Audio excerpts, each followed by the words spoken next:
Welcome back to Just Africa. We're still looking at pension funds mobilizing domestic capital for long-term development. And we still have Mr. Charles Fakroha, a chartered stockbroker, still in our studios this morning. So I would like to ask, what are the unfit projects? What projects do you think are deemed unfit to be invested in? Yes, deciding, like I said earlier, deciding the quality of the instrument to be invested using the pension fund will depend on the guidelines PENCOM has given to the PFAs. That is key. So if any project that does not meet those guidelines, then of course the PFAs will not invest in it. And at the same time, federal government borrowing from the fund, they should also ensure that any project they're embarking on will meet those guidelines in terms of the impact of those projects to the generality of not only Nigerians, West Africa, and of course Africa, as the case may be. That should be the key word. Because if you say don't invest in a road project because you are not seeing the benefits, the expert can even tell us by the government borrowing from that fund, the pension fund, and embarking on road projects, tolling it, experts have come and said, okay, in the next 10, 20 years, they can recoup. Fine. The essence there is the quality of the project. Is it going to impact the community? That's the most important thing. So I cannot say, okay, no, don't invest in this project, invest in this project. But we'll look at our problems. What are the challenging things in terms of infrastructure? Power. So I can encourage the government to take these funds and invest in renewable energy. Renewable energy. Yes, solar. So that we'll have constant electricity, constant power. And our industries will flourish. And when your industry flourish, you are talking of industrialization. Then the world has left us. We are still behind. Now we're talking of Internet of Things. Why can't we improve our digital internet assets? So I can encourage the government, borrow these funds and use it for those kind of projects. At the same time, it is not only government that is borrowing from this pension fund. Like I said, we have infrastructural funds in the markets that is what they do. So they can also encourage the PFAs, invest in these our funds, because these are the projects we're embarking upon. Because at the end of the day, they know that those projects has direct impact to the ordinary Nigeria, West Africa, and of course, Africa. And we must have experts who are managing this project. Because you must have a time to flag off, not on those form fair that we see. You just flag off, and at the end, you must have a completion date. And we must see the quality. You deliver this project, and at the end of the day, you will see it. Nobody needs to tell you. Look at the coastal road that has been done. We want to be seeing it. Look at, if I always give example of this Souq, because you will see it visible. I don't know if you have traveled between Abuja and Makurdi. Oh, for the first time, I could see that here, because just Souq, you will see that, yes, the quality of the road, the quality of that project, and me and you, Nigerians, we are seeing it visibly. But again, you cannot rule out the issue of some unethical practices taking place. You want to give this project to contractors that have delivered, they have the track record, and we have seen what they have done before. Because the essence is, you want to deliver this project to the people. And at the same time, safety of the funds. Funds, yes. Because the man who has put in 35 years and has retired and is coming back does not want to hear any story. He wants to see that you give him his money for him to go and start a new life in retirement, so that he will be happy at the end of the day. One more thing. So what about state and local government projects? Which would you advise? Okay. What kind of yes. project? States can also access this pension funds. Like the Blue Rail? Yes, state can. Exactly. You can see that is one infrastructure you'll see. I am not doing PRO for Lagos State government, but I think that is one project I doff my hat for them because I used it this morning. Okay? 20 minutes, I could tell your people there that I'm going to leave this time. In next 20 minutes, I'm in your office. Okay? Now, you can see the impacts that project has, and you can see the returns. If you see the crowd that they move from Festac to this place, you can see that on a daily basis they are making. So I know it's a huge project, but you can see that the project is generating returns for itself. Yes. So it will be easier for them to pay back. But at the same time, I want to also mention that whether it is local government or state, once you take money from that fund, there is an irrevocable standing order. Whether, because government is a continuum. Yes. At source, those funds are deducted because you must have come to an agreement as to how you will be paying back the money back. There will be a sinking fund where maybe every month, this is what we deducted so that you can now pay back, of course, with interest, because somebody cannot just give you money and you are not paying interest. The one thing I want to mention again is we need to increase the pension bracket. Okay. Every company, is there in the law? I didn't say it. Every company in Nigeria today, as long as you have maybe up to 10 staff, you should have a pension for your workers.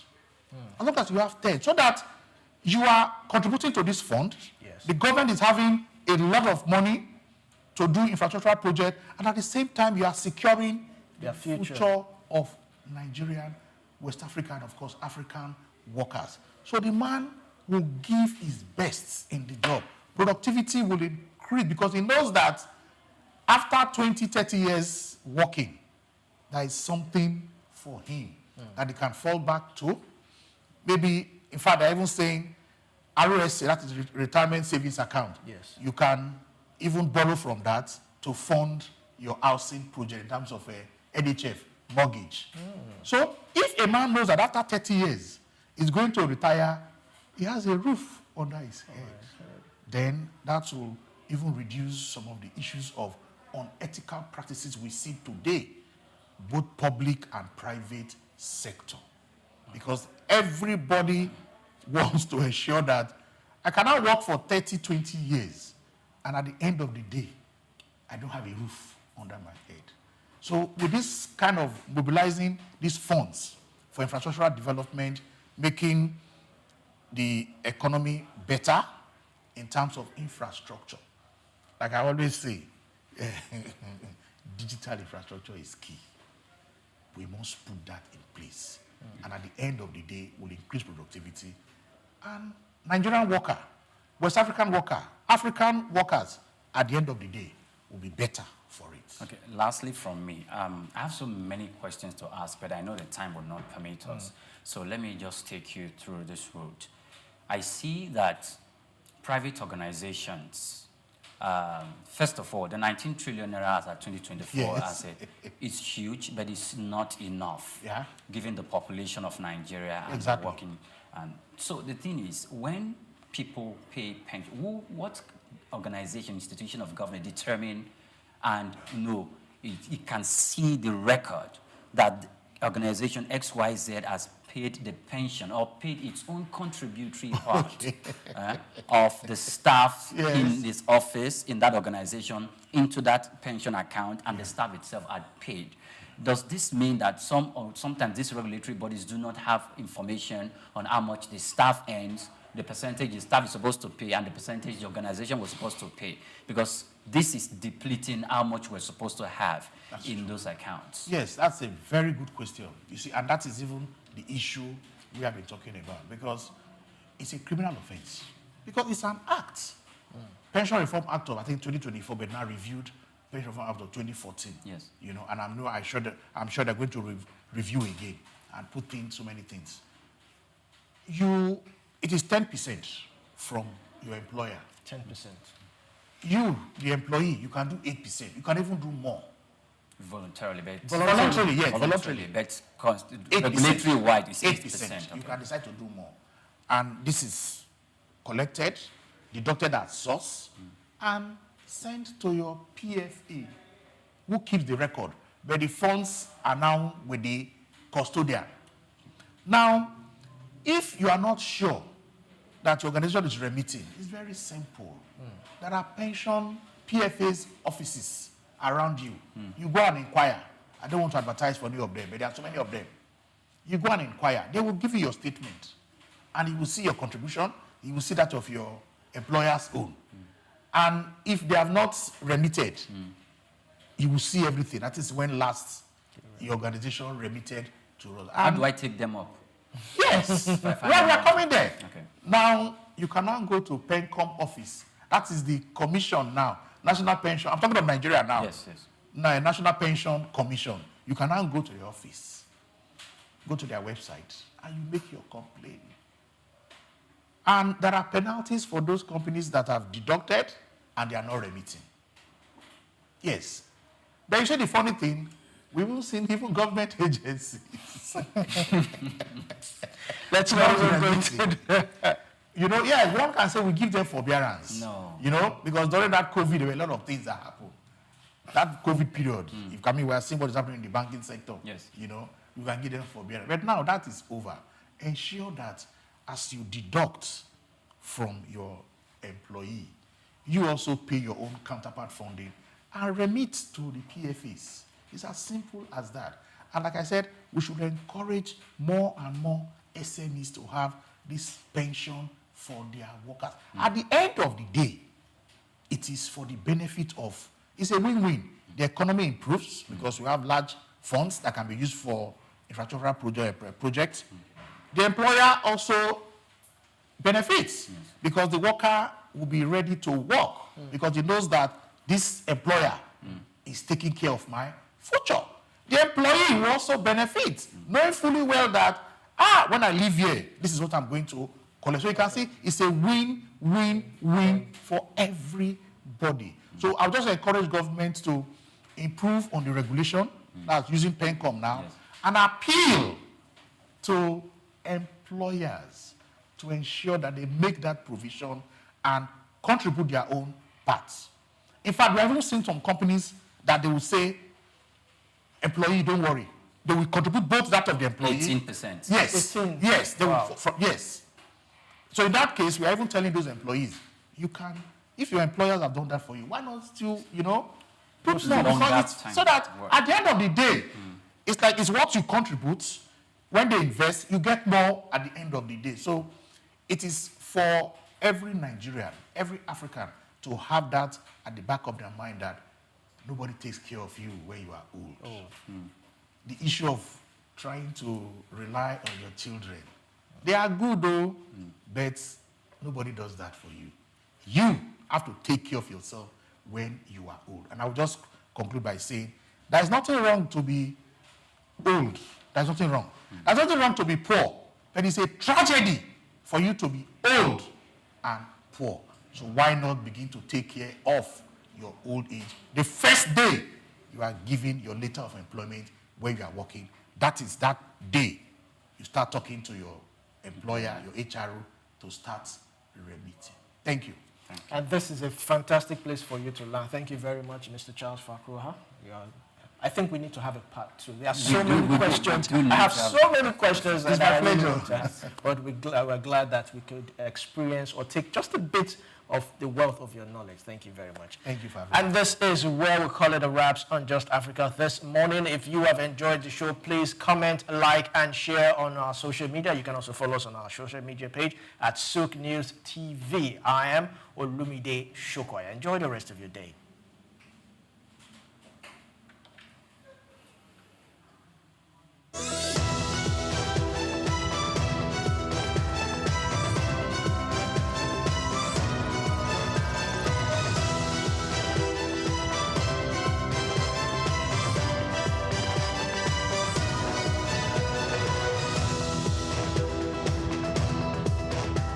When we talk about South Sudan, Africa's youngest nation, having gained independence in 2011, we often focus on its political journey or natural resources.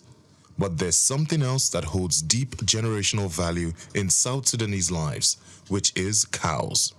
In South Sudan, cows aren't just animals, they are everything. They are currency, they are status, they are identity. Among groups like the Dinka and Nuer, a man's wealth isn't measured in cash, it's counted in cows. Cows pay dowries, settle disputes, mark the birth of a child, and even the death of an elder. Boys grow up in cattle camps, learning not just to herd, but to lead. Songs are written about prize bulls. People name themselves after their cows. It's love, not ownership. And no, they don't eat them. Not casually. Cows are sacred. They are milked, admired, and even mourned. Only in rare ceremonies, funerals, farming, or great misfortune is a cow killed for food. To eat one is to part with a piece of your soul. I'm Moyosore Adibi for Just Africa, only on Souqnews TV.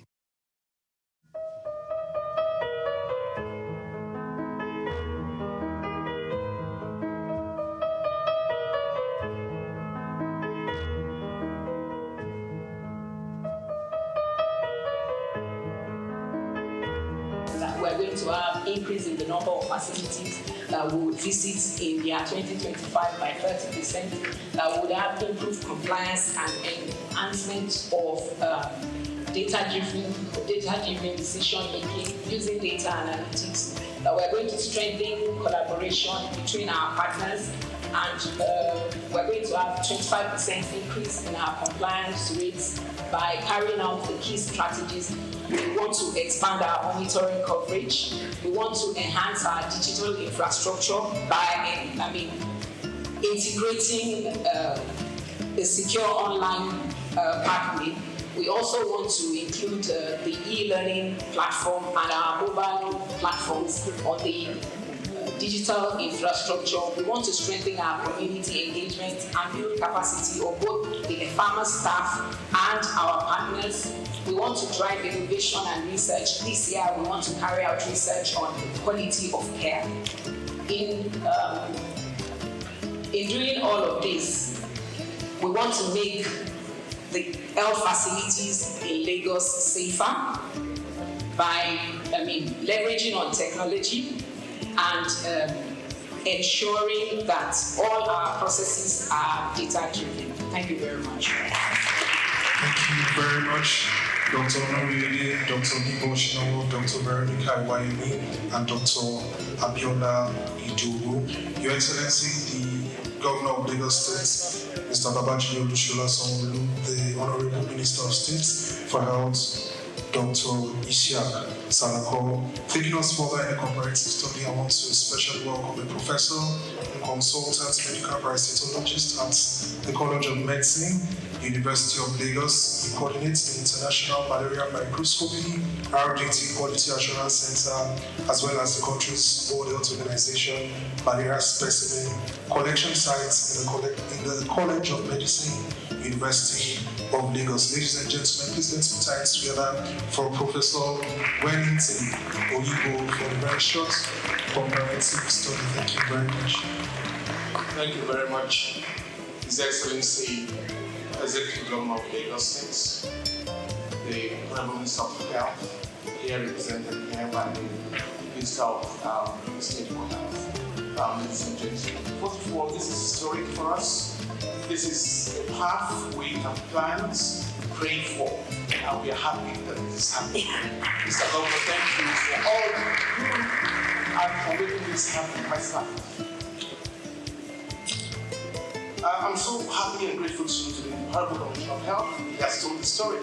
So I'm going to build on those stories as I make this presentation. I don't have much time. And part of the whole thing is the advances that Lagos has made for over 2 decades.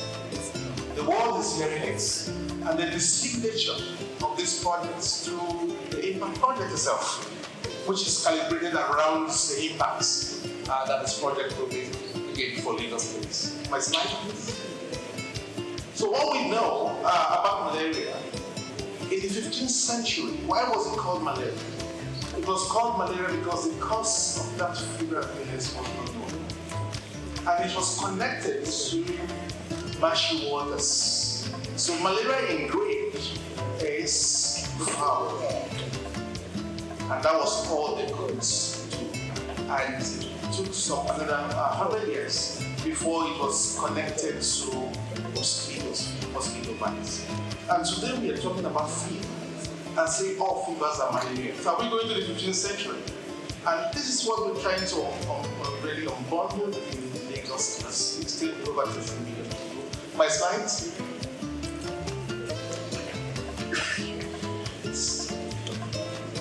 So if fever is still malaria, we go back to the 15th century. And then, of course, for evidence base, meant that we will have to quickly provide the evidence. Can I have the slide up? Yes. So the horrible complaint of school is out from here.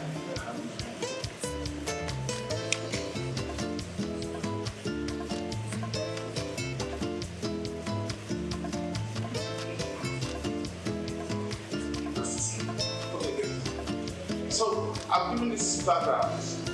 Most health workers will not accept the test results when it's negative. And that's the challenge. Next slide, please. Okay, and if you don't have data, which we are talking about digitization, you cannot calibrate where you are. And so if we look at the entire program and the plan of different projects, is to see that real-time data is available and that tests are done. And when the test is done, we can say quickly, cost-effectively, this is where we are. Because you can get the rely on routine data. The country do not have quality data, and that's the challenge. Next slide. So low confidence in the test. Basic things are being used. Lagos is making progress. How do we handle this?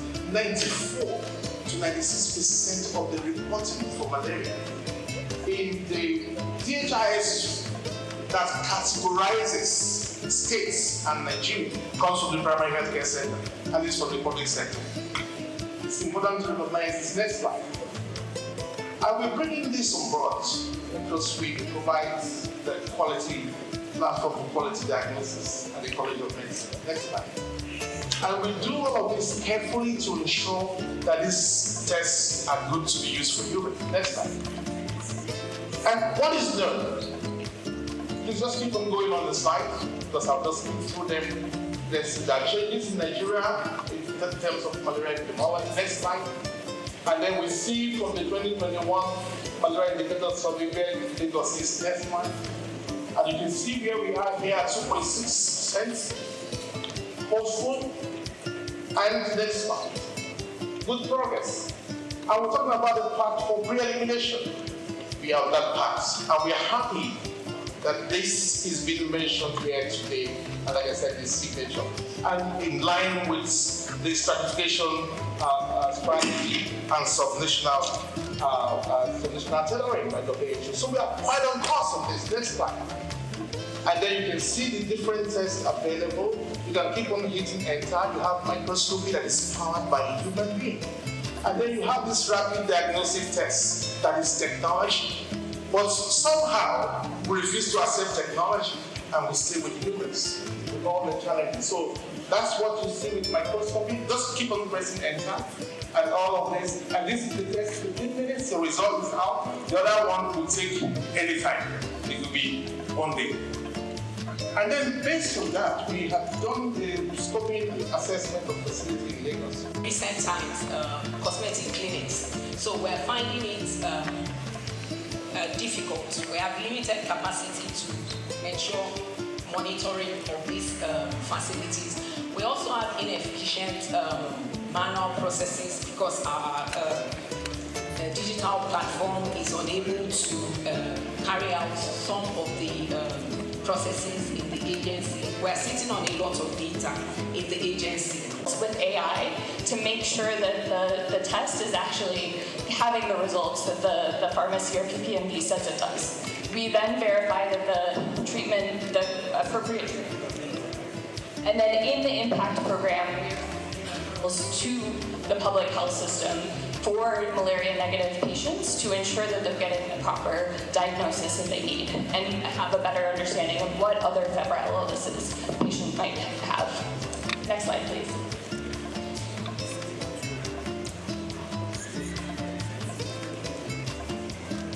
Next slide, please. Okay, so I'll just talk briefly about all of the other partners that are working on this as well. So we are working closely, of course, with the Lagos State Ministry of Health, which envisioned this work and brought us in to support on this, with NMEP, which is overseeing the work and providing technical oversight, with WHO, which is providing, again, technical support and facilitation, and then importantly with our private sector partners as well, so PCN, which is doing quite a bit of the regulatory oversight and ensuring the quality of care in a pharmacy setting, with SFH, which is enabling the supply chain, and then of course with LASHMA, which is to go quickly into the final results on why this is improved quality of care. Oh, okay. Sorry about that. So the work is providing network expansion, innovative financing, integrated health systems, supply chain resilience, comparative research, and regulatory reform, leveraging all of these different partners that we've mentioned to ensure that patients are able to access quality care and that the data is being provided back to Lagos State to help improve regulatory support, policy, and other things. I mentioned the partners that we have here already, but we're very grateful for all of the work that they are providing to ensure that there's quality of care in the private sector. And then finally, one final slide. To reinforce what Dr. Wellington said earlier, the work that is being done is also to be supporting with testing, understanding the difference between rapid tests and microscopy, to support on policy reform to ensure that rapid tests are always done before treatment for malaria in Lagos State. Thank you all so much, and we're very excited to be a part of this. Thank you very much, Dr. Jessica Vernon, the CEO, Maisha. Ladies and gentlemen, taking us further, Nina Ogunlafo. Thank you very much. Thank you very much, sir. Your Excellency, sir.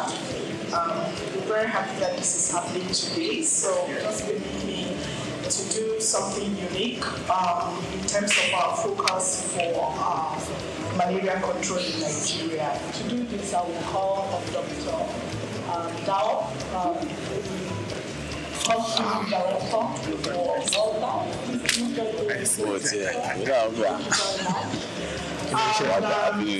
We're going to have the Honorable Minister interested for malaria. Honorable Minister, please. Thank you very much. This is showcasing the main focus for malaria control in Nigeria, which we refer to as the 3 T's. Your Excellency, the first T stands for tests. We cannot overemphasize or we cannot underscore the importance of that. The second T, sir, is for treatment.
His Excellency and the Minister of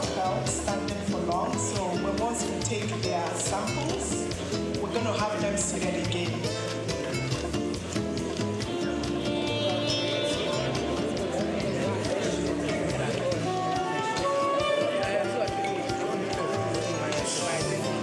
So can I have Dr. Walter on stage to come and quality check what is happening, sir, please? Thank you very much.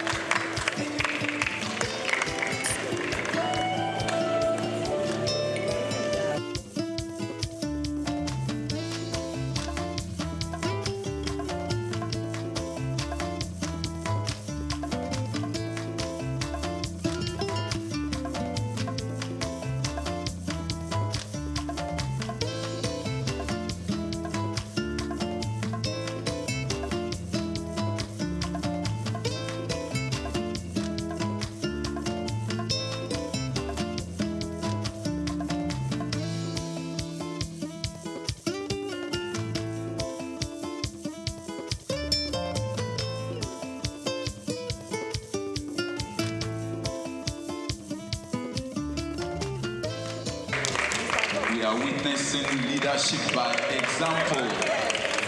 Leadership by example by Mr. Governor, Mr. Babajide Olusola Sanwo-Olu, as well as the Honorable Minister of State for Health, Dr. Salako. Please, let's appreciate them. That is the way to go for every one of us all. Thank you very much, Your Excellencies. So again, this is the way to go for malaria control program in Nigeria. The pre-elimination in Nigeria could commence in phases. We could commence pre-elimination in Nigeria in phases.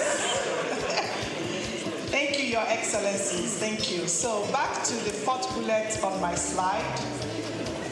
Your Excellencies, pre-elimination in Nigeria could be commenced in phases. It could start with the states, Lagos State, for example, and we could go geopolitical zones. So I was sitting with my sister, the Commissioner of Health from Ogun State. So the fever for pre-elimination have started.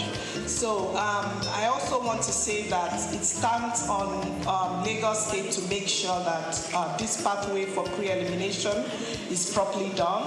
The National Malaria Elimination Program is waiting to take the experiences and the processes that Lagos will use to achieve elimination to be replicated in other states. Your Excellencies, it's important to note that right now we have a couple of states under 10% prevalence in the country, and those states are Anambra, Kwara, and Rivers States. So what is happening in Lagos that has been flagged off today, it's like NMEP, it's poised to take what these processes and experiences are to states like that. Thank you very much. Thank you very much, ma. Let's appreciate her. Thank you very much. Thank you very much. Mr. Governor, sir, Minister of Health and Social Welfare, Professor Mohammed Ali Pate, who has been ably represented here today by the Honorable Minister of State for Health, Dr. Isiaq Adekunle Salako. A round of applause for him, please.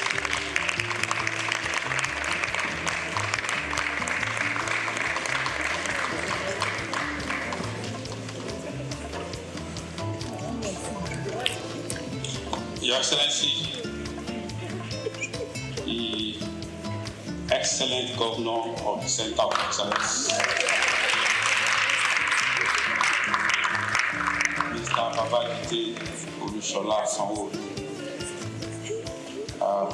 I must recognize my brother, who is the one who has summoned all of us here today, the Honorable Commissioner for Health for Lagos State.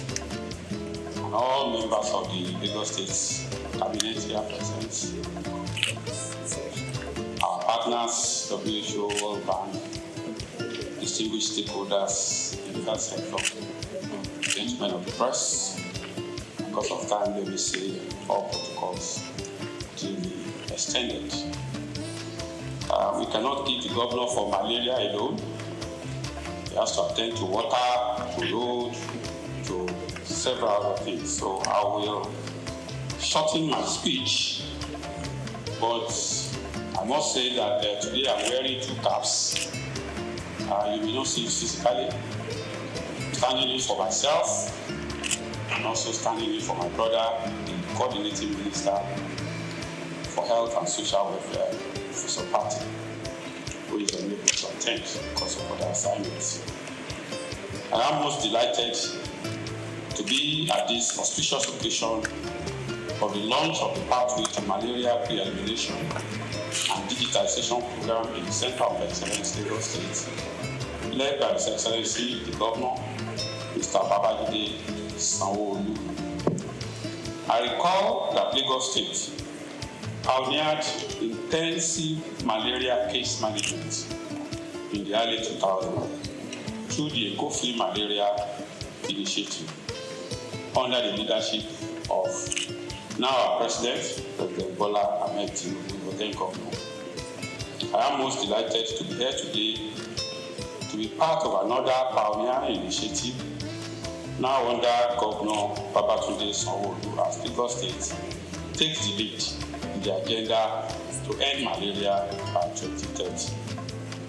Your Excellency, the Federal Minister of Health and Social Welfare is elated with this giant stride, which aims to improve malaria diagnosis, case management, and accurate tracking of cases through the integration of digital health solutions in the form of real-time electronic reporting systems, all targeted at further reduction in the burden of malaria and its eventual elimination from our land. This momentous project will not only set the track for malaria pre-elimination in Lagos State, but in Nigeria at large, thereby once again making Lagos State a trailblazer. I want to emphasize that this project is in line with the renewable agenda of President Bola Ahmed Tinubu and the renewed vigor for the Federal Ministry of Health and Social Welfare on the Rethinking Malaria concept that was launched in April 2024 and is aimed at fast-tracking the malaria elimination goal through strategic shifts.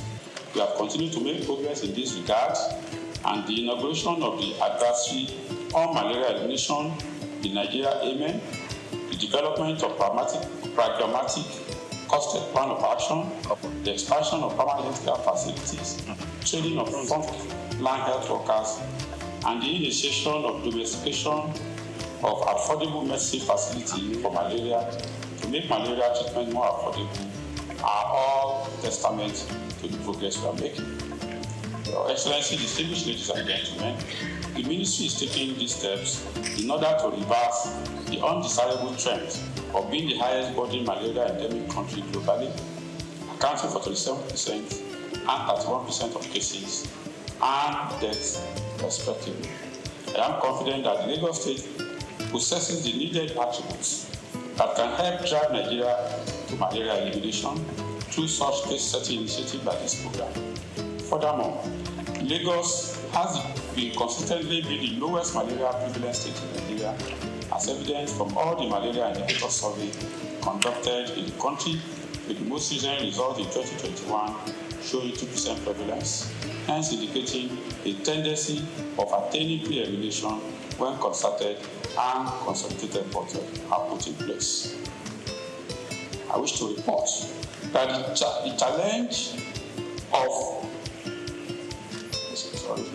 let me use this opportunity to call on all stakeholders not to relent on their support towards this impactful intervention, which will contribute significantly to the drive at eliminating malaria from the world. Nigeria is ever committed to this drive and we will continue to toe the path of global best practices. I wish to assure all Nigerians and our partners that the change in the policy of the United States government with respect to global health funding will not adversely affect our malaria elimination programs and other public health initiatives, as President Bola Ahmed Tinubu GCFR has approved a robust mechanism to ensure adequate and cost-effective funding for our public health programs. I call on all state governments to join hands with the federal government to ensure that our country becomes self-sustaining in the funding of our public health programs. Before I end this address, let me commend once again and appreciate His Excellency, the Governor of Lagos State, Mr. Babajide Sanwo-Olu, and his health team, led by Professor Akin Abayomi, for initiating and executing this laudable innovative project. I wish to also sincerely appreciate all the partners, World Bank, WHO, all the implementers, especially for providing the needed human resources, technical support, and the funding for the implementation of this initiative. I wish all of us a successful launch of this impactful project as a springboard for the elimination of malaria from our country. Thank you, and God bless the federal government.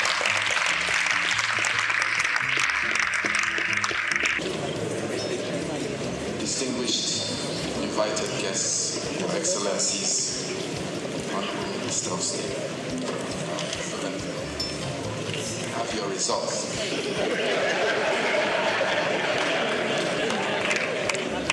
Pleased to say that Honorable Minister of State,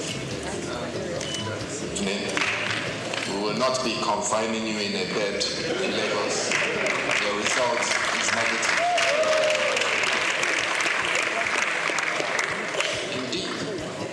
When patients go to clinics and the doctors tell you that they've performed a test, it is your responsibility as a patient to see the test.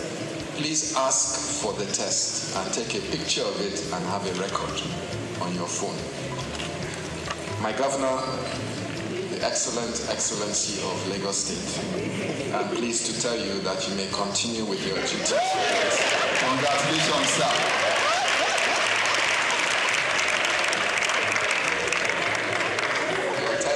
Negative, and the low prevalence of malaria in Lagos has been charted course.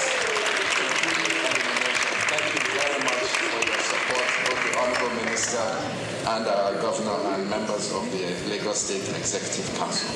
Mr. Governor, if you would like to approach the podium to give your keynote and to launch a pathway to malaria elimination in Lagos.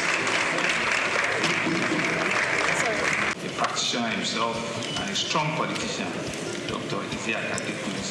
Thank you very much for finding out. Members of the State Executive Council, especially Professor Akin Abayomi, and Special Advisor on Health. Thank you very much. Other cabinet members, all the permanent secretaries in the Health Ministry, and several of you that are here. Thank you very much for taking our time. The country director for the World Bank, Dr. Diop, the country representative for the WHO, Dr. Walter, all of our partners that are here, MyShamed, Impact, SFH, the National Malaria Organization, our friends from our neighboring state, the Honorable Commissioner for Health in Ogun State, thank you. All of our health practitioners and stakeholders that are here, gentlemen of the press, ladies and gentlemen. When you are asked to come forward and conduct a test that you did not psych yourself for, what will happen is you quickly your brain will raise back and said, have I been feeling unwell? What is going to happen? It just brought us back 5 years during COVID, and they said that they're going to do a COVID test. It was like, the heart was going to open and you don't know what will be the outcome. But you see, it's an important activity that we need to continue to subject ourselves to. You might think it's a simple thing, but it's so important. And that ability for you to come forward, if it has turned positive, what it will have just meant is that we need to make a treatment. It's not a death penalty, but it's really just for all of us to know that we need to do this thing and we need to be able to come forward transparently at all times and let us end all of these things that we don't want again in our society. Thank you very much. And so it's an honor that I stand for all of you in this room are very strategic to launch the first in the country, another Lagos first, the pathway to malaria pre-elimination and digitalization program. We're here to affirm our commitment to safeguarding lives and the livelihood of every Lagosian. Malaria is more than a disease. It's a socio-economic burden that has held back individuals, it has held back families and communities for such a long time. It robs us of our productivity, it drains us of our household incomes. And for many households in Lagos, especially those modest earners, malaria, the name it alone, brings shivers. It reduces their earning and reduces their ability to continue to earn more for their family. And so this financial strain often affects families and a lot of times causes heartbreaks and the rest of it. But we're here to put a stop or to even bring a voice to the step at which we want to eliminate that completely. It has affected school children from going to school, it has affected businesses, it has seen a whole lot of absenteeism and a lot of challenges in our society for several decades. But today, we have to change all of that narrative. The eradication of malaria is not just a good health news, it is indeed an economic imperative. It's a good news that all of us must beat our chest and be able to carry, if there's a pin, that we need to have a pre-elimination, the campaign for it, we need to have it and we need to be able to dot it everywhere. We know from statistics how much malaria has cost our GDP, billions and billions of dollars. Imagine what Lagos could achieve with a lot of resources if we're able to eliminate all of this. We no longer have to choose between survival and opportunity. Imagine a Lagos where every child can attend school uninterrupted because of ill health, or an adult can contribute fully to the economy. And one thing that is instructive was the demonstration of the slide by Professor Campbell, and I saw others as well. I can see that Prof already has a side job in animation and cartooning. It's a job that he can conveniently dive into. And the narratives were very clear. But the message was very, very transparently done. And all of us, in one form or the other, are guilty of this. You feel unwell, you think you have a fever, the next thing is you are diagnosing yourself with malaria. Very easy. Just give me injection. Just give me this tablet. I know what it is. We are all, self-diagnosing ourselves and self-telling ourselves that that is what it can only be and that is what it is. So just give us. But we can see that with knowledge and with communication, a lot of all of those negative things, you can rewrite them. And so this program represents a hope rooted on innovation, collaboration, and determination by leveraging digital tools that will ensure that every malaria case is tracked in real time. This is digital. Long are those days when you need to take a whole full blood from your body to just do a simple malaria test. I was asking for my bottle of Mortina because those days when they take your blood test, you must replenish it with a bottle of Mortina. But you can see that with just a small prick, and in no time you can actually. That's what digital life, has done. And so it has helped us by strengthening partnership with the private sector. We will expand access for quality care. It will help communities to have the knowledge and resources. It will build a culture of preventing that leaves no one behind. And that's a message we need to come out of from here. All of us sitting in this room must immediately turn ourselves into an advocate, into a cheerleader to be able to carry this message forward, to be able to tell everybody that needs to know. Go into our communities, pass on this message that this pre-elimination launch program has started, and it's for all of us to see it, to buy into it, and to work with it. The benefit of eradicating malaria goes beyond just health. malaria-free Lagos, and indeed in future, malaria-free Nigeria is achievable in our time, and we've all put our minds to it. It's something that could be done. We believe that if we can eliminate it, it will increase productivity, it will improve educational outcomes for our children, it will reduce considerably our health costs. It would also enhance quality of life. I mean, all of these points speaks to a better livability standards, in all indices. And so this vision, though ambitious, I believe is achievable. It requires, therefore, all of us, government agencies, healthcare practitioners, healthcare providers, community leaders, development partners, and indeed all citizens to work together with an unwavering resolve.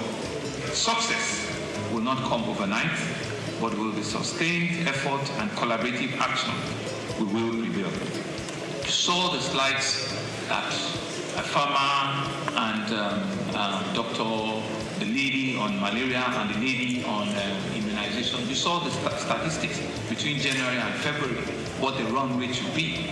Yes, we could say that, this is just March, but we need to be able to double those numbers. We need to push those numbers to be able to achieve the 2025. We need to be able to push and achieve, because there's no magic to it. If your target is 2 million, and at the end of February we are still doing less than 200,000, we are doing far less. So you need to double, your spike shoots. You need to work harder, twice as fast, twice as much, for you to achieve the 2025 record.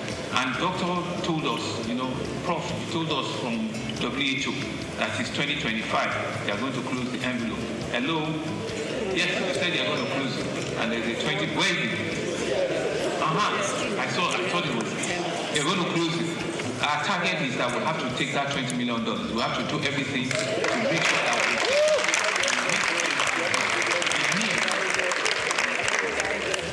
we'll meet the criteria very quickly. Because if it's something that we all say we want to do, then everybody must be on the same page. I want to commend the farmer and all the ladies that came forward transparently to show us those data.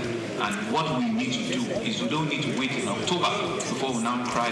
We need to be able to track this thing on a month-on-month basis. So I want to thank all of you.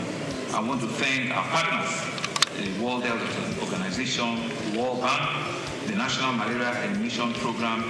Our community pharmacists are here. All of our pharmaceutical associations are here. Thank you very much.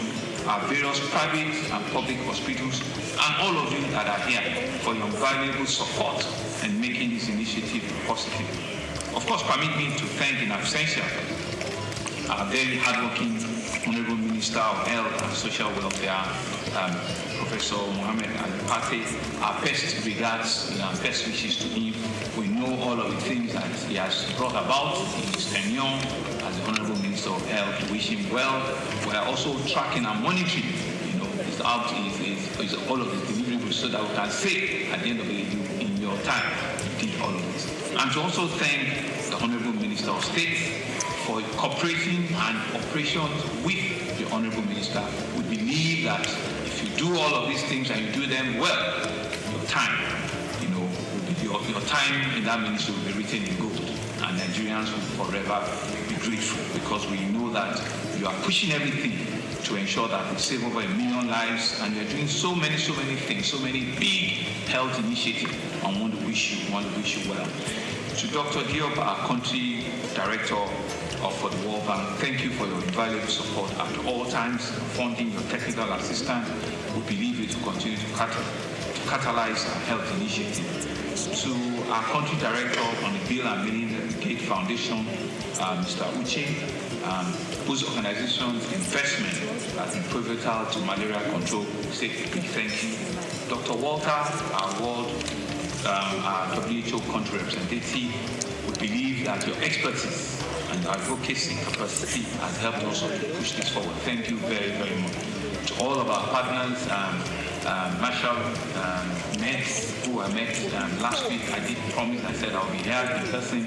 And to all of our other partners, please, let's see this as a start to work.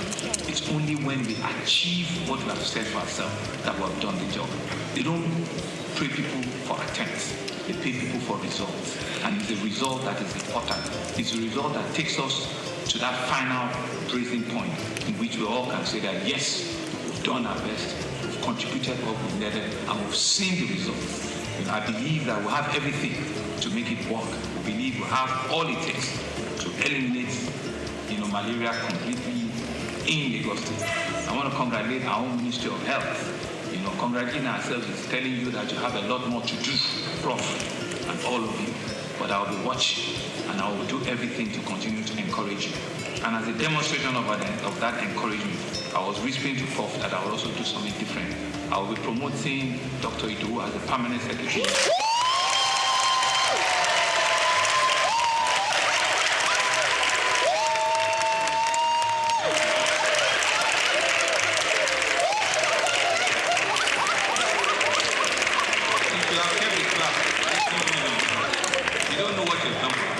Clapping means that she's going to work twice as much.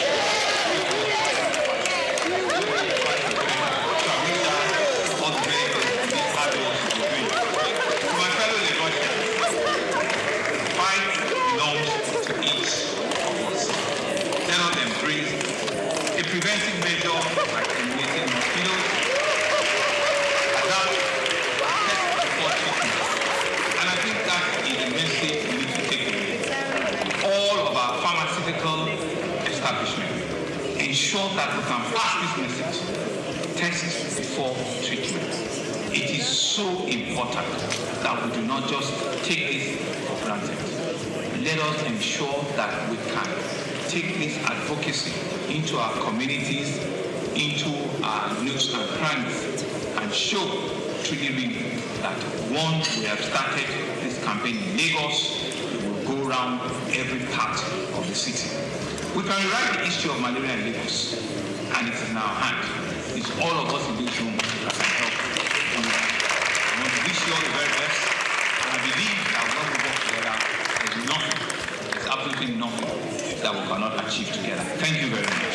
Mr. Governor, sir, may I plead your indulgence, Councillor.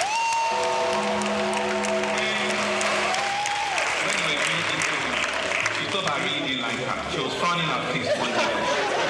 Between her eye and her eye.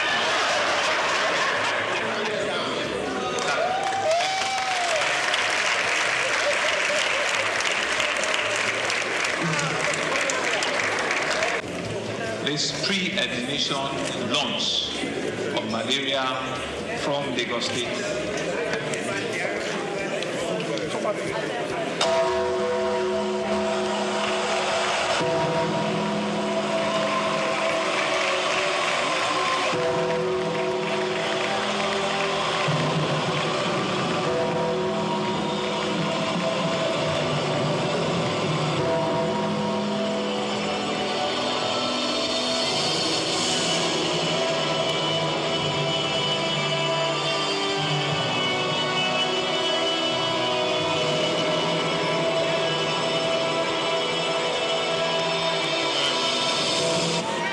Pathway to Malaria Pre-Admission and Sterilization Program in Lagos. Thank you very much. Thank you. Mr. Governor, sir, may I crave your indulgence to quickly invite this Honorable Commissioner for Health, Special Advisor on Health and Permanent Secretary, Ministry of Health, to join you for the first photo op.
States to join the executive governor, actors from the Federal Ministry of Health, all the directors that have accompanied the Minister of State for Health, all the directors in the Federal Ministry.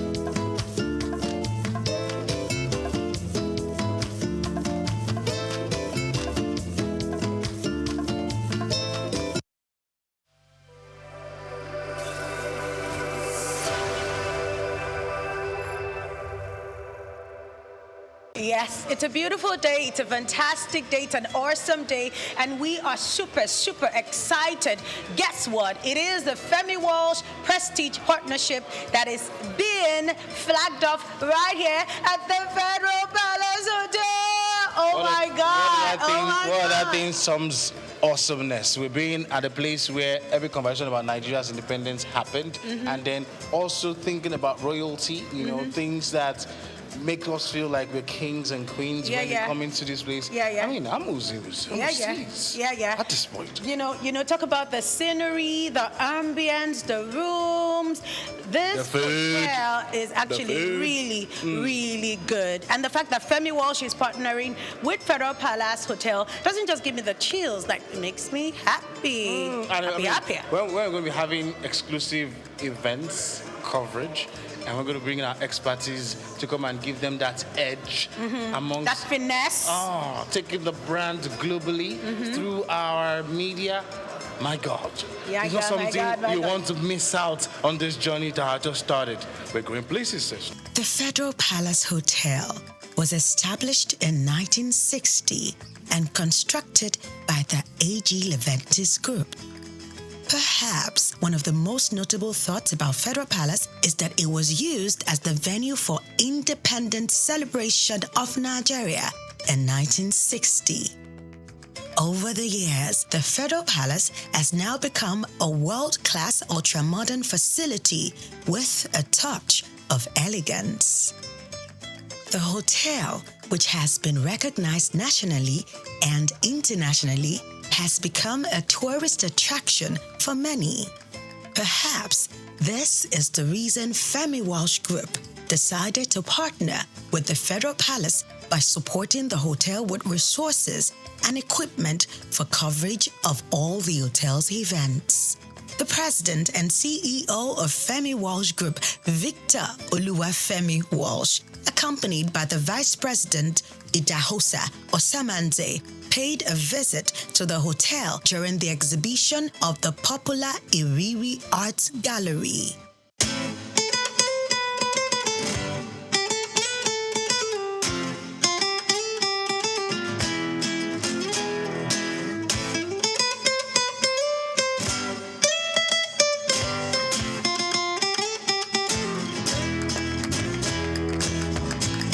It was a day of joy for each of the artists to see that the president of Femi Walsh Group was actually fascinated by their art pieces.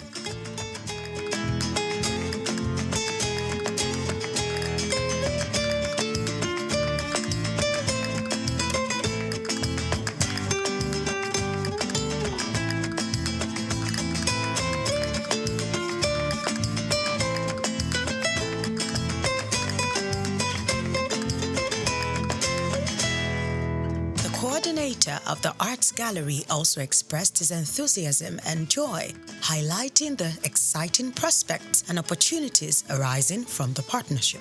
Thank you so much, Souq TV, for coming over. It is about celebrating art and creativity.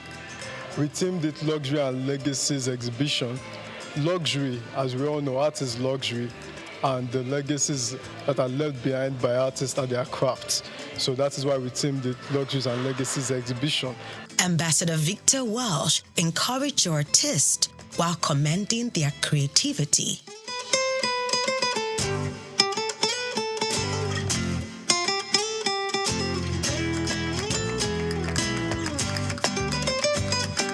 The General Manager Herman Britt was excited that the collaboration between Femi Walsh Group and the Federal Palace Hotel exchanged pleasantries with the president and told Souqnews TV about his joy. The energy is fantastic and the support that you've given us is absolutely superb. So, yeah, watch this space and your support is valued and I love the partnership that you guys give us. So, looking forward to the journey with you guys.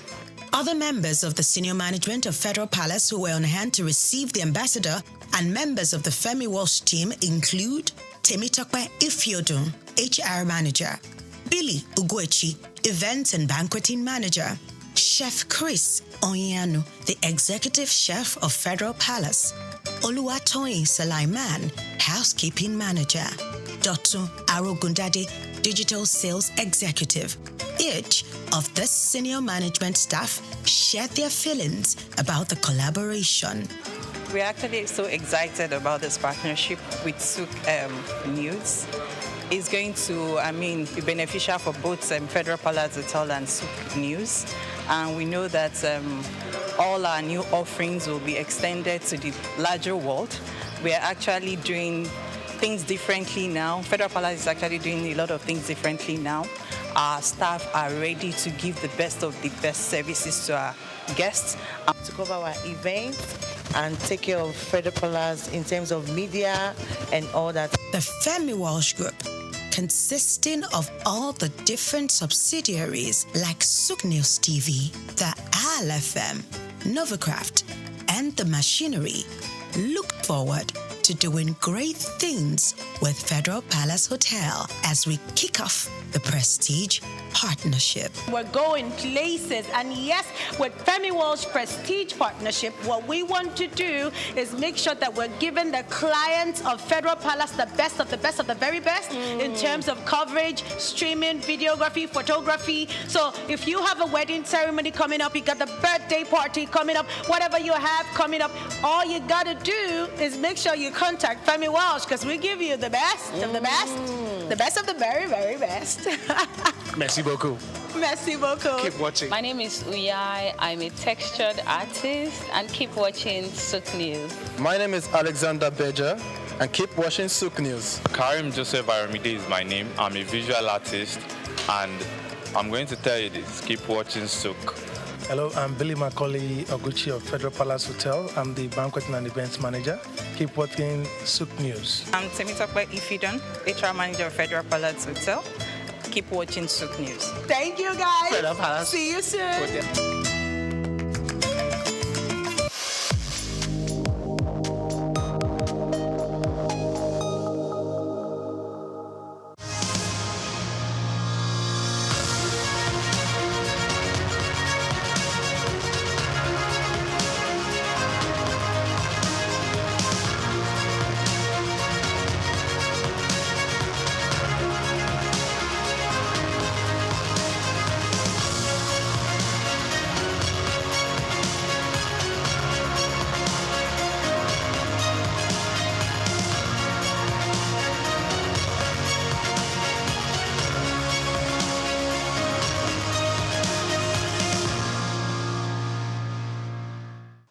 Hello, I am glad to have you join us on Queen's Court today, where we discuss the role of women in leadership and nation building. I am Reverend Julia Benite.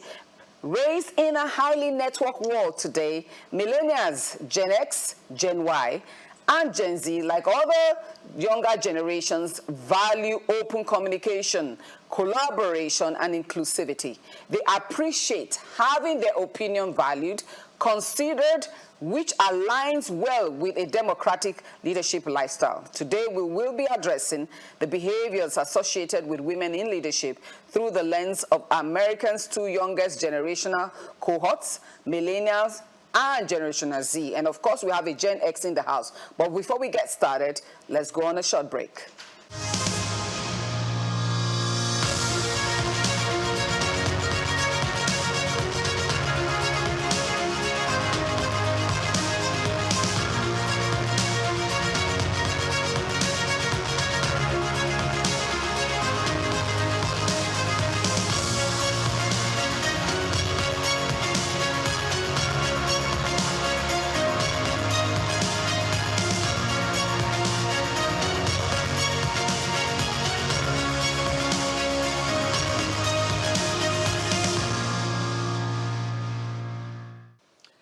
Welcome back. Let's delve into our conversation today. A very interesting conversation.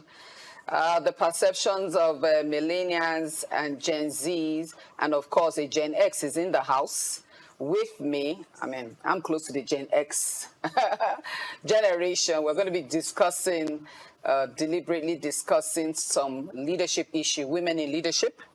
And we want to focus on your views of what women in leadership is, especially in the 21st century. You also must recognize certain things as I introduce you. Of course, at my far left is Jola Ayeye, who is a podcaster and a screenwriter. Jola, you're welcome. Thank you. Well, we actually call you ladies in the house. So Lady Jola, you're welcome. And Sholakwe Adesu, who is a legal practitioner and a woman advocate and also a youth advocate. So that's why she can identify with the Gen Zs and X. You're welcome, barrister. Thank you, Mom. And also Somto Chukwu, Amanda Ibiwachi. Let me not pronounce it like an African. I mean, like an American. Who, of course, is a social worker focused on child welfare, family, and youth. She is Gen Z. She's the Gen Z in the house. Their generation. Of course, we have Generation Alpha already in around the corner, but the Gen Zs are the one reigning in the town.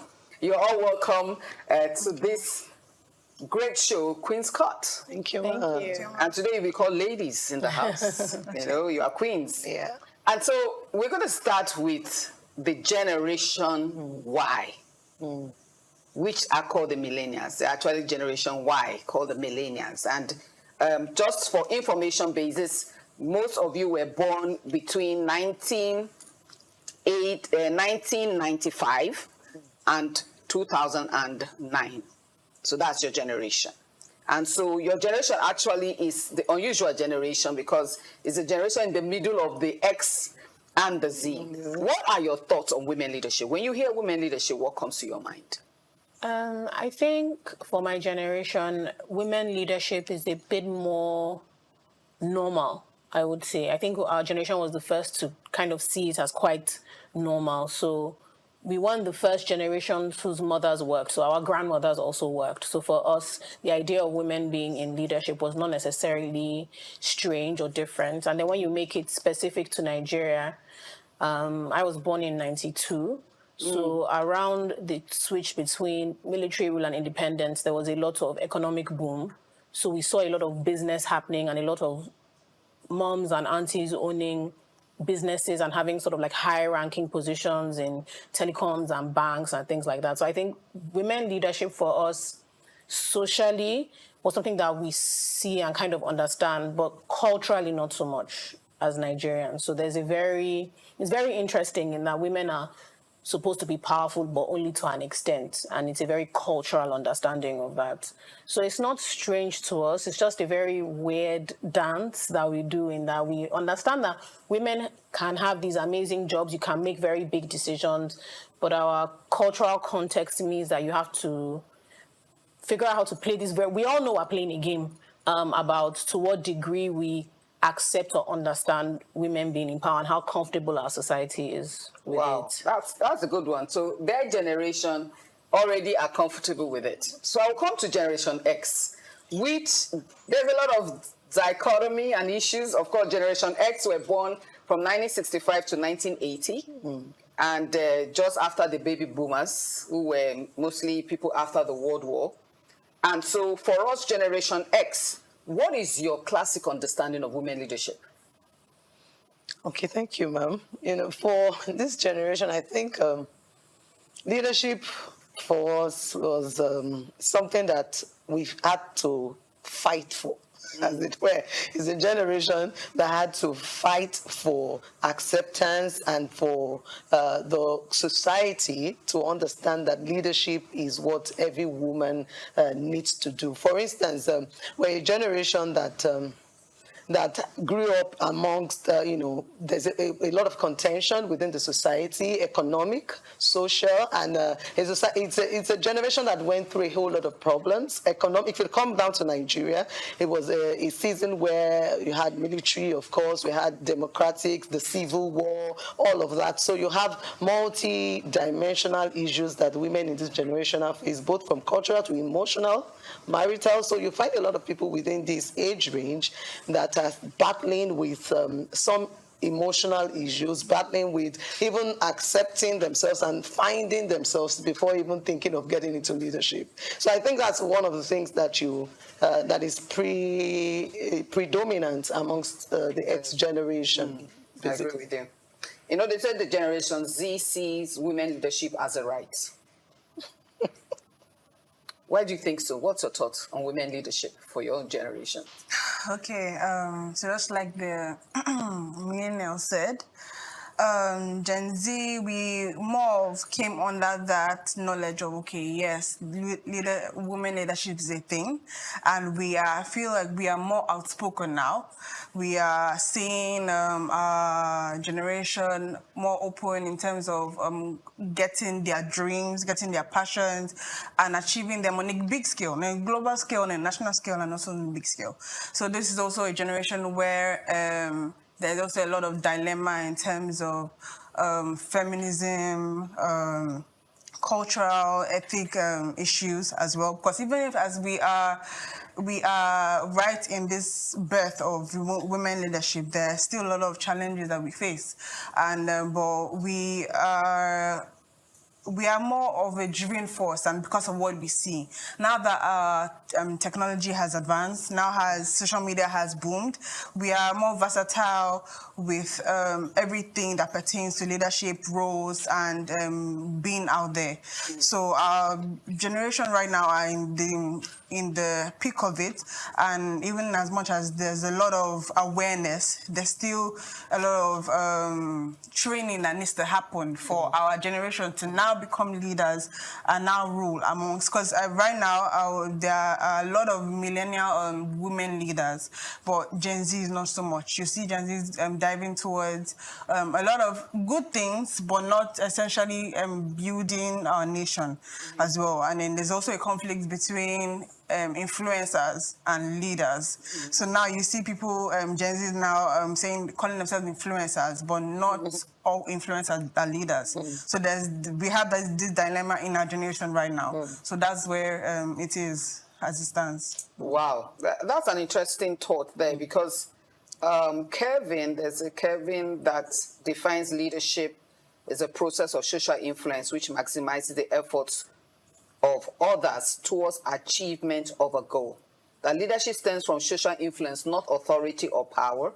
Leadership requires others, that implies that they don't need to be direct reports. No mention of personality traits, attributes, or even a title. There are many styles of leadership, of course, and includes casting goals, not influence without an intended outcome. And you said something, the challenges with leadership, especially female or women leadership, is the fact that a lot of Gen Z say they are influencers. But what does it mean now to be a leader, creating a direction? Because you could be influencing and actually leading without you knowing. So what do you say to, especially even the female bloc, that, okay, I met one who said, oh, I'm an influencer and I want to influence. So I said, well, you're a leader already. So do you think influencers are actually leading? It depends on the direction. So what are your thoughts? I believe that leaders need influence, but not all influencers are leaders. So to buttress on this point, we as leaders, we are, like Kevin Cruz said, it's the process of social influence to achieve a certain goal, and with the maximizing efforts of others. So there are certain influences that could be negative and could be positive. But for leaders, we can see now that certain leaders that can move you to certain directions that you don't really even need their influence per se, but they are trying to improve yourself and train yourself to be able to lead yourself. Leaders lead people, but influencers, they might not really focus on people. They might just be leading their ideas. So that's a difference between leaders and influencers. And to see a leader now in this generation, we would have to look at everything. We have leaders that have good character. And character is what also Gen Zs also lack as well. Because you see people, they call themselves influencers or leaders, but their character is not moving them anywhere. They're not leading people. They're not trying to source for a good outcome from people. So those are a few differences that you can say that, okay, this person is a leader, this person is an influencer. And you can be an influencer in different aspects of wherever you are. It could be at your church, it could be at your school, it could be in the tech space. But there are leaders that train people and manage people to be able to work on themselves and achieve a certain goal, whether it's from the individuals themselves or from a community that they are being with. So. Excellent, because in fact you are right, because the research actually say that the Gen Zs are not so ambitious for leadership positions. But they say the Gen Ys, they want that leadership position. And for you as a female and a woman, what do you think would be the challenges for a Gen Y who really wants leadership position? What do you think they should be doing, and what do you think the challenges could be? So for me, I think the challenges really stem from a difficulty in understanding and playing the game. So I will say that one huge benefit my generation had is that we saw the tech boom. So while the Gen Zs were born into, a lot of tech is very familiar to them, we were the generation that we saw the movement from, I learned shorthand. So we saw when things changed from, typewriters to computers to social media being daily language. And what social media really did, it expedited a lot of steps for my generation. And we grapple with the fact that you can't, with leadership, it's difficult to do that. So you can't really hack your way into leadership. Do you know what I mean? I like that. You can hack your way. Yes, there's a lot of, and particularly within our context, our culture is very, very specific. So it doesn't necessarily matter how much influence you have. Leadership is quite different. And we grapple with figuring out how to build the momentum required, how to build and sustain the community required to maintain leadership.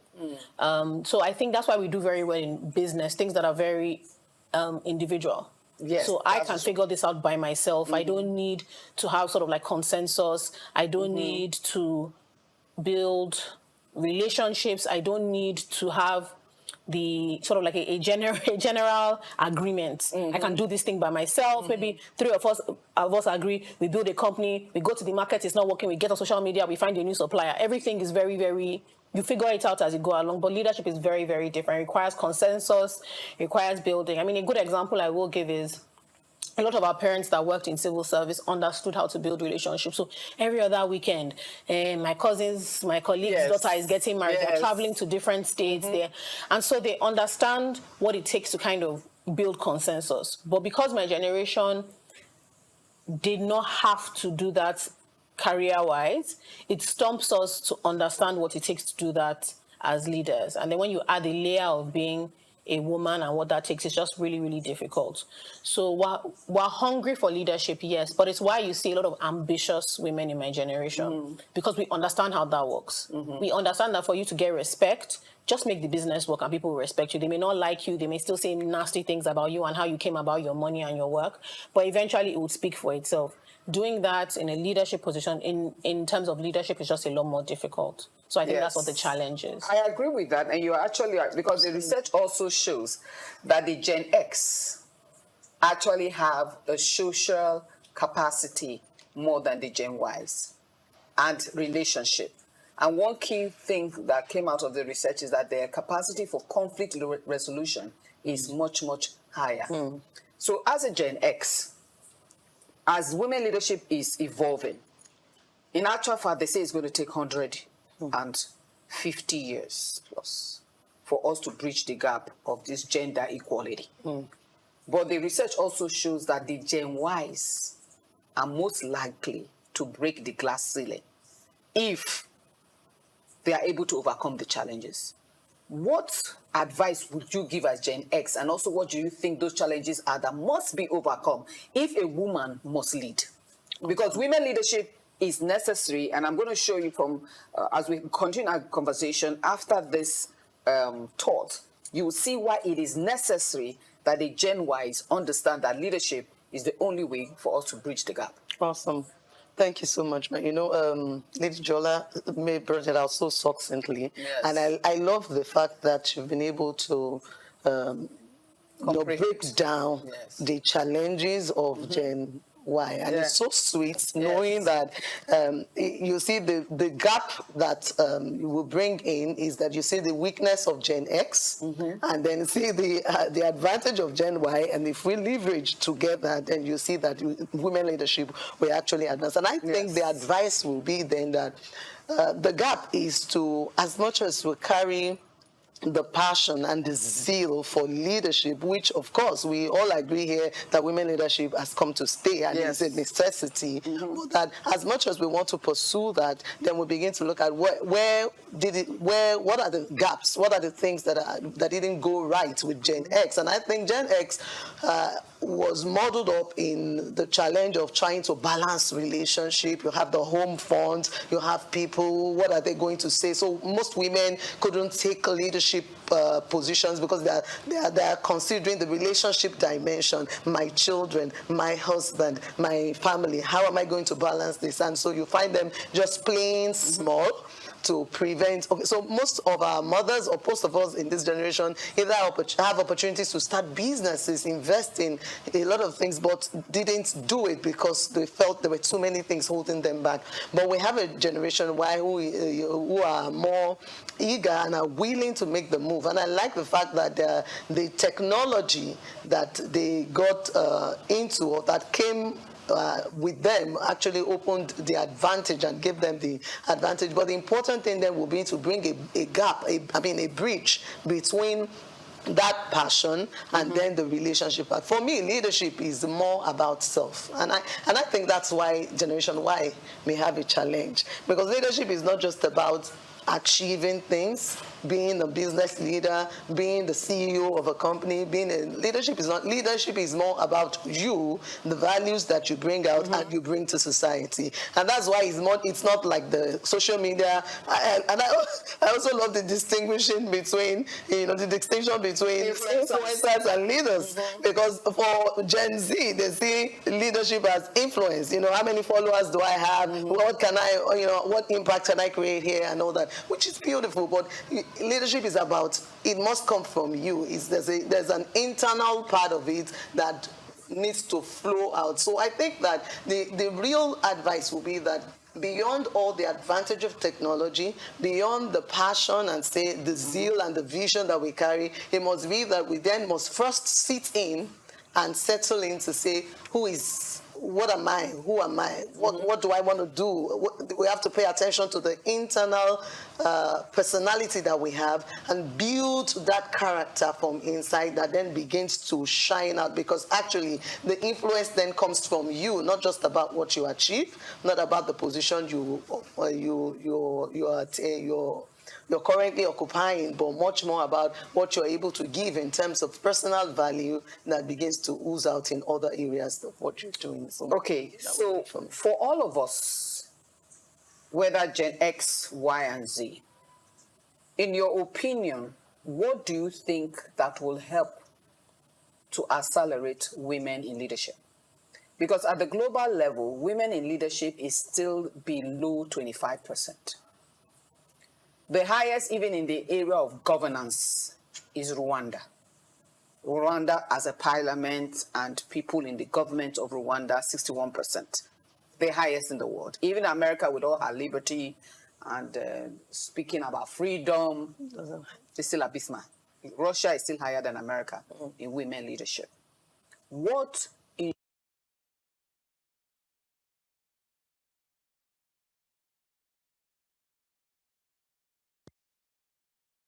rate gender equality? Okay. Firstly, I wanted to say that when you were talking about challenges as well, I believe that one of our challenge as Generation Z is we are more emotional. We are more reactive than proactive. Anything that happens anywhere, we more respond to it from emotions, and we just say, "Oh, I don't like this. What's this country doing? I beg, I'm not here."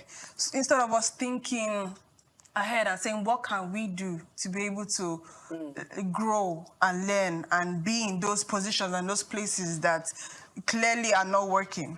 So from that point, we can first come in and say, us now, we need to be more enlightened. There are a lot of millennial leaders now that are doing it, and we're seeing them and we're hailing them, but we're not striving to be a better version of ourselves in that line. We're more of doing our own thing. Okay, everybody day your day, I did my day. We're not trying to, we're complaining, but we're not acting. So we need to be able to respond better in terms of the situation we have, and we knowing that we want to see women leaders, but we are saying, oh, okay, we want to see, but you're not thinking of yourself. And there are people that genuinely have these qualities, they genuinely have leadership affluence. They are, them certain times that maybe in a school, in a class, there are certain people that you will know that, okay, this person is a class captain, year 1, year 2, year 3, and then person that can carry projects very well and really get everyone to focus on their efforts and we're able to achieve. But then we're just more like, okay, there are people like that, and that's all. That's all really. We're not like them. We don't want to associate with other people.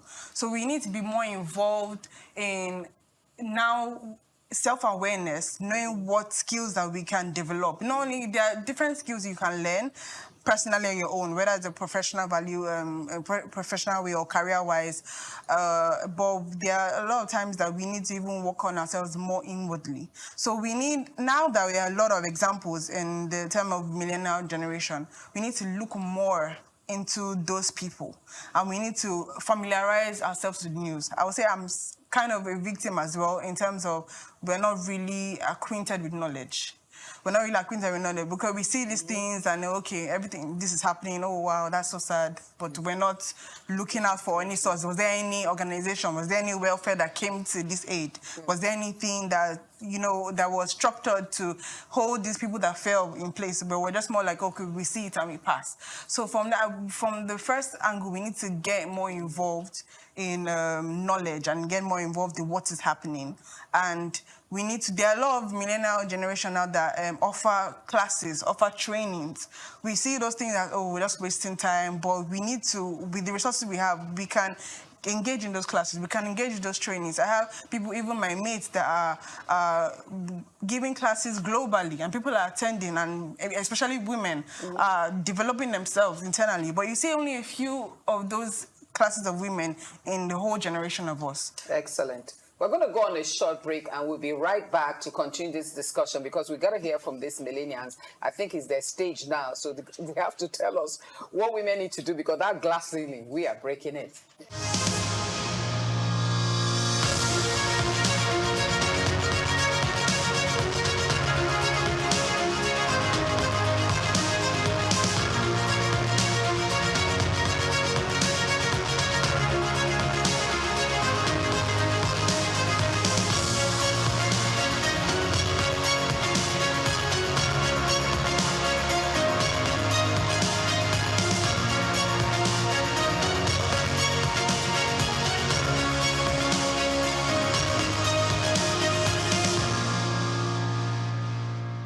Welcome back. We are still looking at women's leadership development, the perceptions of the millennials, the Gen Z, and of course, we have a Gen X in the house for that balance. So we are still here with the guests to analyze this great topic, and we're talking about the challenges. And it's like all eyes are on the Gen Ys to bridge this gap and to break the glass ceilings. Well, what do you think are the challenges that must be overcome by the Gen Y generation? I think I would summarize the challenge as one of community and consensus. So I think what I mean by that is like I said earlier, we do well individually, but we need to understand what it takes to build community and invest in the community. So a good example would be, you mentioned Rwanda earlier, but I mean, and a big part of Rwanda's story is their war. And a big thing was a lot of men died in the war. So they kind of had to be realistic with what their options were. And it worked so well in that seeing women in leadership work over time to kind of nation build and figure out what the nation needs to move forward meant that, nobody is going to, well, you hope people don't work against their own self-interest. So as the country was progressing, it's like, this is natural, this is normal, this is what we should be having. I think for us moving forward, we need to think about community and consensus. And what I mean by that is thinking very specifically about how what we are doing benefits society, but also benefits women. So what I mean by that is when women are being encouraged to go into the workforce and the workspace, we need to work with our community of women to think about how we're designing structures to make it easier for women to enter the workforce. So what I mean by that is you're CEO of a company. What are your maternal leave policies? What makes it easier for women to come back into work? Do you have a creche? Those things are not expenses to the company. They are ultimately in your benefits, because if women are able to enter the workforce quicker, it means that we see these things as normal, right? When elections are coming, who is backing the women who are running for office? Who is making sure that, it is very difficult for them to be left alone, almost like in the cold? What makes it possible for them to submit bills, write legislation that are ultimately to our benefit as well? So I think what happens, again, like I said, is very, very individual, but we don't think of it in terms of of the consensus. So if multiple CEOs are creating environments that mean that these companies they are structured so that women who might ordinarily find it difficult to re-enter the workforce, to try again, to gain loans, you have to make that effort, not because it benefits you, but because you're thinking long term. America, the West is having a problem with their birth rates, and they're having all these discussions to incentivize women to have more children. But children are expensive, and if both the father and mother need to work, and you make having a child something that you need to choose between being able to afford a life and have the child, everybody needs to eat. So I think we need to think about it, in terms of community and consensus. Yes. What are we doing to build environments that are conducive to women in leadership, to women in general? What makes it easier for you to start a business, to run a business, to be a mother, to leave an abusive relationship, to work in male-dominated areas? It's not the individual. It's not a moral failing for a woman to find it difficult to go back to work. And I think we sometimes parrot that, almost like, she doesn't want to work. She does, but it's too hard if she has to figure it out all on her own. Women who do very well have a very strong community. Very, very strong community. Extremely strong community of mostly other women who sacrifice a lot to make sure that her career isn't in dispute. So it's just, I find, as I climb up the ladder, I notice it more and more that you can't be so tunnel vision. You have to think of this place I'm entering. What am I going to use it to do? So that it's just 10 times easier for the women behind and even in front of me to make certain decisions. I think that's excellent. The ultimate, yes. Oh, that's a serious aspect.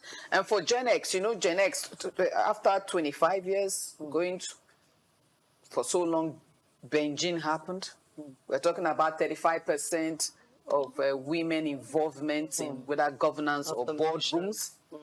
It's still a problem. McKinsey says that companies with gender-balanced executive committees have 56% higher operating profits than companies with male-only companies. And another study, 20% difference in return of investment when women are involved. The Gen X, we've been talking about gender equality.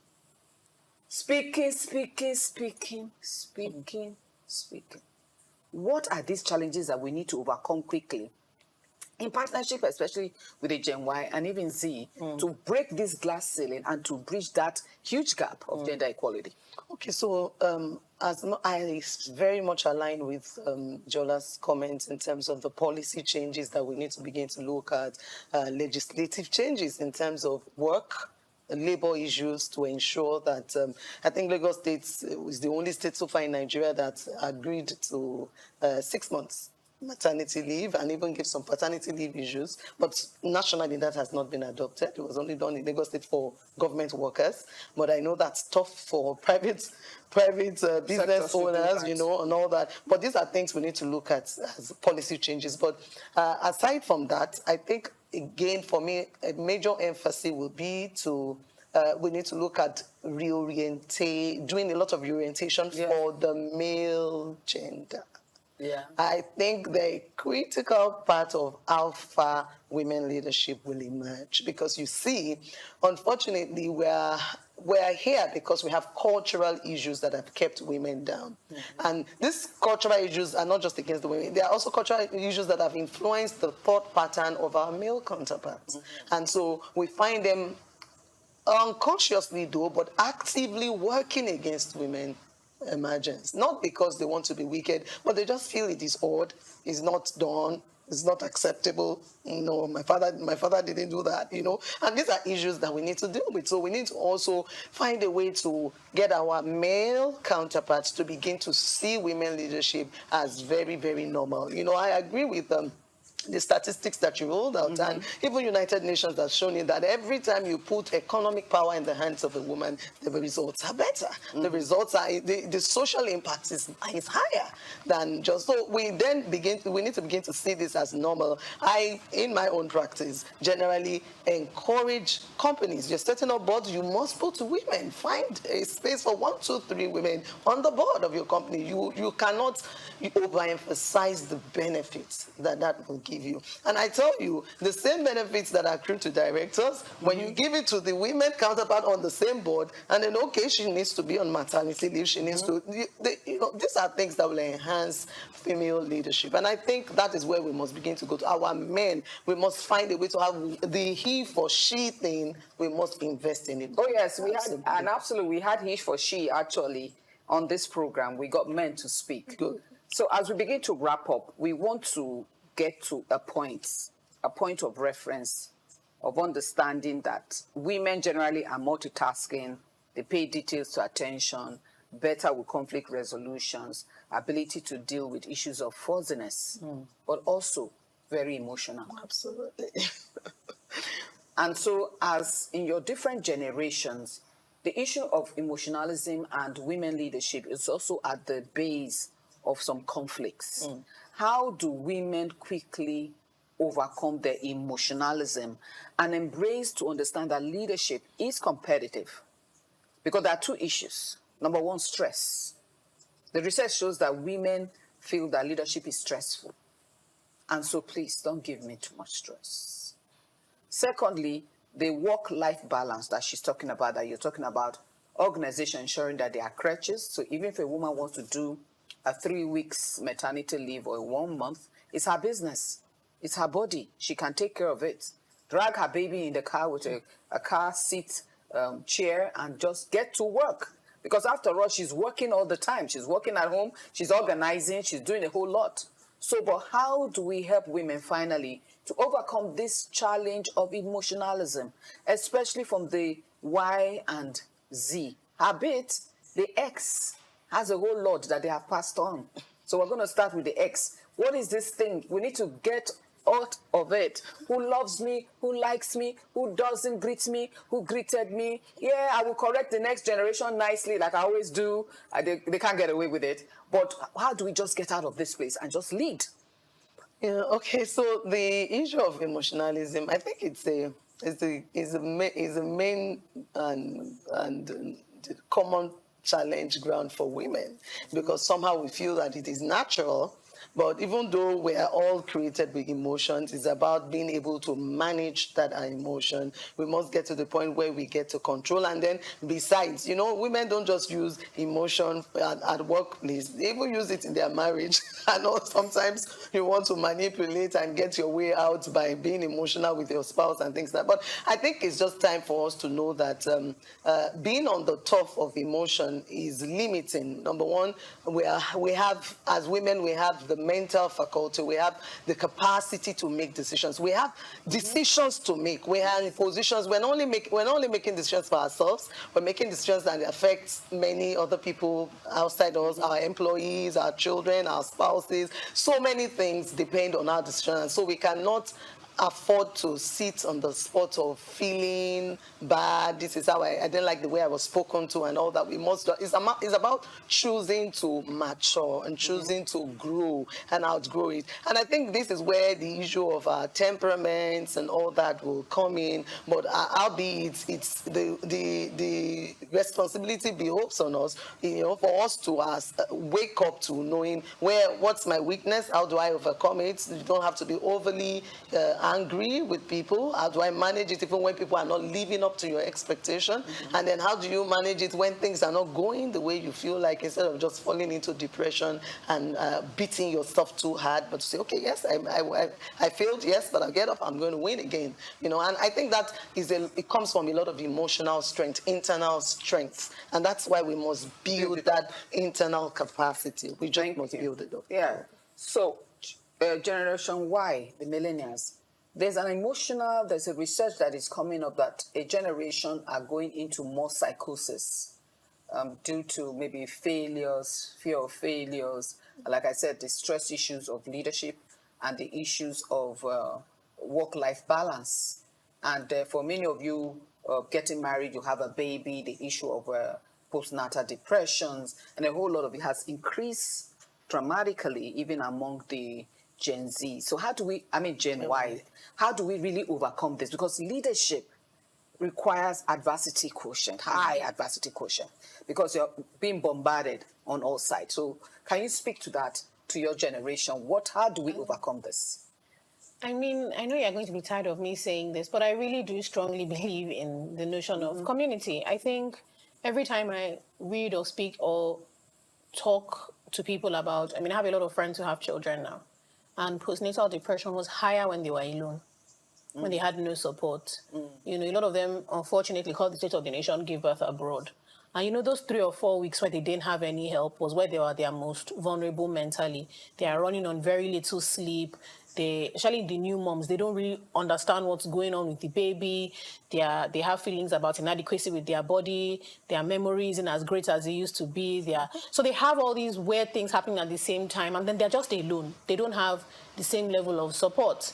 But if you notice, culturally, one thing that really helps young mothers in our society is that you don't have a baby alone. You know, your mother, your grandmother, your friends, people just kind of show because they understand how vulnerable you feel at that time, how tired, how tasking it is. And so when mothers have great omugo, it doesn't eliminate it completely, but it makes it so much better. Yeah. But I think that is just a microcosm of what we need. I also feel that women are punished a lot more for their emotions. You know, men are also emotional, but the emotion they recognize the most is anger. And anger is a lot more acceptable than being flustered or being upset or being anxious. Sometimes I don't understand why people get upset for women for crying, because they'll cry, but they'll get it done. So just leave them alone to let them cry, let them get the emotion out and get the job done. But I think fundamentally what it is an inability to come to consensus about what matters, which is getting the job done in a dignified and honorable way. Exactly. And I do think that what that means is male emotion, like I said, is more commonplace because they're just more male leaders. So a guy is angry is a normal, you know, everybody knows how to deal with that emotion because they recognize that anger. Madam is flustered becomes an issue because they don't see that normally, right? So I do think that a big part of it is also figuring out the structure and also having people to talk to. So a lot of times when I'm at my wit's end, it's because I don't want to look incompetent. So I'm very worried to ask, particularly if I have a lot of older male colleagues, what should I do? Because your big worry is that they think of you as like a dummy. This is why you don't hire women. Small thing they don't know. And so you get to the end of your tether and get emotional before you ask for the help. So thank you so much. That's what I mean by, I do think a big part of it is consistently building the community and having these conversations. Excellent. Let me just hear one short word from the Gen Z to the women. What do you think to do? Very short. Because we have run out of time. I believe that we shouldn't, we're in a community where a lot of our emotions are heightened. And I'm flabbergasted when I see our own women shutting down other women when they cry out or when they complain or when they have different things that are going on. So I believe that as our generation, we should be able to embrace people. We are all going through things, but we should speak up.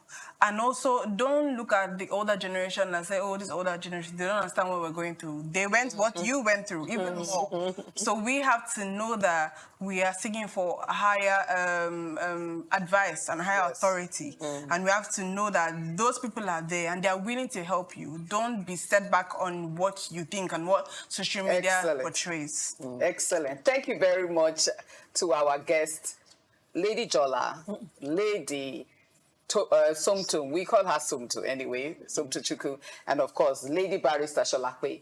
And to every woman out there, whether you're Gen X, Gen Y, or Gen Z, there's one core issue that women leadership has come to stay. It is time for you to pick up, put on your bootstrap. Whether you're 24, you're 34, you're 44, put on that bootstrap. You have to lead because your leadership makes a difference. And if we are in the mix of the policy, we can influence that change. And remember, yes, Rwanda went through the civil war. They had the genocide. Nigeria also has many genocides, but we ain't waking up like the Rwandans these. It's time for us to wake up too and put on leadership because we can make a difference. And every man out there, women leadership has come to stay. Thank you for joining me today. God bless you.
Henry Itauma.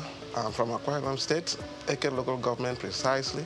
My primary school at Akwa Ibom Church Primary School, so young Eket, where I grew up in the early 70s.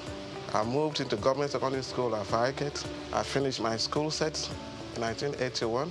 It was a jolly good experience. Before I moved over to Lagos, where I did my higher school, Federal School of Art and Science, Victoria Island, and from where I took my JAM, then I got admission to study English and literary studies in the great University of Calabar. Growing up was fun, education was fun. We enjoyed the bits of our life, all we went through there, from primary to secondary school, the dormitory lives, my friends, my colleagues.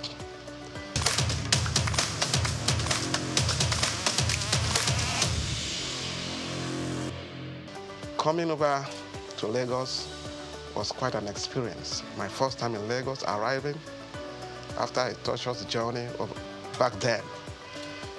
Went over to VI, studied along with some blue chip children. Federal School for Art and Science then, as it was called, just where you have the law school now. It was quite an experience. And back to University of Calabar, we had quite a drill, the studies of English language and literature. I happen to have specialized in literature, where we did a thorough work on all the spheres of literature, the landscape of literature. We almost exhausted it with key professors and lecturers. Talking about Afro-American literature, Caribbean literature, South African literature, Russian literature, literature of social protests. Then we come back to African literature, where we explored the whole landscape. African literature, African drama, African prose, and storytelling, folk tales, and trickster stories. It was a huge experience that changed my life. And coming over here, finished our youth service, did my youth service in Imo State then. We had respect as corporate. We were well treated. And came over back to Lagos, looking for work in Lagos, 1988, 89. We started a magazine in Lagos here. We call it the Hits magazine. It was tailored after the Right On magazine. It was a music magazine. We started that stuff in Lagos here, and then we couldn't sustain it because of the finances. Luckily for me, I was able to run, got a job with the bank, and then I started a marketing aspect for the bank. From the bank, merchant bank, when the bank went under, I decided to go solo. That brought me to the book industry.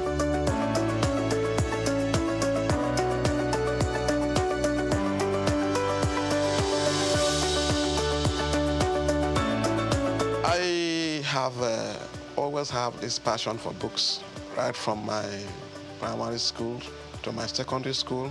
My mom was a teacher, a successful teacher. We were encouraged to read books. We used to hide ourselves in the libraries, my local government libraries. So when I got admitted to the University of Calabar, all our long vacations, we were always found in the library. Of course, there was no GSM then. The library was our contact space, where we go to the libraries to get information about when the school is going to resume, because apart from news, radio, and all that, you may not know when the school is going to resume. But when you meet with your friends, you know, in the library there, we meet with some other undergraduates, Uniben, Souq, Ife, some of our friends who were studying there, who came home for long vacations. We interact with them, and before you know it, we hear, you people are going to resume this, that, and that's how my passion for books get strengthened. When we resume schools, we exchange novels. We look for novels to read. We look for African writers series. We look for Headley Chase. We look for exotic books. We started collecting books. When we finished reading, we shared the books to our friends. We talked about the books, and from there, we were able to explore the world. We sat down in the library and we knew what was happening in the apartheid South Africa. I did so much about the history of South Africa. I read about the Zulu aftermath. I read about the Mau Mau Wars, the challenge of colonialism, the pro-colonial times. I had a good teacher who taught me history in the secondary school, Miss Tooten. He did a yeoman's job. He led us through the whole spectrum of West African history. West African history by Adekunle Aromo-Laran. We talked about the Oyo Empire, Songhai Empire, Timbuktu, the Great Mali Empire. You know, all these things stir up our curiosities. And since then, we never departed from books. We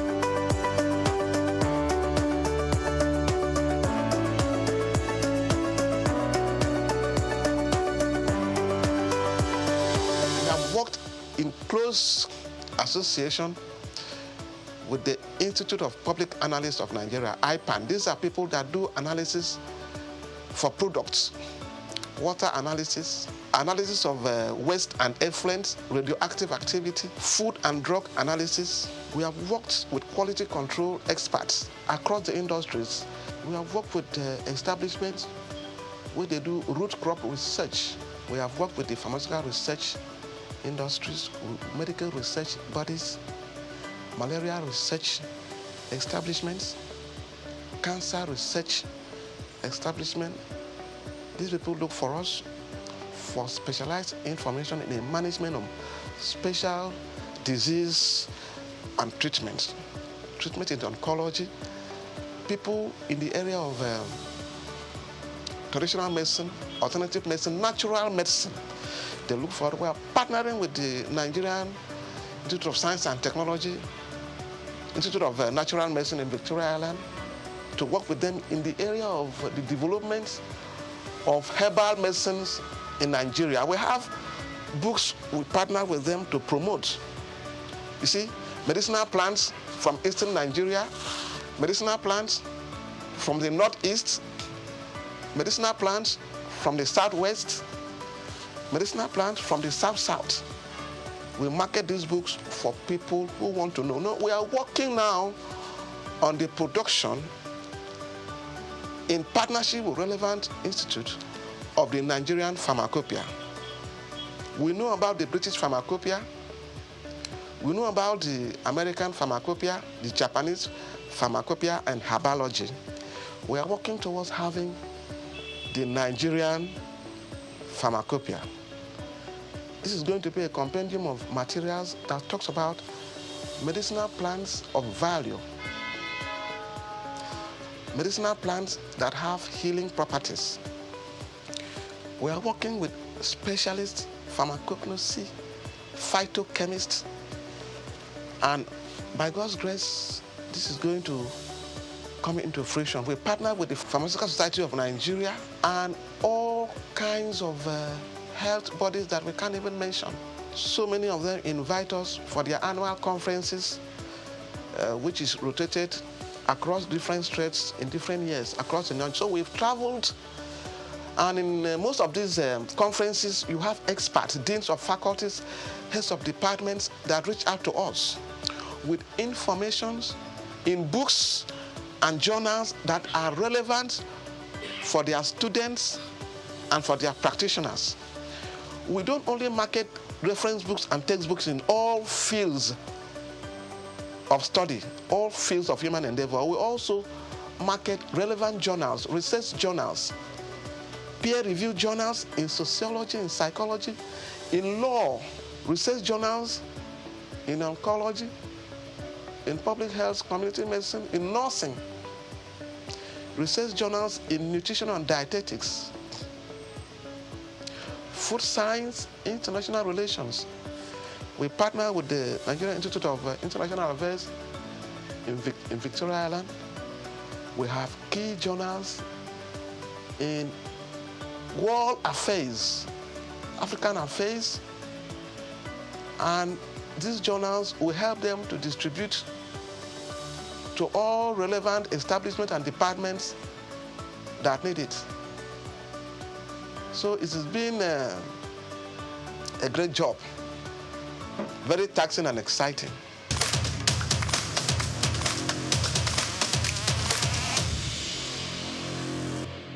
Each book added a new spectrum of learning and knowledge for us. When we got into literature and poetry, we explored a whole lot. When we went into American history, the black history, we read about the nation of Islam. We read about Elijah Muhammad. We knew the struggle they had to go through, racism and all that stuff. And it really inspired us to see what we can do to add value to knowledge. And it has brought us this far. So it's been passion, not really born out of the money or whatever. Of course,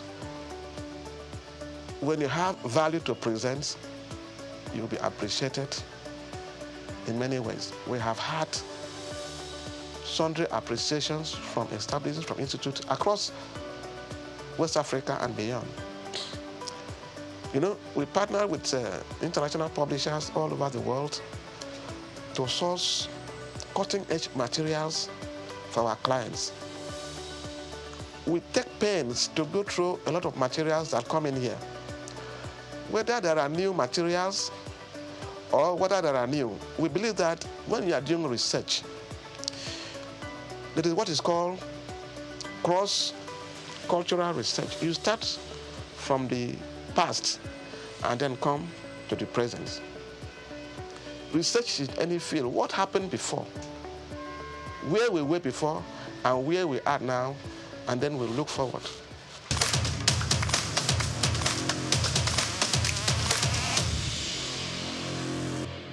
So we have a lot of materials for our clients, and we are on an endless journey of search.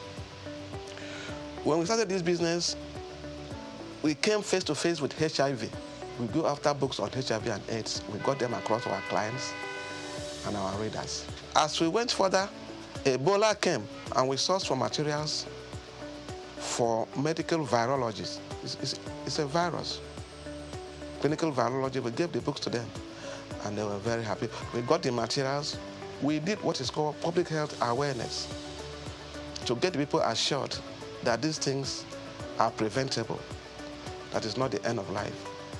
You see, when you have the information, you have the confidence to practice, you are not scared of whatever. Whatever is coming in probably had happened before. All we need is for new information to combat the emerging diseases. There are journals that deal with emerging infectious diseases. We provide these materials for practitioners, and it has served the purpose over the years.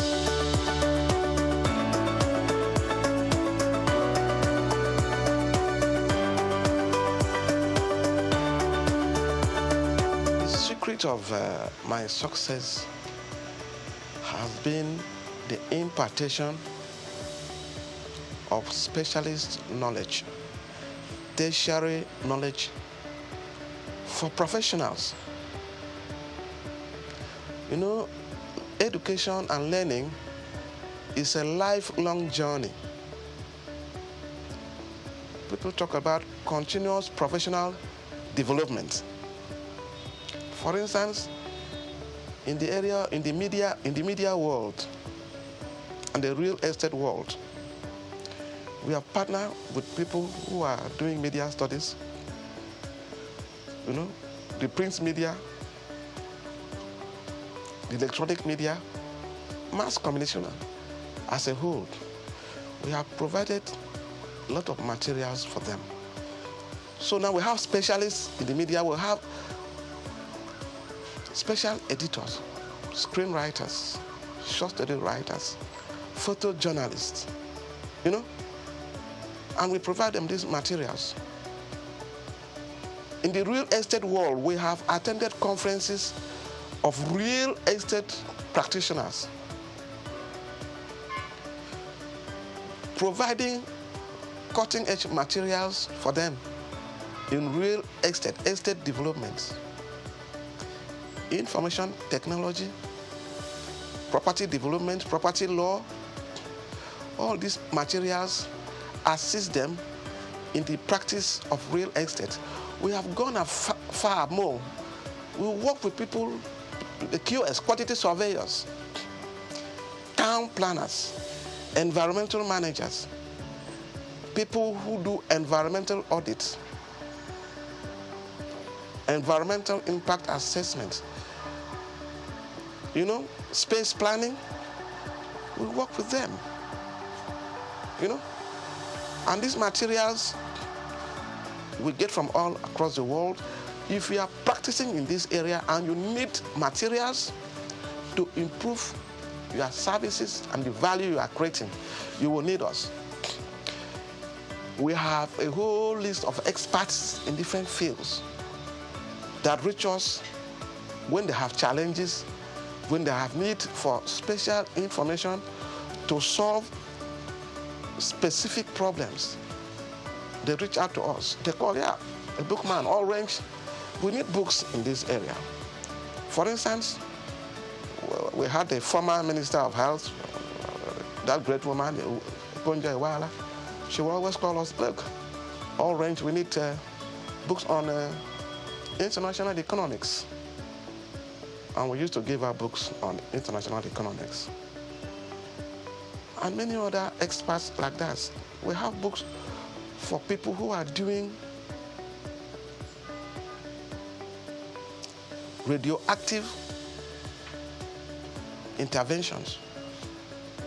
People who are doing environmental management, people who are doing analysis, food analysts, all over the spectrum. We provide books for them. Food engineering, we give them books on food, contaminants, food additives. These are not books to just go to anywhere and get. We have been able to interface with them, Nigerian Institute of Food Science and Technology.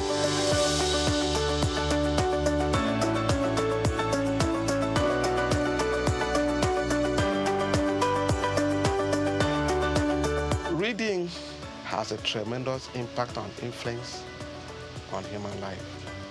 It helps you to appreciate issues, ideas, views, and opinion.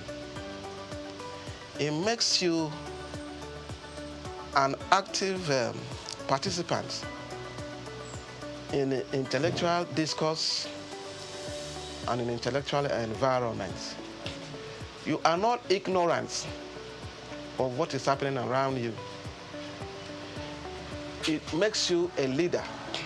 Yes,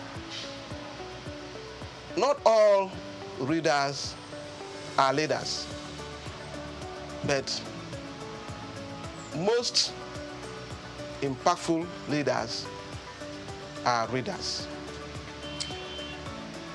Books will change you. Books will empower you. Books will give you self-confidence. When I sit down with architects and I'm discussing, I talked about landscape architecture. I talked about interior design. They begin to wonder whether I studied architecture. Then I started talking with oncologists, gynecologists, maybe gynecological oncologists. They think that maybe I studied medicine. I didn't do no medicine. I've been able to read some books, interface with them. I have attended their workshops, so many, and I've read their books. Some books that come to me, I try to go through the introduction and the preface. I try to. Books in all areas. You understand? I was looking at a book on anesthesiology, and I found out that no serious surgery could be carried out without an anesthetist. Surgical intervention, is it abdominal surgery? Is it cancer, oncology? You need a professional. These are people that manage the airways. When the patient has been numbed with drugs for the intervention, the surgical experience, maybe for 3, 4, 5 hours, there has to be a resuscitation. And this is the specialist area for anesthetists. Not all doctors can handle that. You are doing cesarean section. You are doing ENT surgery. You need them. So you have a team of doctors that will invariably handle a serious, for instance, at the orthopedic hospital, we want to do amputation. You have the plaster people, you have the hematologist, you have the anesthesiologist, you have the surgeon, who is a very good orthopedic surgeon to handle amputation, whether it's amputation of the legs and all that, because they have to manage, the hematologist will manage the loss of blood. Then the anesthetist Then the orthopedic nurse will be there. Then we have the theater nurse will be there. All of them well kitted for the operations. It will look as if they are going to travel to Mars. Safety procedures, management of spills, cleaning, and everything. Then rolling the patients to a special, maybe it's an amenity ward where they are going to keep the person to manage the post-operative procedures and all that. Of course, there are pre-surgical experiences, the tests, the examination, the review and all that before the real process. So these are not things we learned overnight. It has taken a process of time. And we got to know that, oh, this is how the deal is done.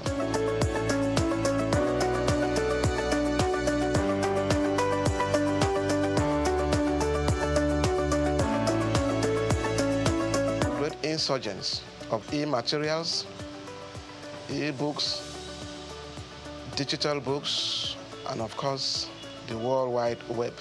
It has helped us to access materials easily.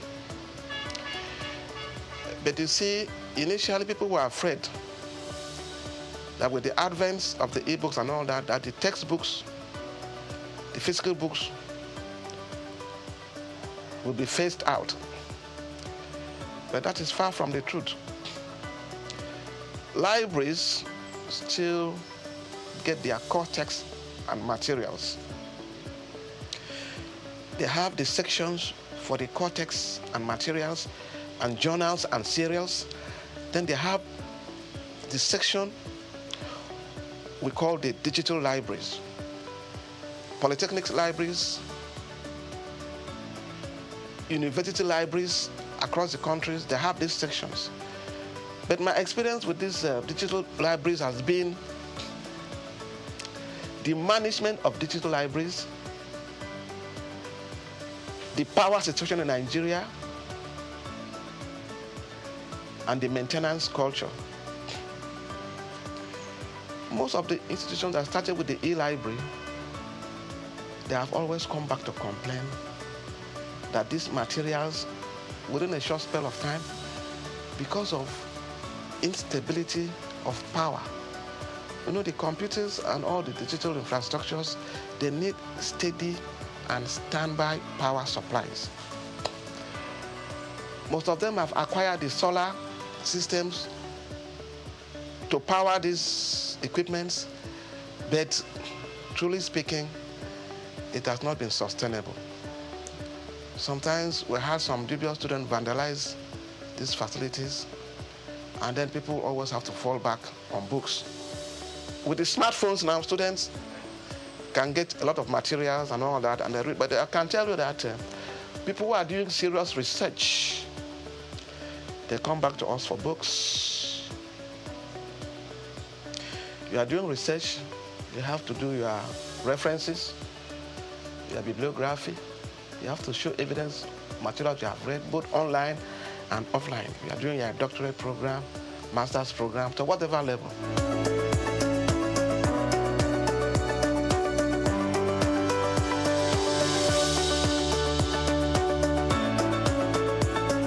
At the level we are now, we believe that we've added value to education, to training, and to teaching. Our next phase now, we're trying to see how we can give back to the society through our interface with like-minded NGOs.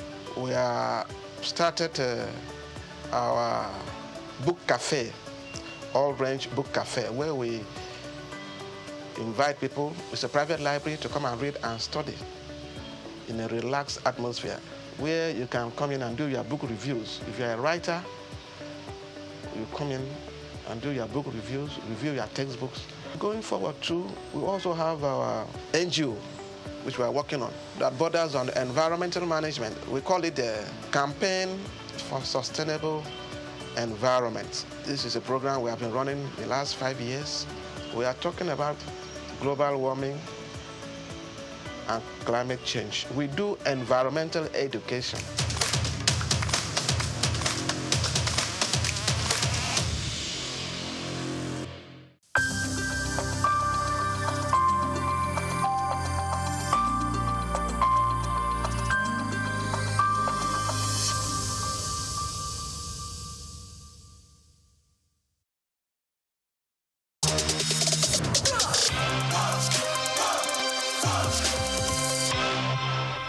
I was born on the 16th day of October, 63 years ago. I'm from Opobo, yeah, and went to school. I'm from Rivers State, from Opobo in Rivers State. Went to school in Port Harcourt, lived in Port Harcourt all my life, from primary to secondary school to A-levels. Then after A-levels, I got admission to Unilag. Immediately after Unilag, I got married, and I've lived in Lagos ever since.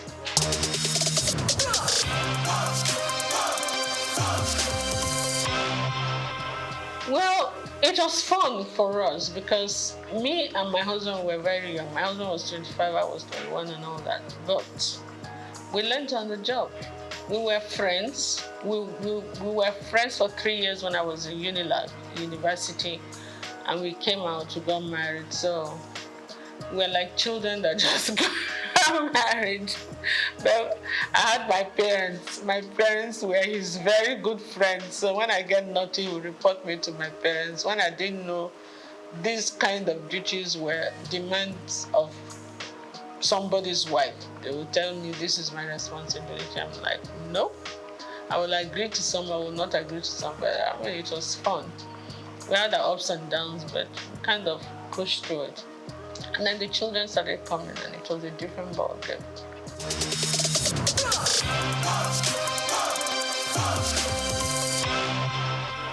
You know, when you come from that kind of family, it's like part of your system. You don't really regard it as anything anymore.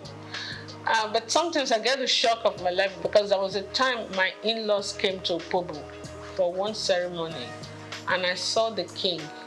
And he gave me a hug and he gave me a pick, and they were like, whoa, the Upper Benin won't even shake your hand, you know, as a woman. I'm like, okay.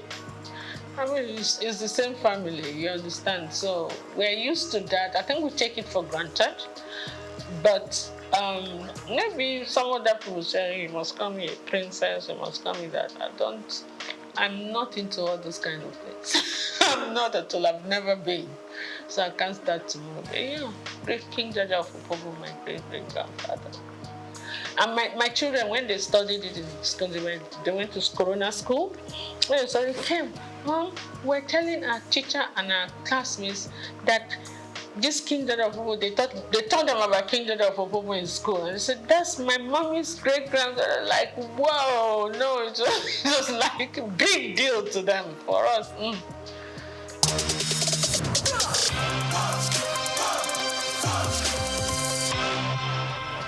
Absolutely, upbringing and my personal choice too, because you could be brought up one way and choose to go another way. You understand? One of my philosophies in life is like this: you're not the tallest in the world, you're not the shortest, you're not the prettiest, you're not the ugliest, you're not the richest, you're not the poorest. Oh, of course, get with it. Do you understand? If you're looking for beauty, there are more beautiful women than you. So if you're looking for ugly, there are uglier women. If you're looking for tall, you're looking for it. So what is it? You understand? You didn't come into this world with anything. You're not going to go with anything. So just be grateful to God for whatever you have or whatever you are. Work towards improving on it, improving your relationship with God Almighty and improving your relationship with your fellow human beings. That's my philosophy in life. So what's the point of carrying all the air and chips on your shoulder? It makes life heavier for you.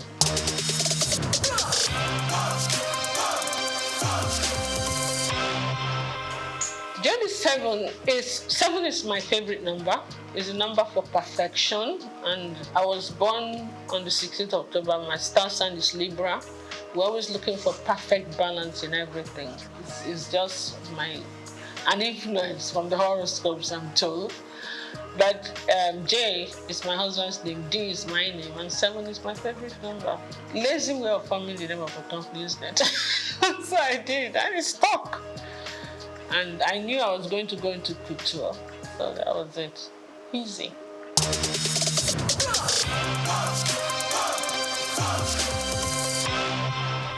I was a victim of circumstance. I keep saying it. I didn't really come into business to be a fashion designer, to go into fashion, and creativity has always been something that's innate. Okay, even before I started making clothes or doing this, I used to always give designers the styles that I want them to make for me. I didn't have tailors, but when I finished my NYSC at Nigerian Television Authority in Victoria Island, I decided I wasn't going to work there. I wanted to work in a more organized setup. You understand? Because of management traineeship, because I never worked all my life. You know, my parents were very protective. I'm the last girl in the family. They were always very protective. You know? So I said I wanted to work somewhere, and I prayed about it. And I got into Unilever. Then it was called Labor Brothers. And for 5 years, but you know, the intensity of work there became a bit much for me because I was a young mother. I had 2 kids then. Was going on having the 3rd one, so it became a bit time. Sometimes Unilever was one of the biggest. When the international directors come in, we used to be the ones to host them with all the Unilever affiliates. Linters, the advertising agency used to be all the Nigerian breweries, USC, you understand, AJC, we're all Unilever group. Sometimes I won't get home until 3 a.m. when we're hosting, and with kids in the house, it can be a bit much. So I'm like, I prayed about it and I decided something has to give. It's either your family, your children you will not give them the attention they need then, and they were growing fast, or your job will suffer, and then you will not be happy, whichever way. So I decided, you know what, let my priority be my family. And I decided to go back. And I put in my resignation. That was not what I'm fine. When I did, my chairman refused to accept the resignation. So I had to use another way to encourage him to accept it. So I left Unilever. I said, okay, I wasn't the type of person that was suited for being a housewife. I wanted to do the kind of business I would do, but still have 100% time for the kids. So when the kids said, they're having something in school, I'm there, okay? I decided I was going to just market corporate gifts. When I was in Unilever, I was the assistant corporate affairs manager in charge of press. So, and being in Unilever at the corporate affairs level, I already knew a lot of companies. So I used that opportunity to get back to those companies and introduce my new business. And in the first year, I actually made more money than my 5-year stint in Unilever. So that was enough encouragement. You make more money doing your own business. You have more time for your kids, for your family, and for yourself. And you travel quite a bit because you have to go and buy the corporate gifts. So it was a win-win. Then, a few years down the line, the president, Olusegun Obasanjo, came in and said they were doing backward integration and they were going to stop the importation of all this corporate gift and a lot of other things. So we were actually forced to look inwards. And when we started looking inwards, that's when it hit me that apart from Big, that was being produced by Eleganza, we're not really manufacturing anything in Nigeria apart from textiles and maybe I think Eleganza was doing food flask or something. Which corporate body do you want to give as end of year gift? So what we had to do now, because a lot of my clientele were like Shell, Chevron, I started looking inwards. I said, okay, if I have to do something, I can do beddings, pillowcase trimmings, table covers, table placemat, napkins with fabrics like Ashok and Adira. I can do jute bags, you know. It came to me. So I had to go and buy one machine and employed one tailor. So sometimes they will call me. I did some samples. So when, even in Abuja, when they were going to have, like I remember the West African Women's Affairs, they had a conference. So they wanted jute bags, and we had about 1,000 or 2,000 jute bags, and that was quite nice. Plus, apart from the end of year activities. So that's it. But you know, after those periods, you have periods of lull, like you're not using the machine and the tailor. You have to be paying tailor for doing it. I'm like, why am I going to these people to make my clothes? Tailor, oh yeah, this is the style I want. I started first by giving some of my clothes, repeat it. You did well. So I started designing. I could sketch very well. I was a science student in school, but I could sketch really well. So I was sketching, would do well. And sometimes when I wear the clothes and I go to supermarket, some women will just call me, hey, I really like this thing you're wearing. Please, where did you make it? I'm like, okay, I'll give you the address. I give them the address. They started coming. Before I could say that, within 1 month, I had over 50 women I had to make clothes for. And the one tailor was no longer enough. I had to employ 2 others. That was how we started. From 2 to 4, then I had a whole factory before you could see that. I started making school uniforms, started doing all kinds of things. And then some of the magazines, like Genevieve magazine, looked at me and like, are you sure you make this outfit? I thought you were a broadcaster. I thought you sell. I said, yes, I did. So I did some photo shoot session for her, and I modeled the clothes actually. And whoa, I started getting calls from Paris, from the UK. I did DC Fashion Week. You know, I was just, and they will pay your ticket, pay your hotel, please come and showcase for us. Some will even say, please come and open the show for us. Some say, we want you to close this. I'm like, okay. There are places that I would never have thought of going to, like Burkina Faso. They will back me the top fashion designers that would, when the Alfadi does this, they want every 4 years. Alfadi in Niger.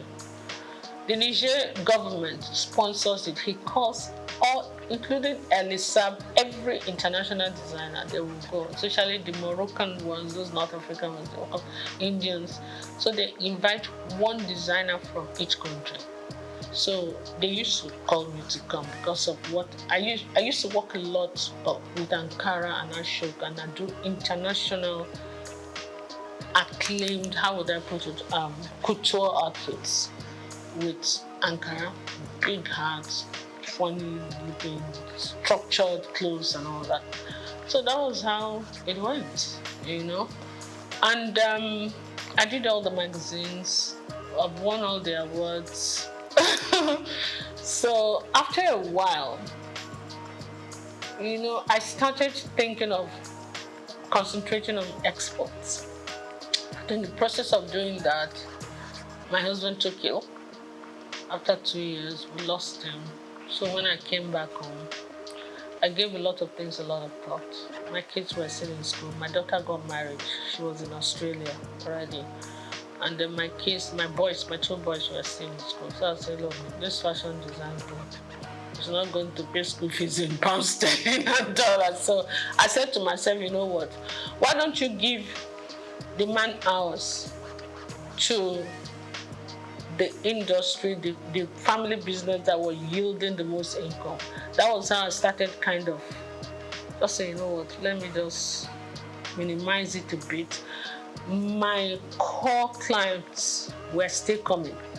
So I kept the tailors, my experienced tailors that worked with for years, I kept few of them.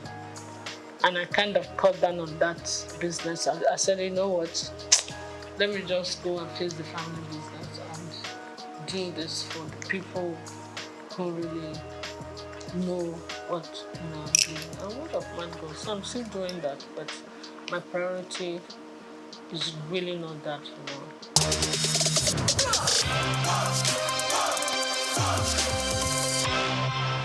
When you look at me the first time you see me, you see a fragile woman that don't like to sweat, that's spoiled, that like to be kept. I'm like, what?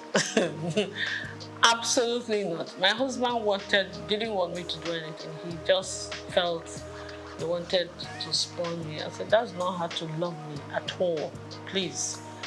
It's either you kind of understand the person I am. I'm a very creative mind. this mind has to keep working, or I'll make life miserable for you, you know. What I will advise, even women who are willing to work, you don't even do one job. You must get at least more than 2 streams of income. Otherwise, you will not make ends meet. That is the truth of today's world. You understand? Then those ones that want to be kept, no matter how wealthy your husband is, wealth is not static. Some people start today. When they retire, everything goes downhill. Some people mean well. They love you. They want to take care of you. But nature calls. They part ways. Some marry other women. Some leave. Some die. You understand? So anything can happen. I will advise them, everybody, try to be as independent as you can. Financially independent. I think you actually earn more respect when you do that. And then also, when things don't work out too well for the husband, no matter how rich you are, you don't have to put him through too much stress. You can take care of yourself, you can take care of yourself, you take care of him, you encourage him, but let him not feel that the world has come to an end. You know, a man feels happy when he knows that his back is covered, even when he's not making it. You understand? It doesn't make him lazy. It makes him very grateful. Yeah. So I will advise everybody, get something doing. Do something that will enable you to earn good income if you can. Do something that you also enjoy doing.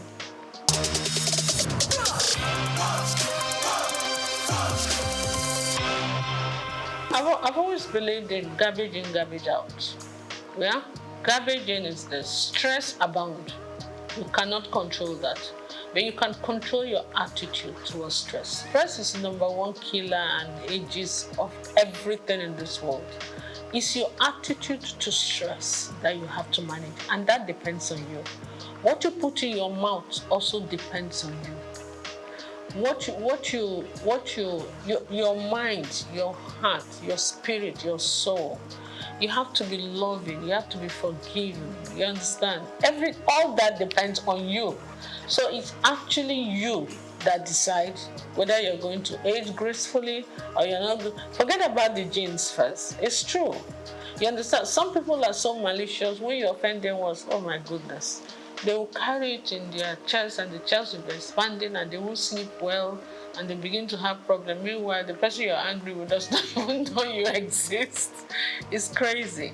So for me, it's just be free and take life easy. Take it as it comes, and always be grateful to God.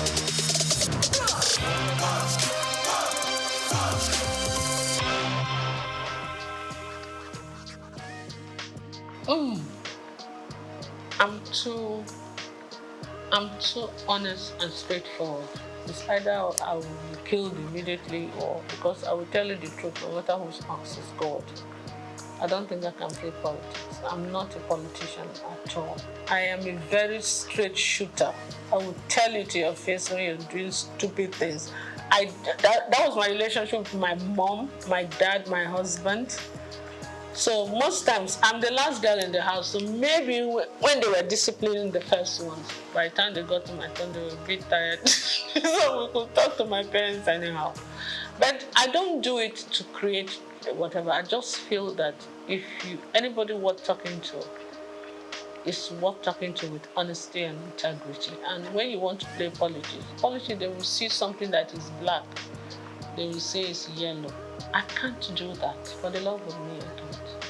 So politics is not my call. And because of that, they will not allow you, your creativity to come out, your sincerity. What's the point?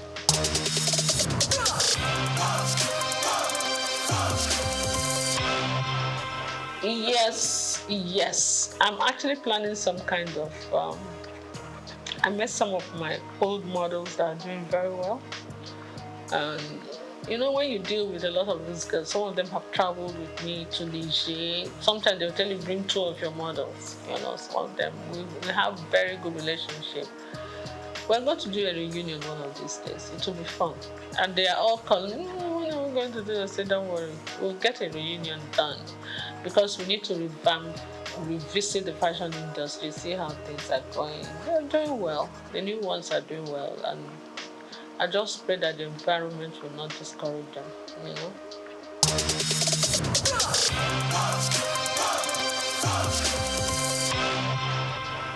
It's not just Nigeria, it's the world. Whatever is happening in Nigeria is what the truth is. A crate of egg in Nigeria is still cheaper than a crate of egg in the US and in the UK, even with the exchange rate.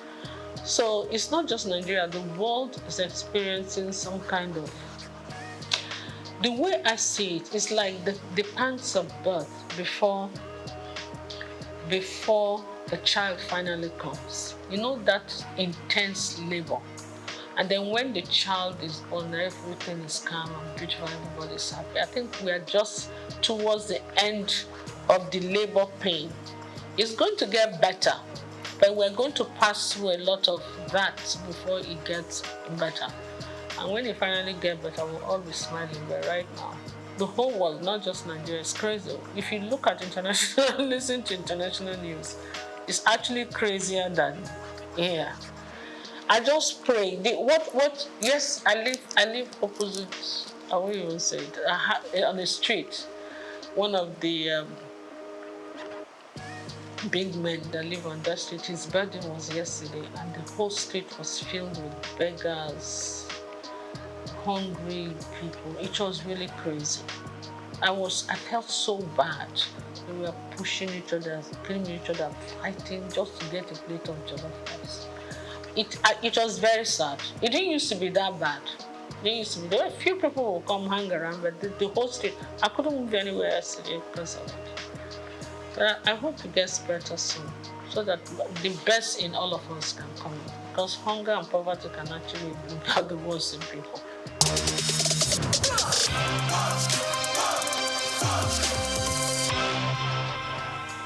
Naturally, yes. I have an NGO that I do. What I do, I take girls, young girls that are not able to complete school because of poverty, and I educate them. You understand? I try to pay school fees, help people, and I believe in education a lot. Yeah, because I don't believe in giving you the fish. I believe in teaching you how to fish. I have few of them from my place come stay with me. Some of them are able to stand the discipline. Some of them are not able. So the ones that are able to stay, they stay, and they do very well. Some of them, I train from a distance, and they do well. So I've had university graduates, I have the levels, I have all kinds of things. That's what I do. And most people come to me naturally, not because I'm a trained mentor or anything. When you do anything out of love, and out of sincerity of purpose, and because they see you as genuine, they listen to you. You understand? When you mean well, you tell people the honest truth, and they, you know, it's not easy sometimes, but yes, a kind of mentor.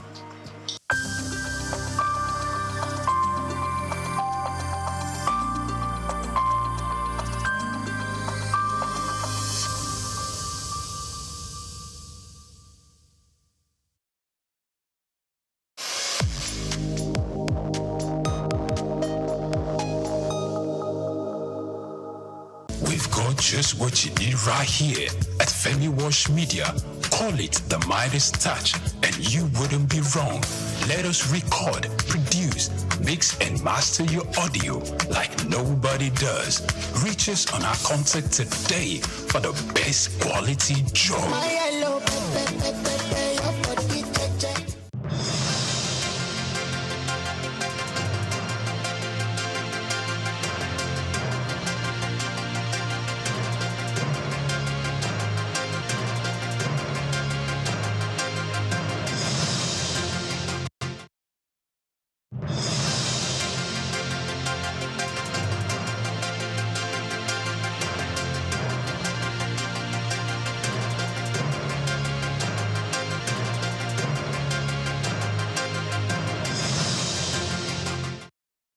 Hello and welcome to the Midday News on Souqnews Television. We're reaching you live from our studios in Lagos. I am Olumide Shokoya.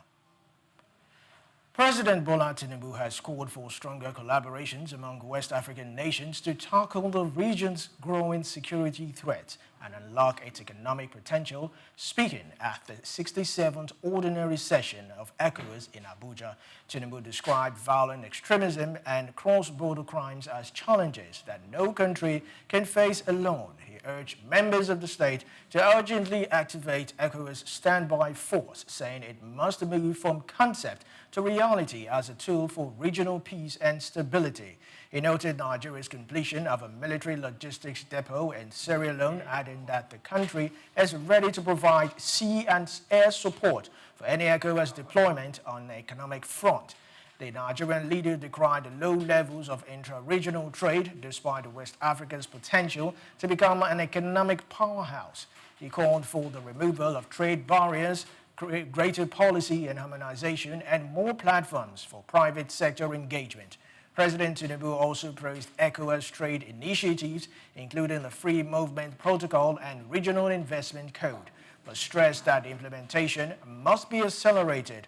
President Tinubu further called on investment in digital infrastructure, including broadband and secure e-commerce systems, to enable young entrepreneurs and innovators compete globally.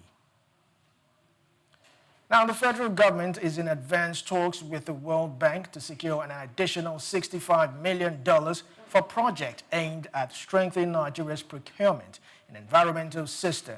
The Sustainable Procurement, Environmental and Social Standard Enhancement Project already received $80 million in funding in 2020. If approved, the new financing would raise to a total of $145 million, with final decision expected by June 30, 2025. The project has already trained over 33,000 people and aims to modernize procurement system, reduce corruption, and promote inclusive practices, especially through planned electronic government procurement platform. The additional funds will support certification programs to boost professional standards in public sector at a time when over 25,000 government workers still require training. This development comes as Nigeria's debt to World Bank rose by $2.36 billion in 2024, reaching $17.81 billion, nearly 39% of the country's total external debt.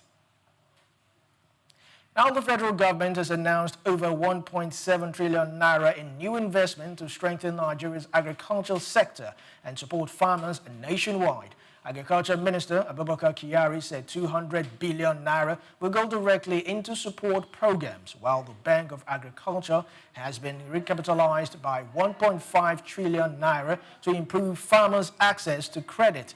The announcement was made during a visit to Gambian officials in Abuja, where both countries explored ways to collaborate, particularly in rice production and mechanization. Kyari highlighted distribution of over 2 million bags of fertilizers and said Nigeria is committed to helping other West African nations transform food system. Gambia's agriculture minister has called Nigerian model transformation all and requested a rice ambassador to support their self-sufficiency goals. Nigeria's agricultural strategy now focuses on mechanization, youth engagement, food sovereignty, and research-based policy making. The country is also building a registry to capture 42 million farming households. Now, the Senate has fixed July 4th and 5th for a major round of public hearings across Nigeria's 6 geopolitical zones as part of effort to amend the 1999 Constitution. The hearings to be held simultaneously in Lagos, Enugu, Ikotepene, Jos, Maiduguri, Kano will focus on key reform proposals, including local government autonomy, state police, gender inclusion, electoral reform, and fiscal discipline. Among the proposals is a bill to grant full autonomy to local government and insulate them from state control. Another bill seeks to create a national body to oversee local government elections. The Senate also plans to debate the creation of state police and a state security council aimed at addressing local security challenges more effectively. Lawmakers are also pushing reforms to reduce delays in budget presentations by setting specific timelines for governors and the president. Gender equality is also on the agenda, with a bill proposing additional legislative seats for women. Other bills will consider allowing Nigerians abroad to vote, enabling independent candidacies, and recognizing traditional rulers in the Constitution. More than 30 memoranda for new states have been submitted, and lawmakers are reviewing proposals to move some key items like labor and shipping to concurrent legislative list, giving states more control. Over 20 judiciary-related bills will also be discussed, including the one that sets timelines for court judgment. Senate President Jibril Barawu, who chairs the committee, says the process is people-led, and all Nigerians are urged to attend the hearings and make their voices heard. Now, the Naira appreciated slightly at the official market last week, trading at 1,547 Naira to the dollar, up from 1,549 Naira. Analysts attribute the gain to dollar injections by Central Bank of Nigeria, CBN, and renewed foreign investor interest in CBN's open market operations. In latest open market operations auction, the Apex Bank offered 600 billion Naira and short to medium-term bills and received bids worth over 1.1 trillion Naira, eventually allotting 1.07 trillion Naira at stop rates of 24.20% and 24.59%. Analysts expect continued stability in Naira, backed by the CBN's intervention and rising foreign inflows. However, they caution that the global risk, particularly tensions in the Middle East, pushing oil prices higher, could affect long-term outcomes. Despite Naira's gain at the official window, it slightly weakened on the parallel market, trading at 1,585 Naira to the dollar. Meanwhile, Nigeria's foreign reserve dropped to 37.71 billion Naira, even as inflation eased to 22.97% in May in a move to strengthen policy coordination. Finance Minister Wale Edun met with CBN Governor Olayemi Cardoso to align fiscal monetary strategies. The meeting focused on stabilizing prices and deepening investor confidence to spur private sector-led growth. Many thanks for watching. Do well to follow us on all our social media platforms at Souqnews Television. Souq Business Landscape comes up after this. I am Olumide Shokoya. Good afternoon.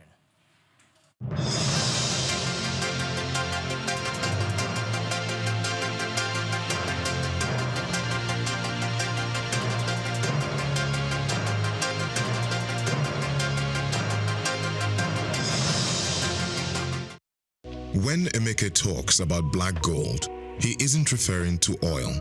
He buys it in sacks, not barrels. He sells it from a metal shack to customers in Lagos, Nigeria's commercial capital. Charcoal is big business in Africa. He says there's enough money in the charcoal trade to make the wealthy envious in several African countries. Charcoal has fueled Africa's urbanization. It is energy dense and difficult to regulate, much like the cities it powers. Despite concerns about pollution, deforestation, and illicit money flows, charcoal remains indispensable. In this special report, written by Bayo Olaoye, he explored the value of Africa's charcoal economy, estimated to be worth billions of dollars, and assesses its viability. Nearly 200 million Africans cook primarily with charcoal, including 27% of urban dwellers. That share has grown since 1960, replacing much of its previous reliance on firewood. If there's been an African energy transition, it has been from one type of wood fuel to another. Charcoal's appeal lies in its convenience. By weight, it contains nearly twice as much energy as the wood it's derived from, making it easier to transport and ideal for megacities with fragile infrastructure. In Kinshasa, a Congolese metropolis of 18 million people, almost everyone cooks with it. Never before have cities grown so large while relying so heavily on wood-based fuel. In rural Africa, tens of millions of people make charcoal using earth kilns. outnumbering the world's coal miners. The process involves heating wood under low oxygen conditions to remove moisture and volatile gases. Logs and branches are stacked in a pile, covered with grass and soil, and burned for several days. This yields 1 to 2 tons of charcoal from 10 tons of dry wood. The process emits more carbon than simply burning the wood. Much of the raw wood is free, harvested from farmers' own land or from forests. Many charcoal producers are farmers selling to traders when in need of cash.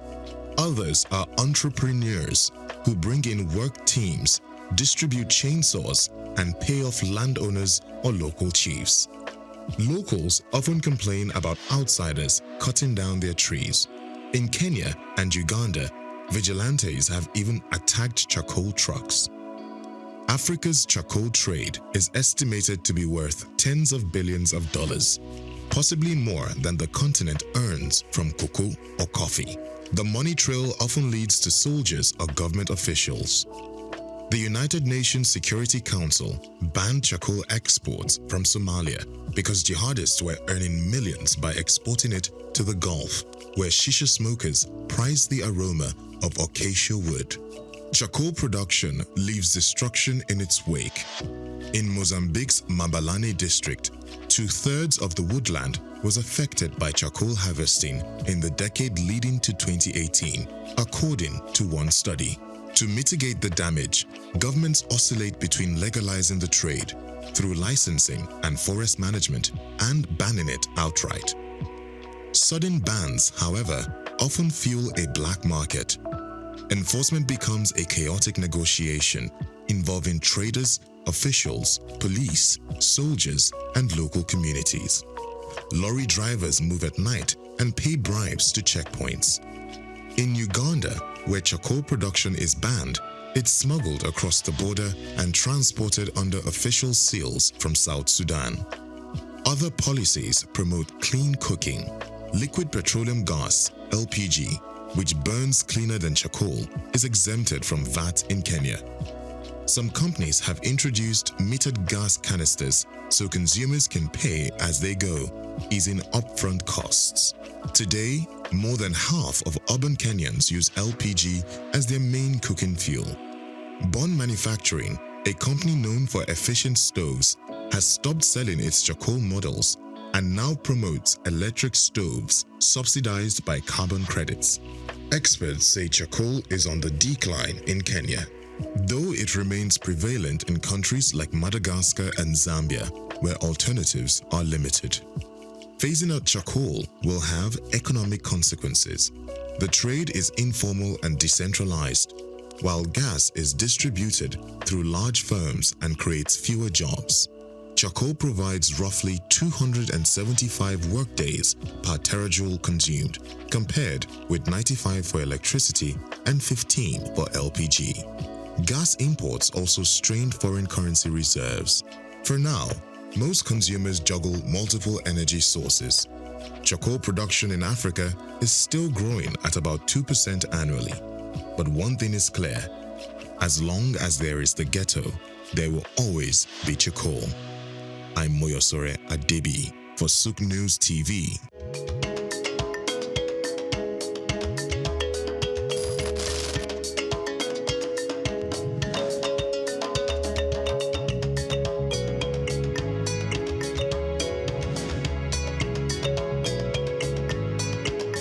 From the early days of humanity, when people roamed the earth unclothed, to the Stone Age when leaves and natural materials were used for modesty, clothing has undergone a remarkable transformation.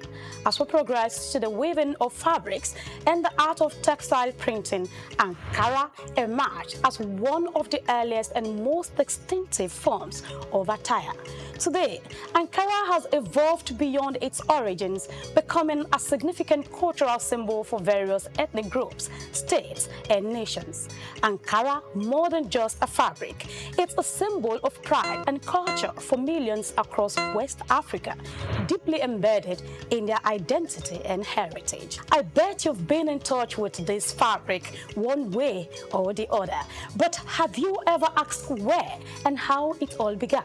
The journey and history of Ankara is what we are about to uncover, and how it became a powerful emblem of African heritage.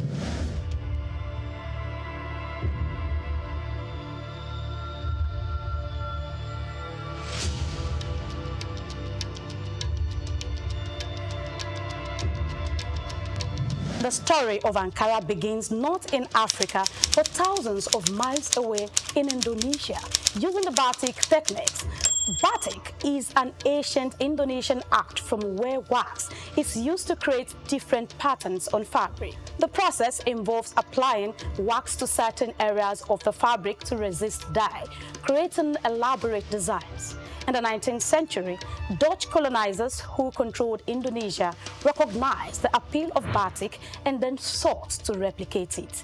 They adapted the technique using industrial methods such as roller printing to produce the fabric more efficiently and in larger quantities. Talking about its transition to West Africa, Dutch manufacturers initially aimed to sell the printed batik fabric in Indonesia and Europe. However, fabric found a more enthusiastic market in West Africa, where it was embraced for its vibrant colors and patterns. The Dutch prints, while not initially popular in Europe, became highly prized in West African countries, evolving into what is now known as Ankara. How about its cultural integration?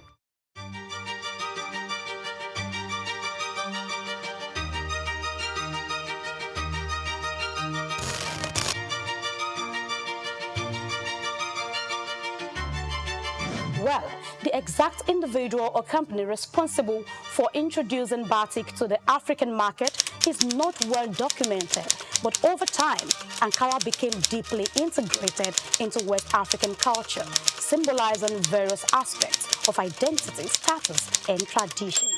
Despite its Indonesian origins, it is now predominantly recognized as a quintessential element of African fashion. It is clear that the adaptation and adoption of batik by Dutch traders played a crucial role in the fabric's journey to West Africa.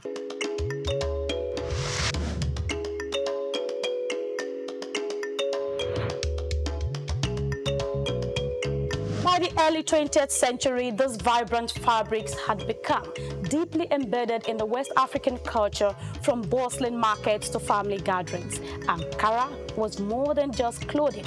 It was a statement of identity, social status, and unity. Even today, Ankara continues to hold a special place in West African society, alongside other widely recognized fabrics, reflecting the region's rich textile heritage.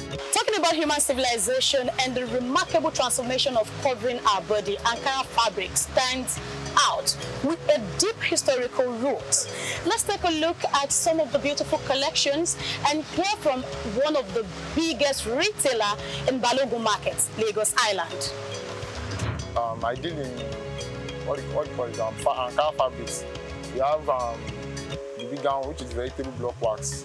That's the bigger range. You have the medium range. There are also vegetable block wax. So those are the two types of category that we sell. We buy from wholesalers, which is on the mainland.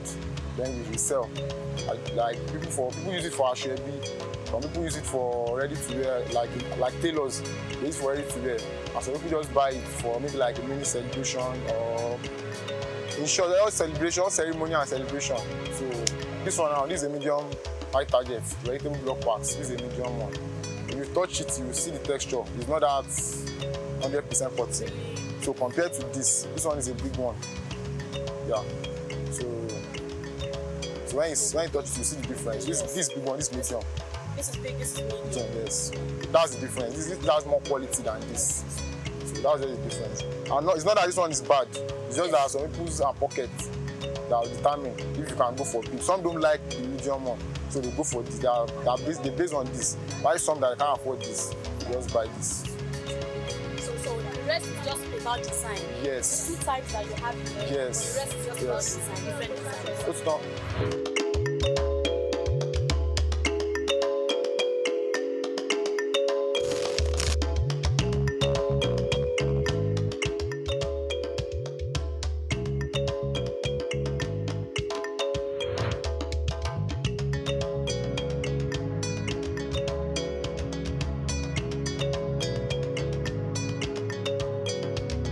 As West Africa gained independence in the 1960s, Ankara's popularity soared. It became a symbol of African pride, a rejection of colonial influences, and an embrace of cultural heritage. From everyday wear to high fashion, Ankara represented a new era of self-expression. We are playing with this machine. We have this time, so you can leave it for 5 minutes, you can leave it for 3 minutes, depends on how strong you want it to be.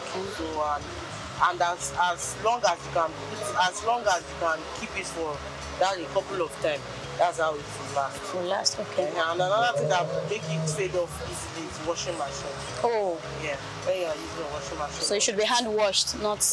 Not so strong wash. You know, Ankara is not something that, especially when it's adult clothes, you know, it's not something that you rub on the floor. It's also some particular places to wash. Ankara is for both sex, male and female. And we have adopted it as an African one. Even some of our brothers abroad is taking it outside to show as an African one. A lot of people see it as the easiest fabric that you can make anything that you want out of it. That's why no matter how dull the market is, there are influx of it's going out. And you know it's not only in Lagos, when you bring it out, other people will say,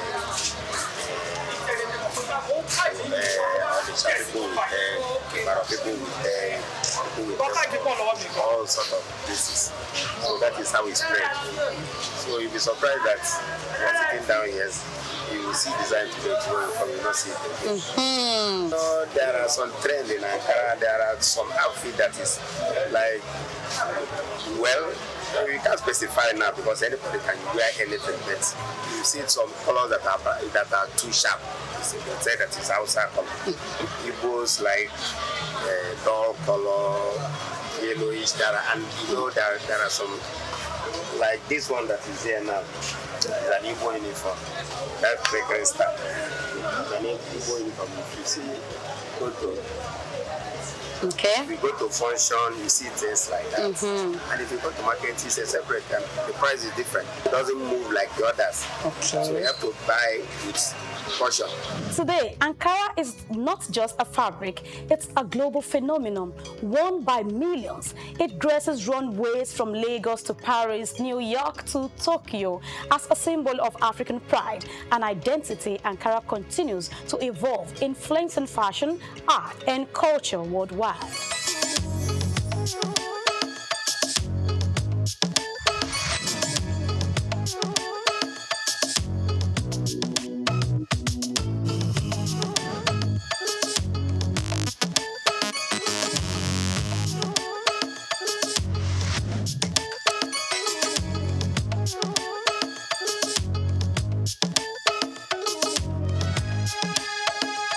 From its unexpected beginnings in Indonesia to becoming a powerful symbol of African identity, Ankara's journey is a proof to the resilience and creativity of West Africa. However, as we move forward, what challenges and opportunities lie ahead for this iconic fabric? Join us in the next episode as we explore the current state of Ankara production and the hurdles it faces into this global market. I am Grace Komalafe. See you again.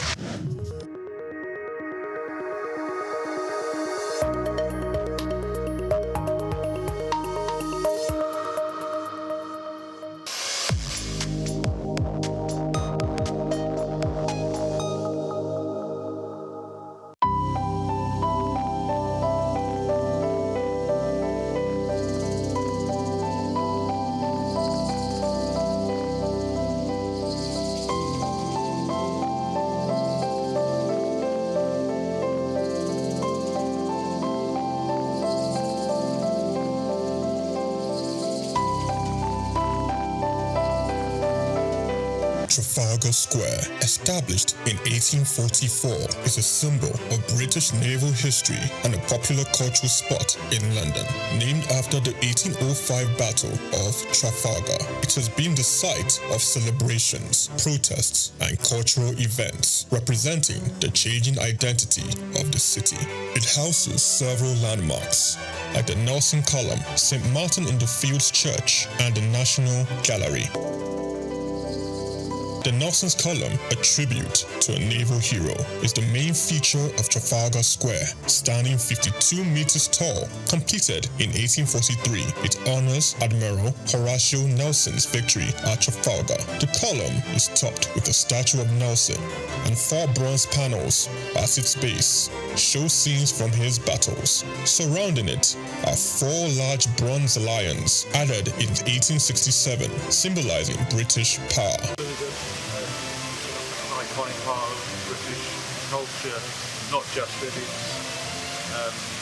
its look, but this is very much the sort of centre of London. You know, whenever there's a celebration, a protest, it's a public space that's very important for a lot of not just people that live in London, but for the UK. You know, it's a place where people would congregate. You know, I remember being here all around the 2012 Olympics, but it was very much one of the centerpieces of British culture. Yeah, no, you used to be able to climb on the lions when I was younger, but you can't do anymore. So there you go. That's progress for you. St. Martin's-in-the-Fields Church, reputed as an architectural gem, was built between 1722 and 1726. It is known for its neoclassical design by architect James Gibbs, and is famous for its portico and steeple, and has influenced architecture worldwide. The church also a rich musical history, hosting concerts and helping the homeless. Yeah, I actually came to London just on a little day trip, and then I remembered that this church sometimes has classical music on, so I just popped in, and there's no concert, but there were some people practicing. So there's a quartet of violins, and they made some lovely, sort of practiced for some classical concerts. So I really enjoyed just sitting there for 10 minutes, listening to it. It's lovely. It's a really nice church, and it's nice that people don't do music much time. So maybe we should have a nice coffee as well.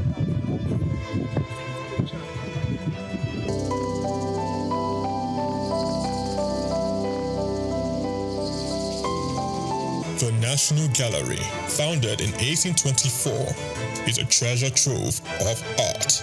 Located on the north side of Trafalgar Square, it houses over 2,300 artworks from the 13th to 20th century, with free public access to masterpieces from major European artists. I'm not really sure. I haven't been through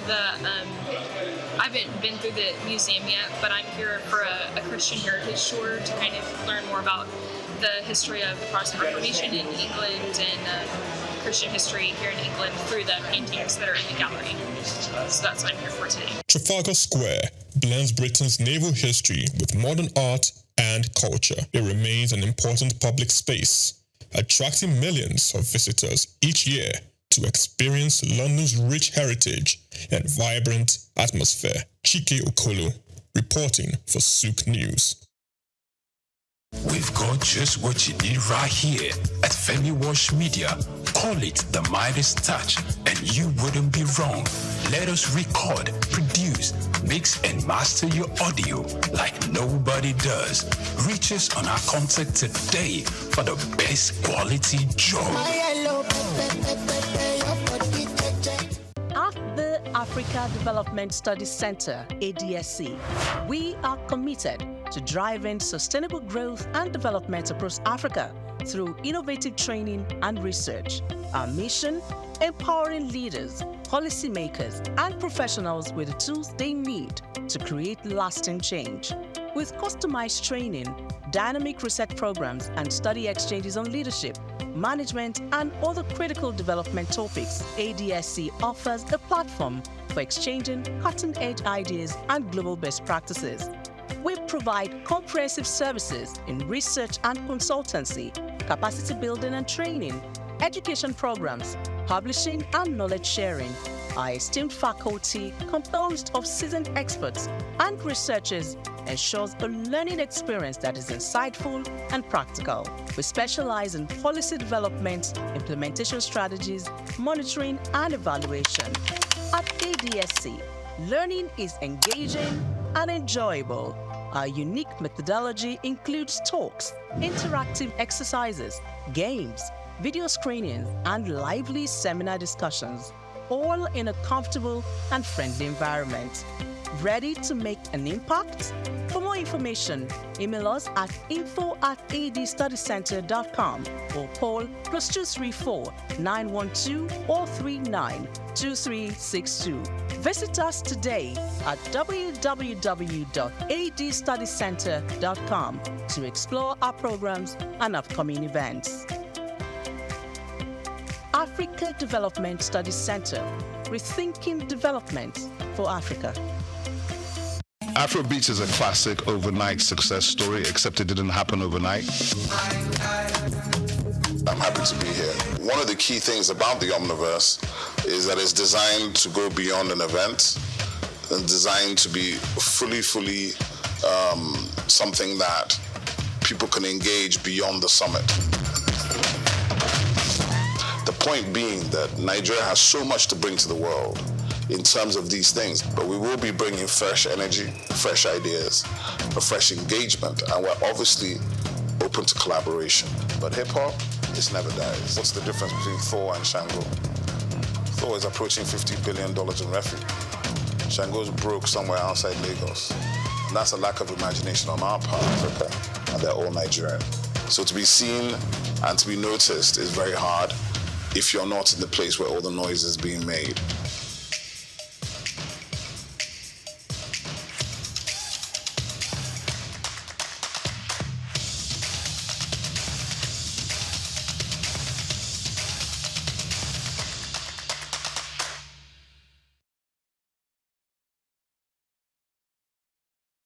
We've got just what you need right here at Femi Wash Media. Call it the Midas Touch, and you wouldn't be wrong. Let us record, produce, mix, and master your audio like nobody does. Reach us on our contact today for the best quality job. The National Theatre, Igomu.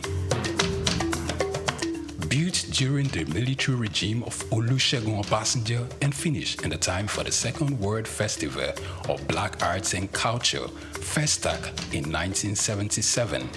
The theater holds amazing treasures and memories. The artworks fill everyone with pride. The National Arts Theatre is visible from the motorway which connects Lagos Island and the mainland. The National Theatre is packed with the artworks of a legendary contemporary Nigerian artist, stained glass walls by Yusuf Grillo, sculptures and murals by Lamidi Fakeye, Erabo Emopai, and many others. It was put to full use for a month as one of the 4 venues of the Second World Black and African Festival of Arts and Culture, tagged FESTAC 77. The complex hosted 16,000 participants from 56 African countries and the diaspora in an unprecedented showcase of African music, fine art, literature, drama, dance, and religion. The National Art Theatre was built and designed by Techno Expert Stroll, a Bulgarian company mirroring the Palace of Culture and Sports in Varna, Bulgaria. Completed in 1976, the building is one of the largest and most beautiful of its kind on the African continent. It consists of a central hall with 5,000 seats, a collapsible stage that can be quickly rebuilt, a conference hall with 1,600 seats, 2 large exhibition halls, and 2 cinemas with 800 seats each. The theater complex has a dressing room for artists, a garage, offices, coffee bars, and a buffet. It has indoor TV and radio systems, as well as booths with facilities for simultaneous translation of languages and hectares of large green lawn around. The majestic structure sits in Igomu like a quiet mountain, mesmerizing visitors and passers-by. The National Theatre, Souq Enlightenment. Take Nigeria because it's the mind that needs to first of all be rebranded. Idris said he's going to be putting Nigerian labor, Nigeria content and materials first. If we say Nigeria first and it is just us down here that, are pushing that agenda, it's going to be a big struggle. Do you think Nigerian firms, Nigerian organizations should start looking at getting their staff involved in this market or buying to keep for their staff? Within this side, let's also learn citizen diplomacy. See something. This is Souq business landscape.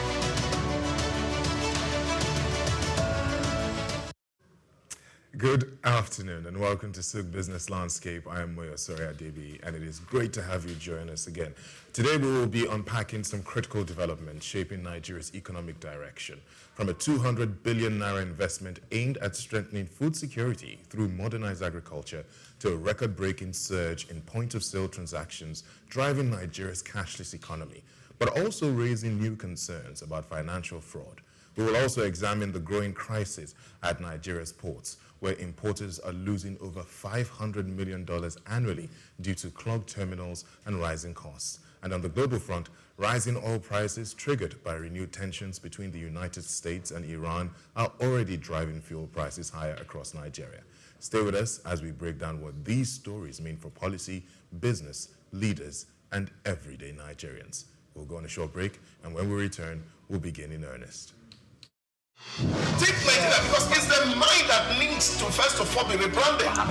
Idris said he's going to be putting Nigerian labor, Nigeria content and materials first. If we say Nigeria first and it is just us down here that, are pushing that agenda, it's going to be a big struggle. Do you think Nigerian firms, Nigerian organizations should start looking at getting their staff involved in this market or buying to keep for their staff? Within this side, let's also learn citizen diplomacy. See something. This is Souq business landscape.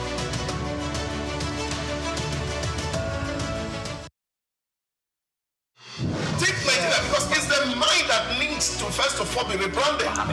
Idris said he's going to be putting Nigerian labor, Nigeria content and materials first. If we say Nigeria first and it is just us down here that, are pushing that agenda, it's going to be a big struggle. Do you think Nigerian firms, Nigerian organizations should start looking at getting their staff involved in this market or buying to keep for their staff? Within this side, let's also learn citizen diplomacy. See something. This is Souq business landscape.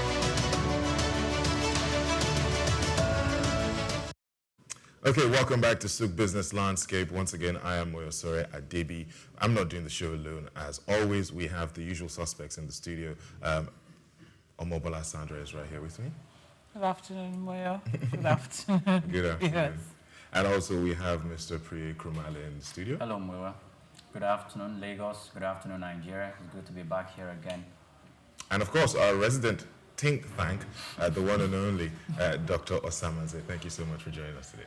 I'm honored to be here to watch the suspect. Tell their stories. Let me tell you something. Stories will definitely be told. Let's get right into it. So our first story for today, the federal government has invested over 200 billion in agriculture to strengthen food production and secure national food supply. Minister of Agriculture and Food Security, Abubakar Kyari, disclosed that the ministry distributed free fertilizers worth 2.15 million to farmers nationwide, targeting improved yields across key crops. He noted significant progress in wheat research, with Nigeria now fully developing its own seeds, cultivating nearly 500 metric tons of wheat locally without relying on imports. Kyari explained that the government's focus on mechanized farming is designed to attract youth participation and modernize the sector. The successful Outgrower scheme is providing small-scale farmers with short-term financing between planting and harvest cycles during a visit by the Gambian delegation led by Agricultural Minister Dembal Sabali. Nigeria's rice cultivation and irrigation systems were praised as models for replication. Gambia, which imports over 80% of its rice, is seeking Nigeria's technical support to achieve self-sufficiency and ease the economic burden of high rice imports. Now, in all of this, one thing primarily stuck out to me. The goal of this is to promote mechanized farming and to bring the youths more on board as it comes to agriculture. So I'm going to start with Dr. Osama and say, please, my first point, of course, is how do we even make agriculture sort of enticing for the youths in Nigeria? You know, because it's not just enough to say everybody go and plant your rice, go and do this. How do we make it enticing for the young people? It was nice to hear the president himself use that phrase recently. Make agriculture and sexy. They said, want to make agriculture sexy. Make agriculture sexy. Whatever that means. Appealing, I guess. Yeah, make it appealing. And I think the statement was used by a younger doctor in Uganda some years ago while they were having a WHO conference somewhere in Kenya. And she was saying that the way agriculture is portrayed in Africa, we use very old, cranky women and men to depict. And so that does not make it sexy, and younger people are not attracted to it. Because that is what the president meant. But I'm a little bit worried about figures. Yeah. That if government say we spend 200 billion naira, for example, to health food program, it would just have been nice that we know where the location of these food programs are and what kind of food that is being produced. Yeah. That would make a lot of sense. I remember some 4 years ago, the government of Sharjah, an emirate in the United Arab Emirates, cultivated about 10,000 hectares of farmland to produce wheat inside the desert. And today, Sharjah is exporting wheat. I think those are the kind of initiatives that we want to see government do really. Or government partner with big farmers who are able to take large acre of land and at least make Nigerians sufficient in food production. And I think we have been on this curve for too long, where we say we are supporting farmers with fertilizers, and we really don't know where these farmers are anyway. Yeah. There's nothing to show us at the end of the year to see this was what the harvest that this support that we gave to this farmer brought to the table, and how this has translated into what we're doing. Yeah, some people may say, oh, well, we have started to earn more money from agricultural product, but I can also tell you, most of those products may not really be government initiative. They could be private individual, because a lot of people are still going into agriculture who are making money off it. How much of support that these people may get from the government is something that we cannot really determine. And I think if government decides to own a farm, to say, we need to produce maize, for example. Some 2 years ago, a friend of mine in Venezuela said to me he needed about 10 40-foot container load of maize. And I thought that, oh, my joy has finally arrived to get maize out of Nigeria and sent to Venezuela. And why are you trying to make clearance with customs? And I discovered that maize was a contraband item. Ooh, really? Yeah, because we cannot ship maize outside. One of the 23. Because we don't have. So the maize we produce here is supposed to be for the Nigerian Yes, so we can't even export because we are importing maize. So we can't export. Because a lot of people at that time, people who were doing poultry were complaining that they don't have feed for the year. This is a gap. We have uncultivated land. Can government just take 100,000 hectares of land and devote it to maize production? Put in the machine there, employ young people to do the farm using this new technology. And at the end of the day, we can actually see what is coming out from this farm. and we can see that we are working toward food security. And I think for me, this is what the conversation should be for the Federal Ministry of Agriculture. Yeah, not throwing figure at our face, but we cannot actually point to sight where this figure seems to have been realizable. Fair enough, fair enough. Mobola, I'm going to throw the same question to you. How do you think, in the words of the president, we can make agriculture sexy? You know, for the young, for the youths out there who are a bit on the fence about getting into agriculture. Put the face of Mobola as the face of the new face of agriculture. I don't think that's going to cut it, actually. I don't think that's going to cut it, because at this time now, agriculture is actually unsexy. You know, for a lot of people. First off is the fact that people are dying in the farms. So, you know, people are like, oh, what can I do? However, you know, if you're not in those areas that they're having security issues, what can I do? I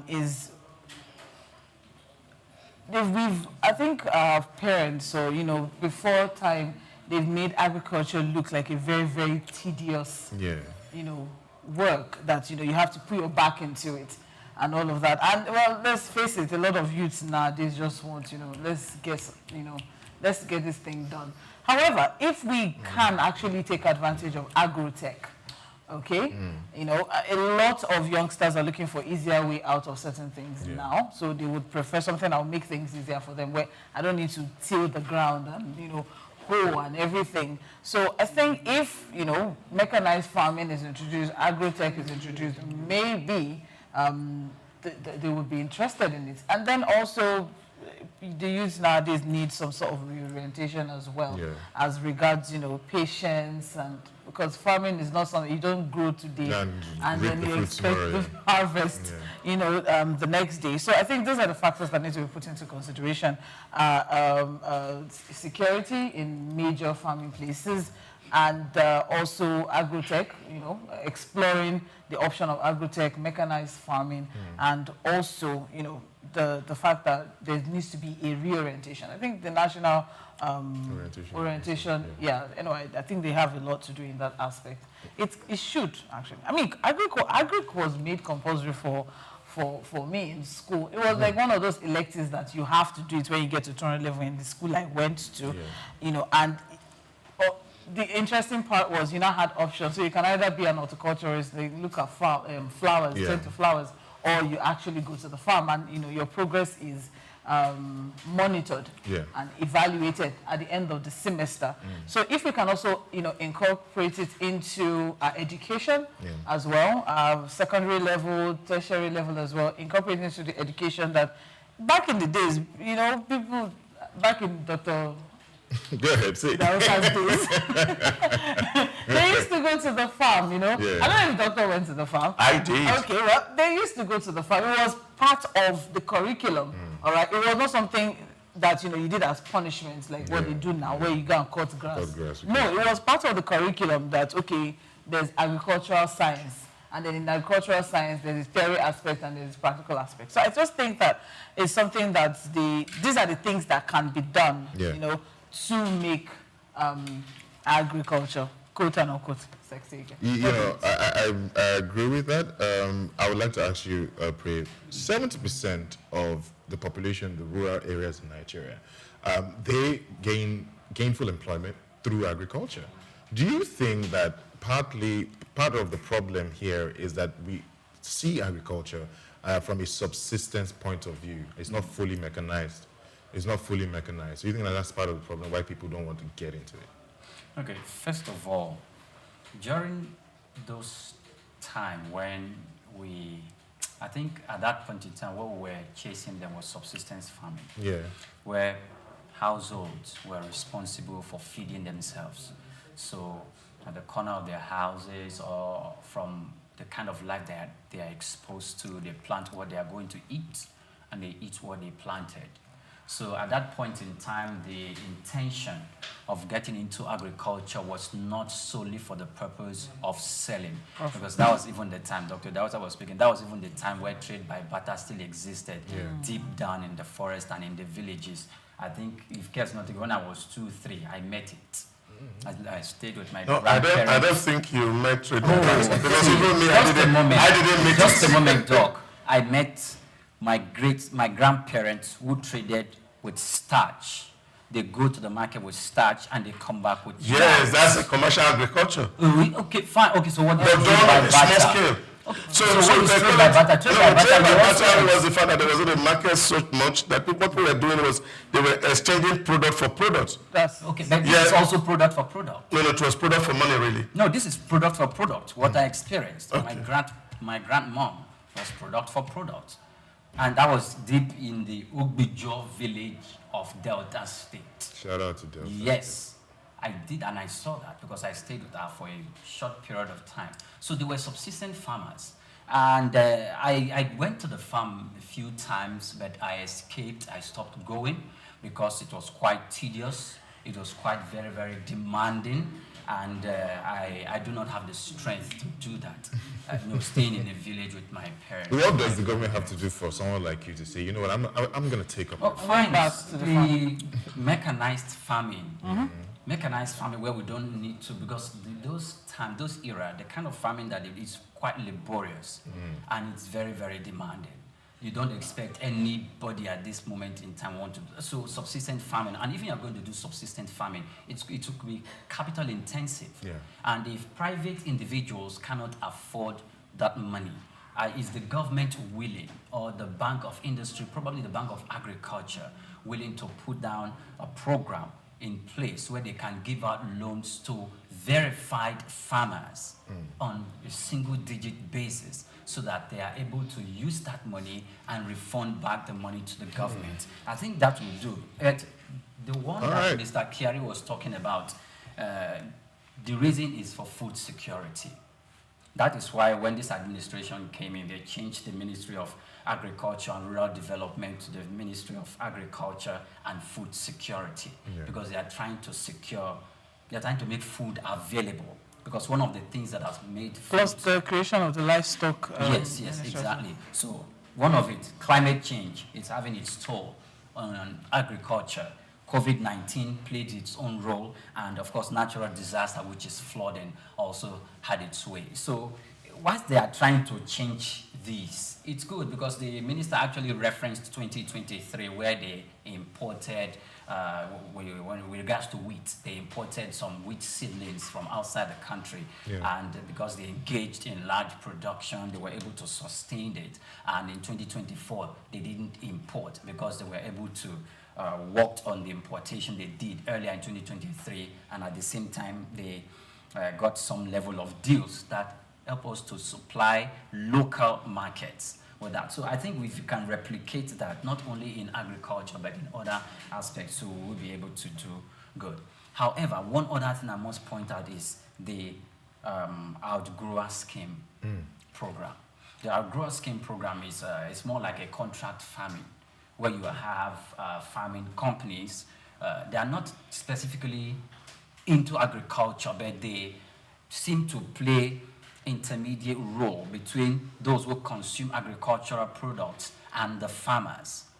So what they do is they make access to the market for smallholder farmers. Smallholder farmers, they seem to have these companies directly with them. They work directly with these companies and with these organizations. So they are able to train, and they are able to sometimes provide facilities for loan, and they are able to, make those agriculture, the smallholder farmers, to have access to the vast market so they can ship their products down there. And I think that will prevent wastage, most especially when it comes to crops that can't stay long. Yes. So I think if we can capitalize on the Outgrower Scheme also. I like that you brought up the schemes, because this is not like the first scheme we've had. We've had Operation Feed the Nation. We've had the agricultural revolution. We've also had the agricultural transportation. There is nothing we have not heard. You see, every administration seems to be telling you the same story, but the food are not here. See, you can see things that are verified, but that's what I mentioned in Sergeant. The government partnered with an investor, cultivated about 1,500 hectares of desert land, turned it into green. First year, 6,000 tons of wheat was harvested. You have data and figures. Because it's not just throwing money Thank you. are a problem. That's the issue here. You see, because a lot of people bandy themselves into groups and cooperative and quote unquote become the spokespersons for certain crops and say, oh, we are a cooperative for corn farmers. And they never even have a single farm for corn. We are cooperative for rice farm, and they don't have a rice farm. And then putting money in the hands of people cannot solve agricultural problem. And I think the way to actually do this is that since land belongs to the state governments, federal government should cede agriculture to states. Let states take land and give them roles and assignment and say, look, this is Kebbi State. We know your land is good for rice. What we want you to do is that I want you to cultivate 1,000 hectares of land to plant rice. But do we think the state government can actually handle that? They can. You go to Borno State. They can do beans. Give them some money and say, look, Borno State government, we want sufficiency in beans production. Your land is good at producing beans. We want 1,500, 2,000 hectares of land. Plant beans. Let Nigerians see food. You go to Adamawa State. You are good in onion. Plant this thing. Come to Benin State, Edo State and say, okay, can do cassava. Do cassava. Then, of course, you put this money in the hands of the states and ensure that the state is monitored. And then, of course, you can have enough of cassava. If you do maize in Niger State, you do rice in Kebbi State, do beans in Borno State, do, what's it called? So we just have regional, of course, agreements as regards. Oh, yeah. So that solves the problem. So we're actually looking at the problem in the face and say, what do we want? We want more food. And if we can't consume all of them, then we can start to export them.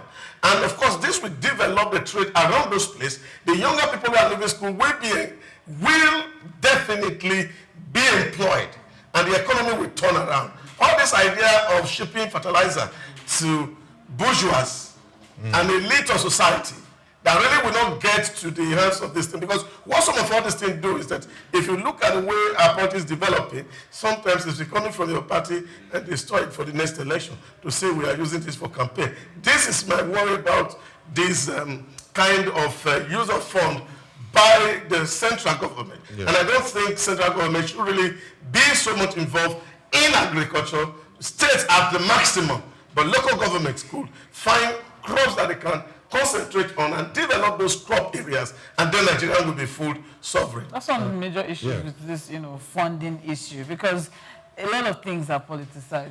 Yeah. You see situations where things that are supposed to go to the people, and then, things come out during the election and you see them sharing it. Things that are supposed to be, palliatives, are supposed to be support for the people. And then it's election year and then somebody brings it out and is sharing them like, oh, I'm doing good. And then there's also the corruption factor that is a major problem for us in this country as regards that. And then aside from that, just some weeks ago, we had a conversation as regards the fact that Niger State government and Dangote were going into some sort of collaboration as regards, rice farming. So I think even if, because we have some states that, when it comes to initiatives and when it comes to, their IGR, they may not be able to afford to go into that large-scale, venture. So you could look at one or two individuals or businesses in your state and work with them and see how, there can be that PPP can work for your state. If you are saying that, oh, just because this state can afford to go on such a venture, I may not be able to afford it. Well, you can take a cue from Niger State. Went into a collaboration with Dangote, and they're working on something. So I think it's something that, the states... Who remember the Ankor Borua project? Who remember the Ankor Borua project? Nobody can never forget the Ankor Borua project. Our money is still in their hands. They used to buy tickets for somebody, and, there's still the question hanging over that. Even all the people that are doing shadow government and the rest of it, they all had Ankor Borua phone. We never really see phone. We never see product come out. Okay, so this is not good. I want to ask you, Pro, as we said. So we don't know whether they have paid back. As we said, I think government need to give us data, because these are the issues. The elite who has never been to the local place to farm before. Once phone come out, they become at the forefront of this. So we have big names who were part and parcel of Ankor Borua's program. Past leaders, emerging leaders, who want to be state leaders. All of them took those facilities. Up to today, nobody is even telling us what is recovered. You know where Alpha borrows money. I know. Let's leave that. Let's not get into that. No, we should go there because it is important. But obviously, we know that all the programs have been tried. Yeah, but because they have been limited success on every single program. The biggest predator of what is going to happen is what happened in the past. That's right. So this is the thing that we're looking at. That this is not still going to be an elite issue. People have known no farm before, and all of a sudden take interest in farm. And then, of course, these fertilizers are shipped to them, and we don't even know where farm is. And I think you can do a call to your village and ask how many people receive fertilizer and support from government. You will be shocked that you won't find anybody. Yes. So this is the issue. So if government is going to make money available for agri program, even if it's supporting small farm holders, can we really know where these farms are and see what impact in terms of measuring performance of this spending, that is it generating results, or are we just throwing the money away? So for me, it's important. Because of time, so we can wrap this up, Priye, what do you think is the major problem that all these programs have limited success in the long run? Okay, first of all, political will is involved, and for political will, one thing I'm going to say about political will is government should not pretend. Yeah. Whether you belong to the same political party, you came from the same village, or you were born by, you have the same father and different mother, your cousin. No, government should not pretend. Yeah. Government should not pretend as if it doesn't know who stole the money that belongs to a specific agricultural program. Yeah. Because even if a government is on the saddle, and that money has been stolen by whoever was appointed. Yeah. There are records. The EFCC and the previous administration and the way that money was administered are so vividly written down on record. So if another government comes in and he sees the record, it has the right to send the EFCC and all to go after them for the purpose of getting the money. If you do not do that, if the government who has been saddled with the responsibility, given all the powers of state, the police, the army, the navy, the air force, and the person who is sitting on the saddle has been given the name that is Commander-in-Chief of the Armed Forces, President of the Federal Republic of Nigeria, that commands all the ministries, departments, and agencies, and is responsible for appointing who sits on those places.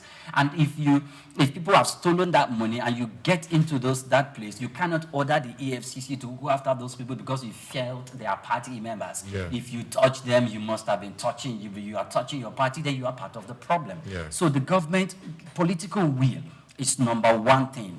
We must look at that. But the other thing is I don't really think we are doing very badly. Though I can say we are doing below 50%, which is not supposed to be because we have everything to make us do 70% at least. But we're not doing very badly.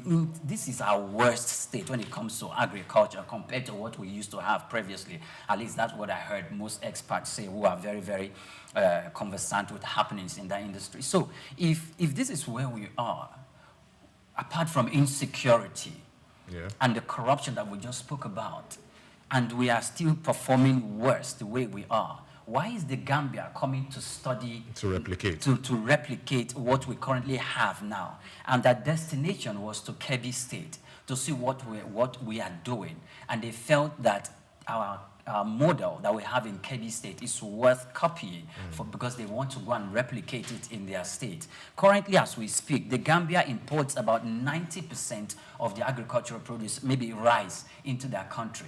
90%. And they felt where to come and study the model that has been laid down that could help them to overcome that challenge is Nigeria and domicile there in Kebbi State. Can we replicate that also? She mentioned about Niger State.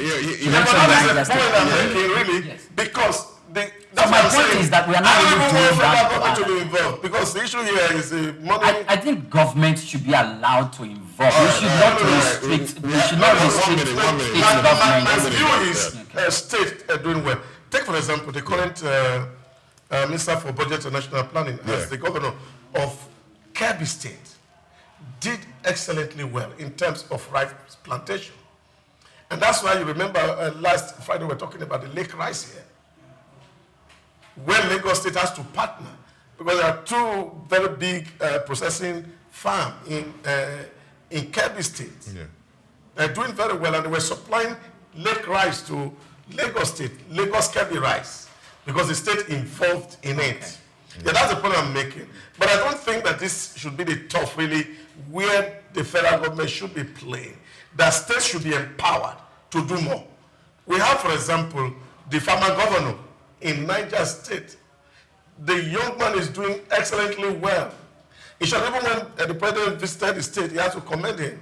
He has imported a lot of tractors to ensure that there's peace in Niger State and people are producing. So if you actually allocate states like this and monitor it via state, but give them specific products to specialize on, which of course can become an export earner for Nigeria, for me it would be a better way to go than the federal government involved in fertilizer distribution. That for me, doesn't make sense. Thank you. I know we all want to say something, but we have to go on a break and move on with the show. I would say this, though, it's not really about the model. I think it's primarily about the implementation. So those who are in authority, I think we should take up what the doc just said. Each state, what they're comparatively advantageous at, let's have them do that. We'll go on a short break. This is still Souq Business Landscape. Don't go anywhere. We'll be back. Take Nigeria because it's the mind that needs to first of all be rebranded. He said he's going to be putting Nigerian labor, Nigeria content and materials first. If you say Nigeria first and it is just us down here that, are pushing that agenda, it's going to be a big struggle. Do you think Nigerian firms, Nigerian organizations should start looking at getting their staff involved in this market or buying to keep for their staff? Within this side, let's also learn citizen diplomacy. See something. This is Souq Business Landscape. Muhammad Yunus was born on the 28th of June 1940 in the village of Batwa, Chittagong, a British Indian colony which is currently known as Bangladesh.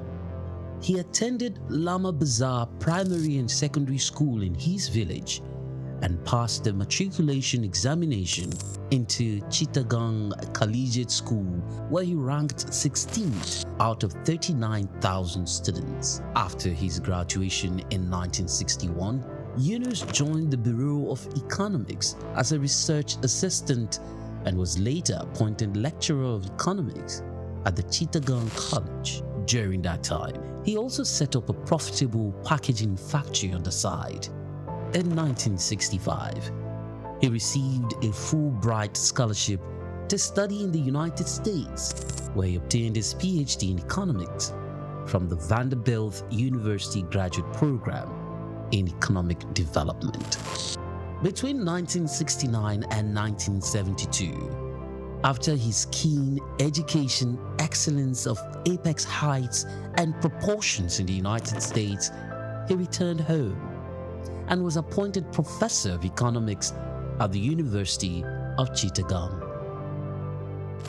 He was eventually appointed onto the board of directors to the United Nations Foundation, where he served for 33 years. When Bangladesh suffered a famine in 1974, Yunus felt he had to do something for the very poor. In his country, he founded the Grameen Bank.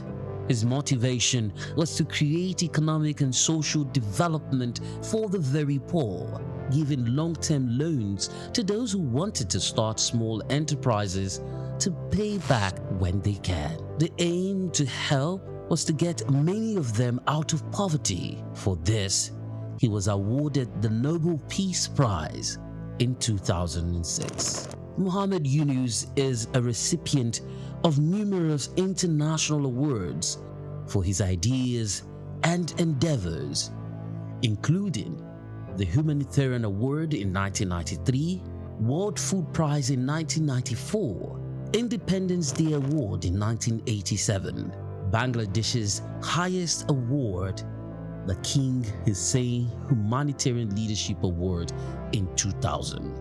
He was also awarded the Volvo Environment Prize in 2003, Nikkei Asia Prize for Regional Growth in 2004, Franklin D. Roosevelt Freedom Award in 2006, as well as the Souq Peace Prize in the same year. All humans are born entrepreneurs, he would always fondly say. His heart showed through his everyday life.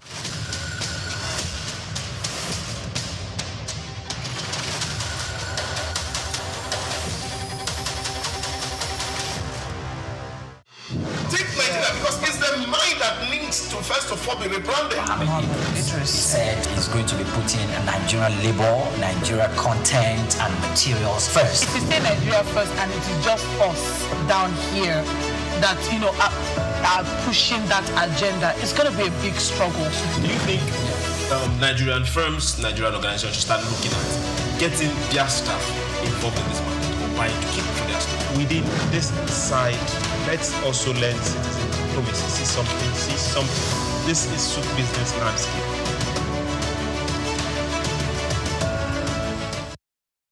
Okay, welcome back to Souq Business Landscape. Now we move on to finance as point of sales transaction grows to 223 million naira. I beg your pardon, yes. Point of sale terminals process transactions worth 223,270 billion naira in 2024, nearly doubling from 110,350 billion naira recorded in 2023. According to data from the Central Bank of Nigeria, the volume of POS transactions rose by 32.7% year-on-year to 13,080 million, while automated teller machine transactions remained flat at 1,022 million monthly, as the monthly data showed steady increases throughout the year, with December peaking at 31,840 billion naira in POS transactions. However, the surge in POS usage have raised concerns over rising fraud cases, which jumped by 31.12% in the first quarter of 2024. In response, the Central Bank of Nigeria introduced stricter regulations, capping individual daily POS cash outs at 100,000 naira and mandating strict reporting by agents. These measures aim to strengthen the cashless policy while safeguarding customers against growing financial crimes. All right, so the pros of the POS transactions is that it's really pushing the cashless policy. But they also say, as many people can attest to, that people are struggling with the fraudulent aspects and how this opens room for fraud. Omobola, how do you think we can tackle this issue when it comes to the fraud aspect? Regulatory, I think CBN just needs to do more as regards regulations on, what the fintechs are actually doing now. The fintechs are actually trying. Some of these virtual banks, because now you have some of these apps already having facial recognition and thumb, exactly, thumbprint, biometrics. They're bringing in biometrics into doing transactions on your phone. But then I think orientation as well for a lot of people, because now financial inclusion is stretching even further into the rural areas. These are people that have not been exposed to smartphones and all of that. Now they're being exposed to smartphones, and you need to understand that you don't just share your PIN with anybody, you don't just share your certain details with anyone. So I think orientation would also actually go a long way, all right, and then regulation as well. And also I just feel like the banks also need to do more as regards cyber security, tighten your walls as well. It shouldn't be so easy for people. I know that brain drain is really affecting the banking sector, the IT in the banking sector. The brain drain is really affecting them. But I think they should do more. They should invest more, in the IT and to curtail cyber security. One of the things that struck me is that they said when it comes to the ATM, it stayed flat. So people are not withdrawing more via ATMs. Do you think this is a good thing? Do we think this is a good thing? Well, I don't think so, because you see, there's a law. The law says this is how much you can withdraw. And of course, the banks are keeping it, because if you don't keep that rule, you will be fined by CBN. That's a problem. So the bank can maintain that order. But of course, nobody has control over the POS. You can withdraw as much as you want. We cannot. We don't have control over them. And you find what has happened. The POS also has caps. Yes, they have caps. But the problem here is that one person have multiple POSs. Not just one. Yeah. So how are we going to regulate? You have one from First Bank, one from GT Bank, one. So in one shop like this, you have as many as possible. So if I do 100, it works. Now, secondly... No. That's for the business person. For me, that wants to do transaction, I can't use one bank on all the POS. So it depends on the limit. The POS transaction, the limit is 150,000 naira. For you? On POS. Yeah. No, on POS, from the CBN, on POS. That's the regulation. Yeah, that's what I'm saying. Now... Except I have multiple accounts. Now, this is what is happening. POS are not even taking cash from the banks. Where are they getting it from? They are buying cash. Anyway. If you just want to study this, go to the motor parks and you see them, they are present. As the conductors are taking the cash, the POS is taking it. So the money really don't come into circulation. Go to filling stations, see this happen.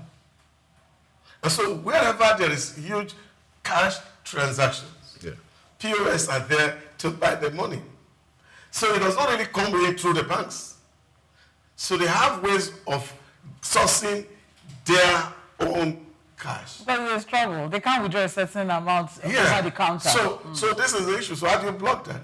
And of course, you see, again, culturally, some people are not even too cool with sending money to commercial bank because they feel that it may work not work in tandem with their religion, thereabout. So these are issues, cultural issues that we still face.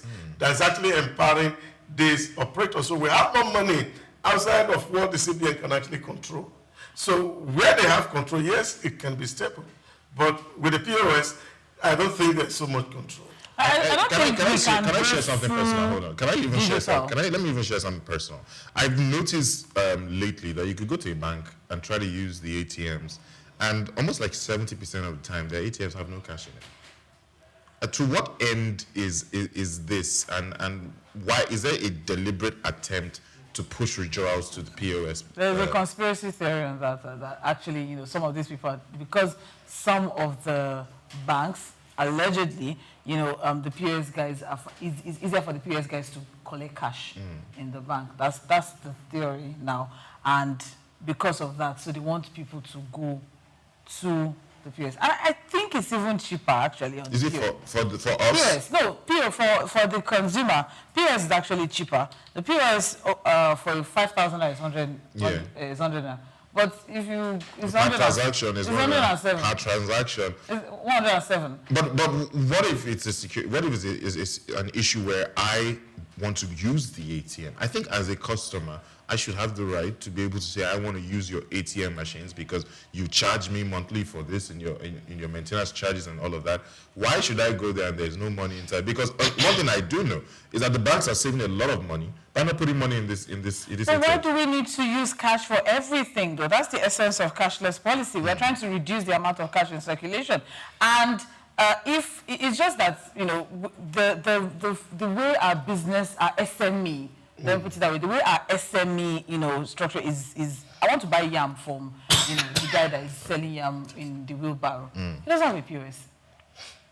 He doesn't have a POS. And due to, fake alerts now, people are not very, very comfortable with you doing transfer, except they only trust certain fintechs, which I can't mention the names. They only trust, okay, if you're transferring from this account, it's solid, it's sure that, the money is coming in. So even at that, you see, you go and buy something of 200 naira, you go and buy something of 300 naira, you go and buy something of 500 naira, you want to transfer. So I just feel like, I don't think that, the business environment, that down there, the small business guys are, fully, ready, or if that sector has been fully prepared for cashless. For cashless. Okay, what are your thoughts on transactions? Okay, so first of all, I think the CBN in 2013 tried to, not really tried, they opened up the space for banking agents and for POS machines to come into the space because they are trying to, establish financial inclusion and cashless policy. They wanted to, to come into the space. However, one of the consequences that was unintended by the creation of this system was that the POS operators now created an informal economy for themselves,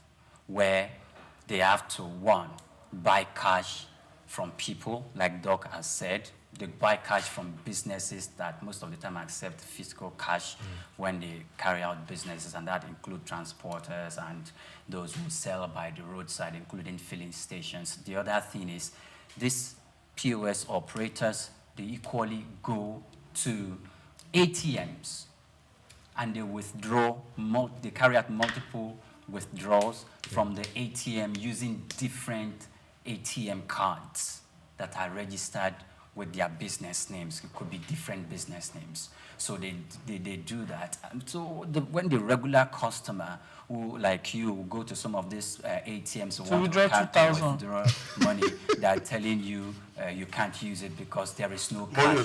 There is no cash. Because somebody has withdrawn over 100,000 already. Yes, I was already done that. so there is no cash. And the other thing is, when this happens, somehow it's not that the POS machines are cheaper. I think it has to do with your area. There are some areas you go, the 5,000 naira, you are paying 200 naira to withdraw it from a POS machine. Yes. There are some areas you go, you can pay 100 naira. There are some areas you go, you want to withdraw 6,000 naira, they are charging you 150 and that means that's because there's no regulation. No, well, I don't even expect who is going to regulate them. Is it the bank that will tell them that, look, don't charge more than 100 naira? But that should be a conversation. No, I don't think the banks can do that. I don't even But should it be a conversation? I think that should be a conversation. It should be a conversation, but the banks can do that. But I don't think it's market-driven. Sorry, yes, please. It's market-driven. If you take, for example, Broad Street, you see as many POS as you want to see. Yeah. So if you decide to say you are going to charge, somebody is looking for which is cheaper. And I think that's what really is. So there's also competition in it, depending on the area you are talking about. Thank you. If you have multiple POSs, you will discover that they are also struggling to capture their own daily sales. Yeah. So I don't think the pricing will have to be the same all across the board. Because I see some places where I took 10,000 and they took 300 naira for 10,000. It was supposed to be 200 naira. But how do you know what it's supposed to be? Now, what I'm saying is that you look at areas, is maybe in that area, you know, where they say in the city of the blind, only one man is the king. Yeah. So it's the only person in the whole of the street, and everybody seems to be relying. Then it's cashing out. But if you have 3 or 4, 5 POS that are competing, of course, the price itself naturally are moderated. Doctor, they have association. Yes. So, the POS Operators Association of Nigeria, they have association, and they can have meetings in that street. No, doctor, you live in the eyebrow area, so they shouldn't be charging you 200 naira for withdrawing 10,000 naira. I think they were even lenient when they were charging you 300 naira. I think you should pay what everybody's paying. But they felt that, okay, they need to charge him more because they must have looked at him. So they do that. And sometimes you go to a vast market, like maybe like Oshodi, or you go to a garage somewhere in in the markets, in those central business districts, the prices, just because they know that you are desperate because you want to buy something. And the extra 100 naira might be nothing to you when you really think about it. But the thing is, it is even more expensive. Sometimes it's more expensive, but the thing is proximity. Yes. Proximity is one of them. Now, when when it's not during the weekdays, on Sundays, it's like the POS system has replaced the conventional banking system that does not work on Sundays and Saturdays. So even when the cash is in the ATMs, they are the ones that go to the ATMs to fetch the cash, hold it, and wait for you and doctor to come so they can sell it to you. So these guys, they've created an economy for themselves that even the CBN did not envisage when they were bringing out this cashless policy, the POS machine to be segregated. I think when the Naira redesign era, my goodness, that was the worst era in my life. It revealed a lot about these POS operators and their relationship with banks. It revealed a lot. People were struggling to have access to cash. But you see POS people, they have cash. Where are people getting this cash from? you know. And then there was also the story as regards the fact that some of these, you know, bankers, they own some of these POS joints. Yes. And so they hoard, you know, the cash and they don't make it of it. So I think that, I don't know if regulation can really work for POS people. I don't know if it's necessary. I think beyond the POS itself, you know, cash sale has been in operation in Nigeria. When you go to parties, no, but that's different. When you go to parties, it's very, because go to party, at parties, the cash you are buying is to spray. Those are negligible things. Really? That's not something that will get you arrested for doing that. You should be arrested. No, I'm not saying that. Okay. I'm agreeing with you. What I'm saying is that that should not even be a topic. What I'm saying is that what the point I'm making is that we have been buying cash in this, but not for meaningful. I'm talking about meaningful things. It's meaningful. What's meaningful? Because they are using the money to spray other people. That's none of my. It's very meaningful. If it's not going to be meaningful to them, in fact, that should even be stopped totally. I don't know about that. I'm telling you, like, there was a time during the scarcity where I couldn't get money anywhere, and the woman was looking at me, and the woman said I should give her 2,000 naira to remove 5,000 naira. I was like, what sort of? Yes, it was that bad. That would not have happened if there was regulation on that. You see, the POS was hard certification. It's not about the POS. That's the point that it's about it partly. Now, what Omobala said is that COVID era and of course the naira redesign, you see that a lot of collaboration were happening. Even when the CFPN did some raid, some bank officers were actually arrested. Yeah. Because whether you like it or not, the money that CBN brings to the bank on a regular basis is either they sell it to those party people, or they go to these people. That's why you can't go to a bank and get a new notes. Get mints. You're looking for mints. And of course, you know what that costs government to print. But the party people have mints. That's what I'm saying to you, that the trade on currency has been there. And so it's just a new diversification in that sales. But should the POS operators, should they be regulated? Yeah, but the question is that these things, are they done officially? These are the issues. Because some of these things when there is no order or no structure, people will be indisciplined. So I think if you spell out, you know, the regulations and what you can and cannot do, I think it will be easier to implement and follow through. But I'm wondering, how are you going to regulate the POS operators who are getting cash from informal channels? How are you going to regulate this? You don't have a hold on them. They are as free as the air. You can't hold them. Yes, because, we probably have a POS in No. Yes, but there's even a security dimension to it as we're speaking right now. Yeah. And here, Kedanutik, they say bring the money somewhere. They're not taking the money to the bank. How are they dispensing those money? Who are withdrawing this? No. They say, okay, a kidnapper takes a captive and is asking the parent to bring cash. Yes. It's not a POS operator that collected 10 million naira from a kidnapper. But 25 POS operators can collect that. So the question is, where 25 POS operators can divide 10 million naira. Where is this cash actually going to? Because if they are going through the it is going to the banks. It is going to the banks. It is going to those houses in Ikoyi where they always see money. All right, thank you. On that bombshell, we'll run off on this topic. But please, want to hear your thoughts. Please leave your thoughts in the comment section and follow us on Souq TV News on all social media platforms. We'll go to a short break and we'll be right back. It's still Souq Business Landscape. Take Nigeria because it's the mind that needs to first of all be rebranded. Idris said he's going to be putting Nigerian labor, Nigeria content and materials first. If you say Nigeria first and it is just us down here that, you know, are pushing that agenda, it's going to be a big struggle. Do you think Nigerian firms, Nigerian organizations should start looking at getting their staff involved in this market or buying to keep for their staff? Within this side, let's also learn citizen diplomacy. See something. This is Souq Business Landscape. Tafawa Balewa Square, TBS. Tafawa Balewa Square was initially used as a horsing ground called Lagos Race Course. The edifice was constructed by General Yakubu Gowon in 1972 and named after Nigeria's first Prime Minister, Sir Tafawa Balewa. Tafawa Balewa Square is located at 45/57 Masi Bangboshe Street on Lagos Island, Lagos, and referred to as TBS. TBS is a 50,000-seater capacity venue and houses the Remembrance Arcade, the 26-story Independence House, which at a time was the country's tallest building. When Lagos served as the country's seat of government, the National Assembly Complex was within the TBS. Also in the square are the National Broadcasting Commission Office, the Nigerian Hydrological Services Agency Office, shopping centers, travel agencies, restaurants, car parking lots, and a bus terminal.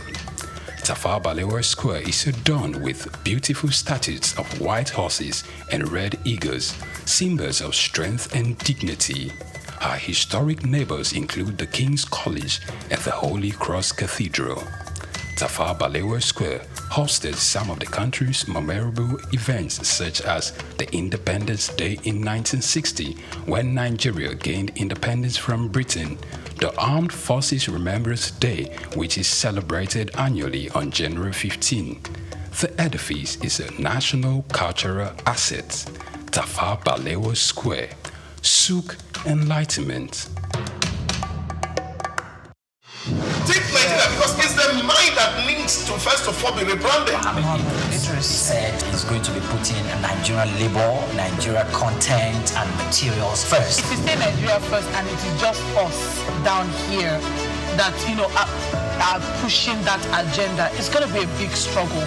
Do you think Nigerian firms, Nigerian organizations should start looking at getting their staff involved in this market or buying to keep for their staff? Within this side, let's also learn citizen diplomacy. See something.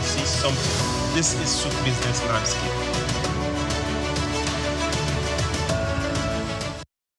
Welcome back to Souq Business Landscape right here on Souqnews TV. We've been having a lot of conversations. Right now, we're moving to importation news. Nigerian importers are losing over $500 million annually due to inconsistent exchange rates and importation challenges linked to over 100,000 empty containers littering the country's ports, according to the Sea Empowerment and Research Center. The head of research at the center, Mr. Eugene Nweke, revealed that freighting empty containers back to origin ports costs between $2,000 and $6,000 depending on size and route, while congestion and demurrage fees reach up to 60,000 naira per container monthly.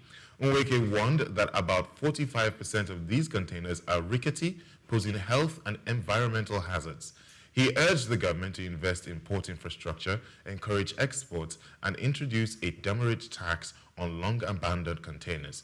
SEREC has officially proposed to the Minister of Marine and Blue Economy the creation of the National Container Return System to address the growing crisis. Doc, my question to you is, how did we get to this point where people are leaving empty containers all over the port and nobody did anything about it till this point? Well, I think the challenge is because of the skew nature of our trade. You see, you go to some places, you bring in goods, and you take goods away. So here you bring in goods, there's not so much to take away. And nobody is willing to pay that money to carry an empty container back to its country of origin. So that discouragement is what it is. So it's not incentivized. Imagine that we have huge export market. Some of these containers will not be lying low here. So if I bring in something from China, for example, and I put it on the ground here, now I'm supposed to be returning the container back to China. And it's empty. And I'm to pay between $2,000 to $6,000, depending on what distance.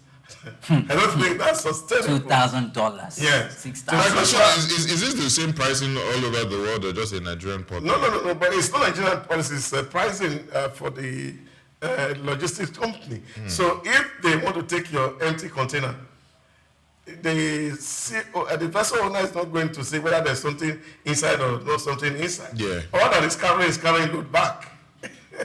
No, but I think aside from whether or not you are carrying out or whether or not, even the one that you brought in, the rigorous process of even clearing everything, you have just a lot of bureaucracy in customs process. You have that. Then you also have this multiple taxation. Thank you very much. Multiple taxation issue as well. You're charged for this, you're charged for that, you're charged for this, you're charged for that. You also have, the logistics issues as well. And then there's demurrage, the demurrage fees. Let's talk about all of that. So that is an issue, yes, acknowledged. But I think even like the operation itself of our ports is something that definitely also needs to be looked into. Yeah, but I think the key issue is what worries people. And it's not just here in London, really. And I remember, it was about 4 years ago or 3 years ago, immediately after the COVID, the President of America, Joe Biden, was actually crying. And he was saying that about a few companies in Europe that actually control the container market are making so much money that they ever made for over 100 years. Those businesses were set up because we were taking advantage of the crisis that COVID presented. So they were determining where the container will go and where it will not go. So that is itself the issue.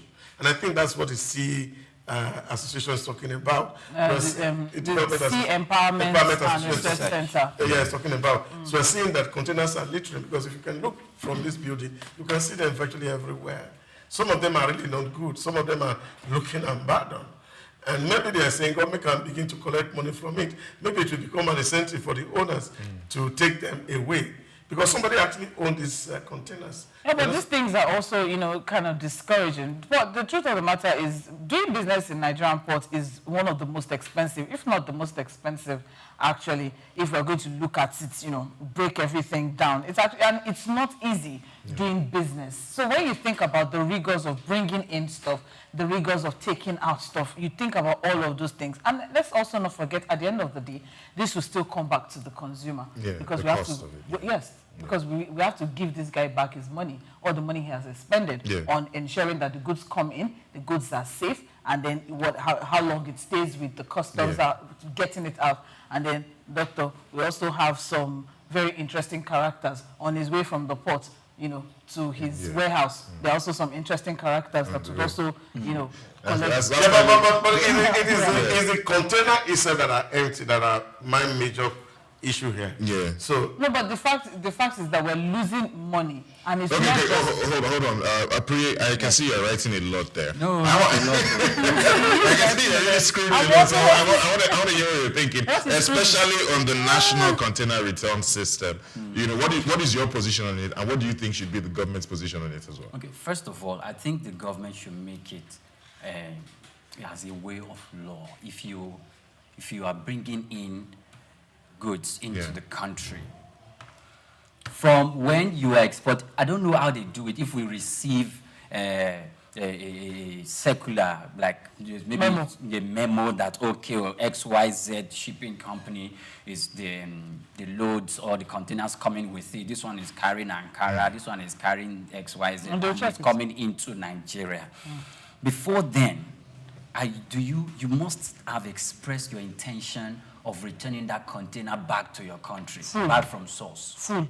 Yeah? No, empty. Empty. Yes, after you have, because if not, if the date for which you are to ship back that container back to your country is not well specified in that memo or in that circular, there should be an amount of money you should pay. That you are paying straight from the source. As you are bringing it, it's all part of the money that you are paying for bringing it into the country. So if you are not going to do that, if no date is specifically, then that money is forfeited, and it's forfeited to the government of the country that is receiving that package. I think that would do a good deal. Number one. Number two, private businesses are responsible for establishing container terminals in different countries.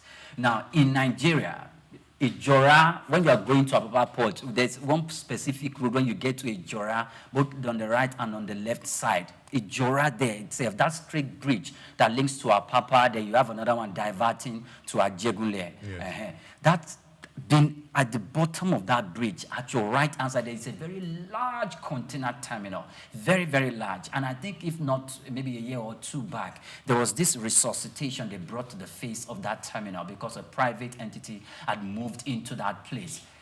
If they're not going to pay and they're shipping goods down here, you should be taken to those places because they are going to be free containers for those logistics companies who are then going to embark on selling those containers to those who have goods in Nigeria and they want to export out of the country.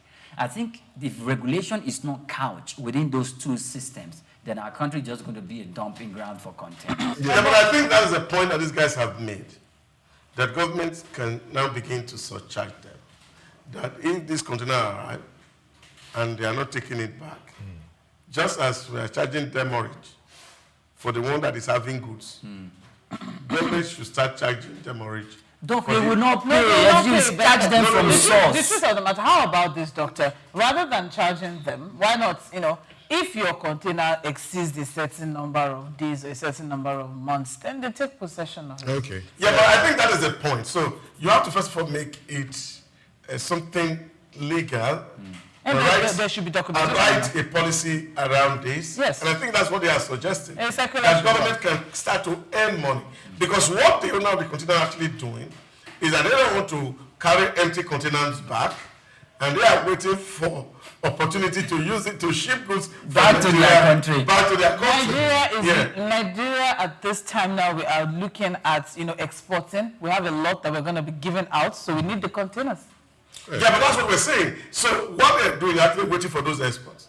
And while they are waiting for those exports, the researchers are saying they are littering the whole place with containers. Some of them that are not even useful, that they can even afford to live. That what government should do... Recycling. Yeah, yes, before recycling, the law has to be there to say that we can take possession of it if it stays for too long. Yes. But in the immediate, let them also be paying demurrage to the Nigerian government. They will not pay. They don't need it anymore. They will not pay. Because they don't need it anymore. What do they stand to lose? What are they going to do? What do they lose for empty containers? One thing is for sure here, right? The port authorities are very inefficient so far. In fact, in the current port ranking, we are 183 out of 185. I'm one of the most expensive.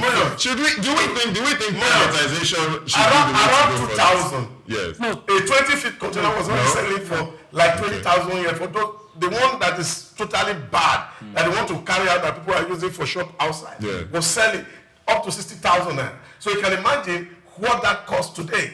So it's not small money because they're not how much is it in dollars? How much is 60,000 naira in dollars? I'm talking about in the 2000. We have over 100,000 yes, abandoned. If they are not abandoned. If they are not picked up, they are not abandoned. No. The owners are waiting to. How do you know? That's what I'm saying to you. You don't know. I do. The owners are waiting for somebody who will hire these containers and to ship something outside. So the containers belong to somebody. If people's pensions, we have ways, if people's pensions stay in a certain time, okay, let's quickly borrow it and quickly do business and we'll return it back. No, we cannot use it. No. No, understand this thing. Somebody invest is like you say, a lorry is carrying goods from Kano, bag of rice. Yeah. So he come to Lagos to offload. So what's he doing? Is he going to drive back empty? No. He said, let me see what I can carry from Lagos back to the north. I don't know. I don't know. No. This is what it is. So if I have a container, the ship owner and the container owner, they are two different people. Yeah. So the owner of the container is looking for, he doesn't want to spend money to carry this container back home so that he can ship back to China. Irrespective of what they are waiting for to export, okay? Irrespective of whatever it is, there should be a circular. If your container spends a certain number of days, we are going to take possession of it. I think what these guys are saying is that government should make it mandatory for the container owners to pay. If they are not willing to carry it back, They should be for paid. every single day you spend in Nigeria, they should be paid. I think this argument, so to speak, or conversation is basically two sides of the same coin. Obviously, they can't just leave it here without. That is the point. They should not just leave it and allow it to leave. What I think a bit extreme, but I think they should take both suggestions. Charge them monthly. You charge them, and if it takes too long, they take ownership of it. Just So you can't just say you leave it one day and then you start to take it. All right, on that note, we'll go to show break. But no privatization. No privatization. All right, on that note, we'll go to show break. When we come back, we'll talk more about the energy sector. Don't go anywhere. Souq Business Landscape. Take Nigeria because it's the mind that needs to first of all be rebranded. He said he's going to be putting Nigerian labor, Nigeria content and materials first. If you say Nigeria first and it is just us down here that, are pushing that agenda, it's going to be a big struggle. Do you think Nigerian firms, Nigerian organizations should start looking at getting their staff involved in this market or buying to keep for their staff? Within this side, let's also learn citizen diplomacy. See something. This is Souq Business Landscape. We've got just what you need right here at Femi Wash Media. Call it the Midas Touch, and you wouldn't be wrong. Let us record, produce, mix, and master your audio like nobody does. Reach us on our contact today for the best quality job. Augmented reality, AR, is a technology that merges computer-generated images with the user's real-world view, creating a composite experience. This interactive experience integrates various sensory modalities, such as things you can see, hear, and even feel, making the experience interactive and immersive. In recent years, the emergence of this transformative technology has seamlessly integrated digital and physical realms. This groundbreaking innovation relies on specialized hardware like smartphones and smart glasses equipped with cameras and sensors, AR software, and Apple's AR Kit and Google's AR Core. Then creates immersive experiences by overlaying virtual content onto the user's real-world environment. AR software such as Apple's AR Kit and Google's AR Core then creates immersive experiences by overlaying virtual content onto the user's real-world environment. AR's applications span diverse industries from gaming to education, healthcare, retail, and manufacturing.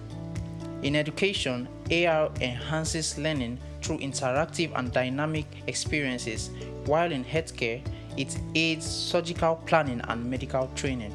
Retail experiences are transformed as AR enables customers to virtually try on products and visualize furniture in their homes. Despite its potential, AR faces challenges such as technical advancements and user privacy concerns. Overcoming these hurdles will unlock even more seamless and immersive AR experiences, making it an integral part of our daily lives. As technology progresses, the horizon for AR broadens, promising a future where our interactions with the world are richer and more interconnected.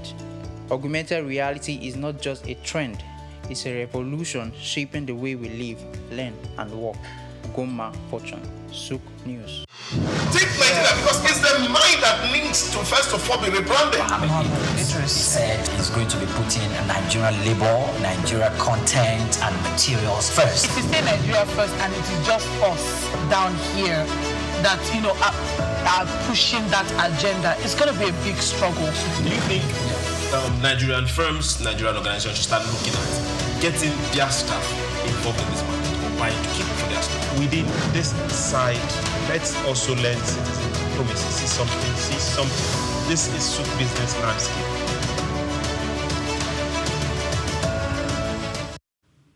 Good afternoon and welcome back to Souq Business Landscape. We're in the final lap of the show. To the last story of the day.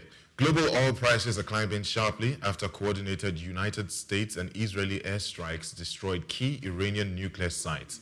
Brent crude surged to nearly $78 per barrel, while Nigeria's Bonny Light, Brass River, and Kwa Iboe crude grades reached $79. Yes. Iran's parliament threatened to shut the Strait of Hormuz, a critical channel for 1/5 of global oil exports, fueling market fears of supply disruption.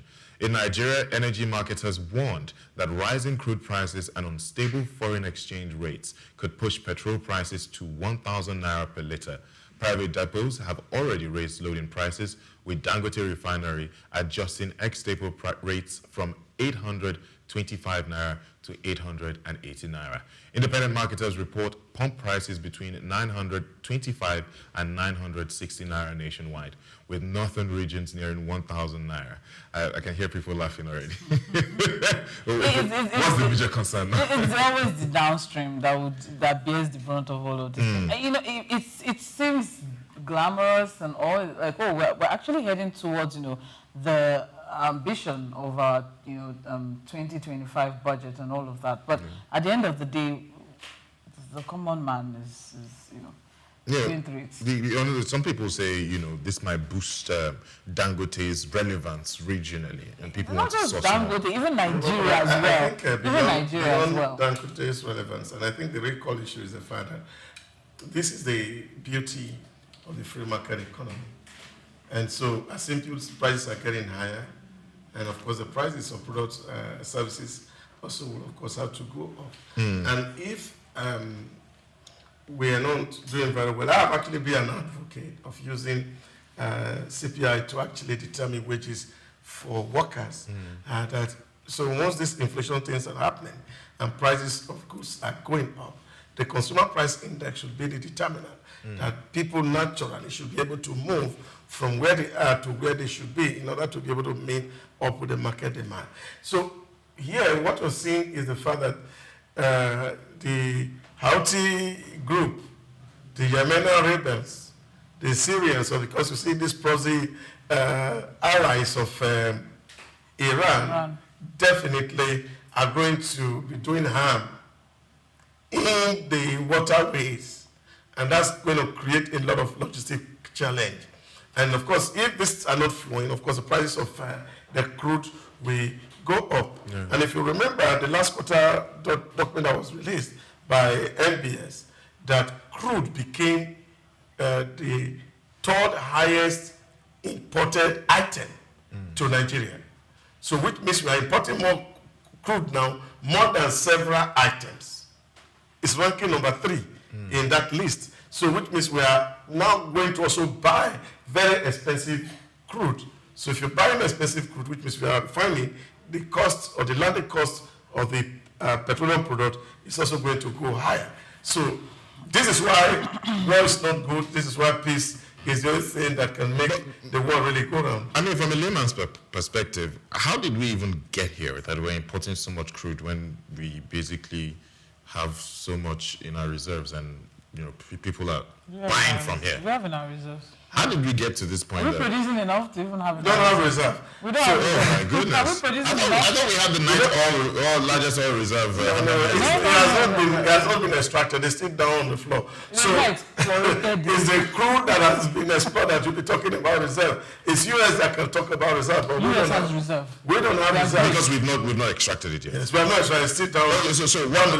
So now, obviously, the cost of this will be pushed onto the customer. Yes, of course. So how do we cushion this? I mean, subsidy aside, what can the government do to even cushion this burden? Or are we just going to leave it all to market forces as always? Produce oil. Let's fight oil theft. Let's fight vandalism. Let's fight all of that. Last year, they, in a very grand manner, the GC or GMD or it's a lot of names of NNPCL came forward and declared war on oil theft, and we're going to push for this. We're working on currently on 1.1 million barrels. We're going to push for 2 million, or we're looking at 2.06 and all of that. Just produce more. We have it.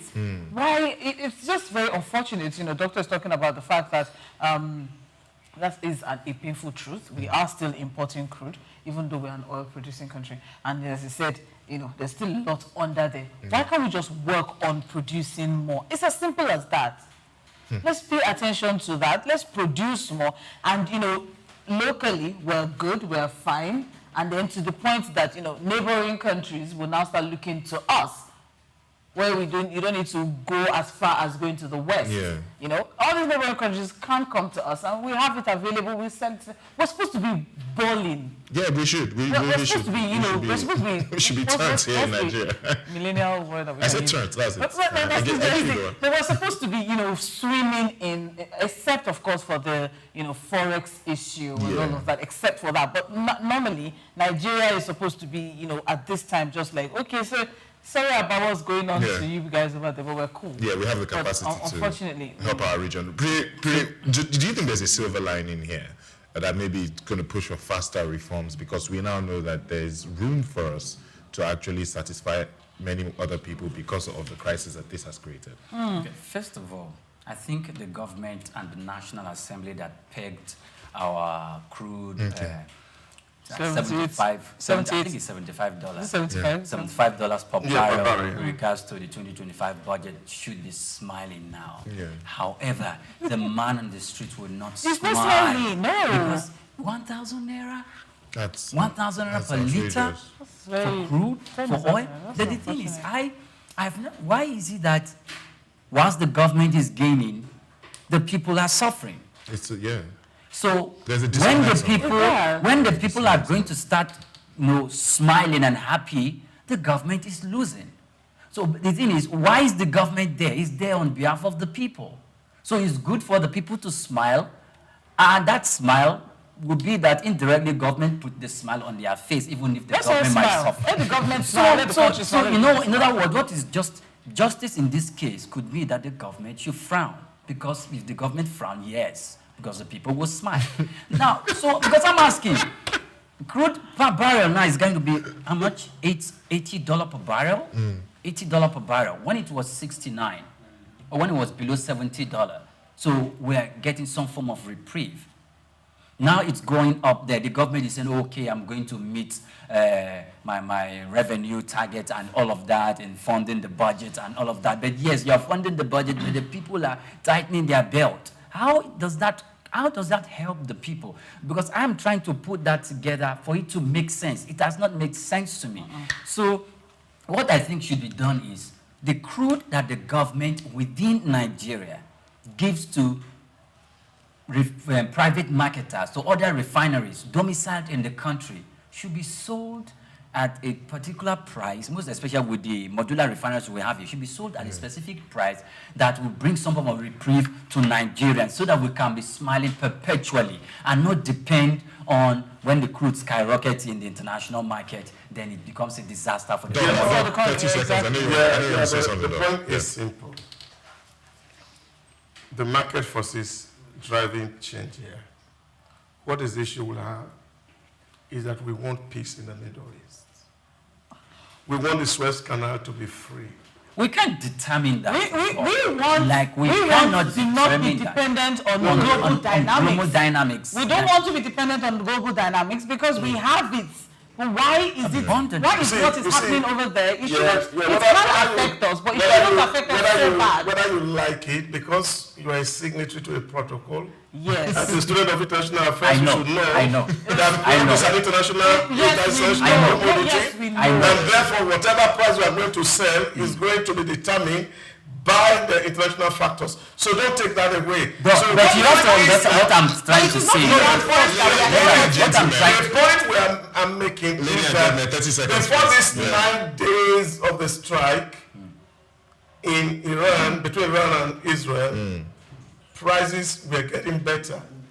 Yes. But this crisis is troubling the whole issue. Just as the way COVID triggered prices, and then of course the Hamas-Israel war joined and escalated it.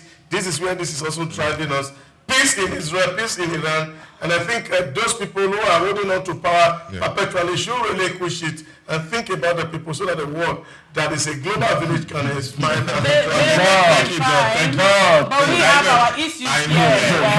If anything, there's public content. Yes. Yeah, so let's also take care of our own people before we start praying Thank you so much. People that are Thank you, Doc. Thank you. Ladies and gentlemen, we've come to the end of Souq Business Landscape. I am Moyo Soradebi. It has been a fun, riveting show as always. I'm signing out, but I think we all should do as well. Omobi? It's amazing, and I don't know, but it's okay. Anyways, itching to say something about that. My name is Omobola Sandra on all social platforms. Thank you. Osama Zaid says, my name, the price for prosperity is peace, and the world must pay it. That's right. Okay. Mr. Priya. It's been a wonderful moment speaking with you. Have a lovely day, ladies and gentlemen. Take Nigeria because it's the mind that needs to first of all be rebranded. Idris said he's going to be putting Nigerian labor, Nigeria content and materials first. If you say Nigeria first and it is just us down here that, are pushing that agenda, it's going to be a big struggle. Do you think Nigerian firms, Nigerian organizations should start looking at getting their staff involved in this market or buying to keep for their staff? Within this side, let's also learn citizen diplomacy. See something. This is Souq Business Landscape.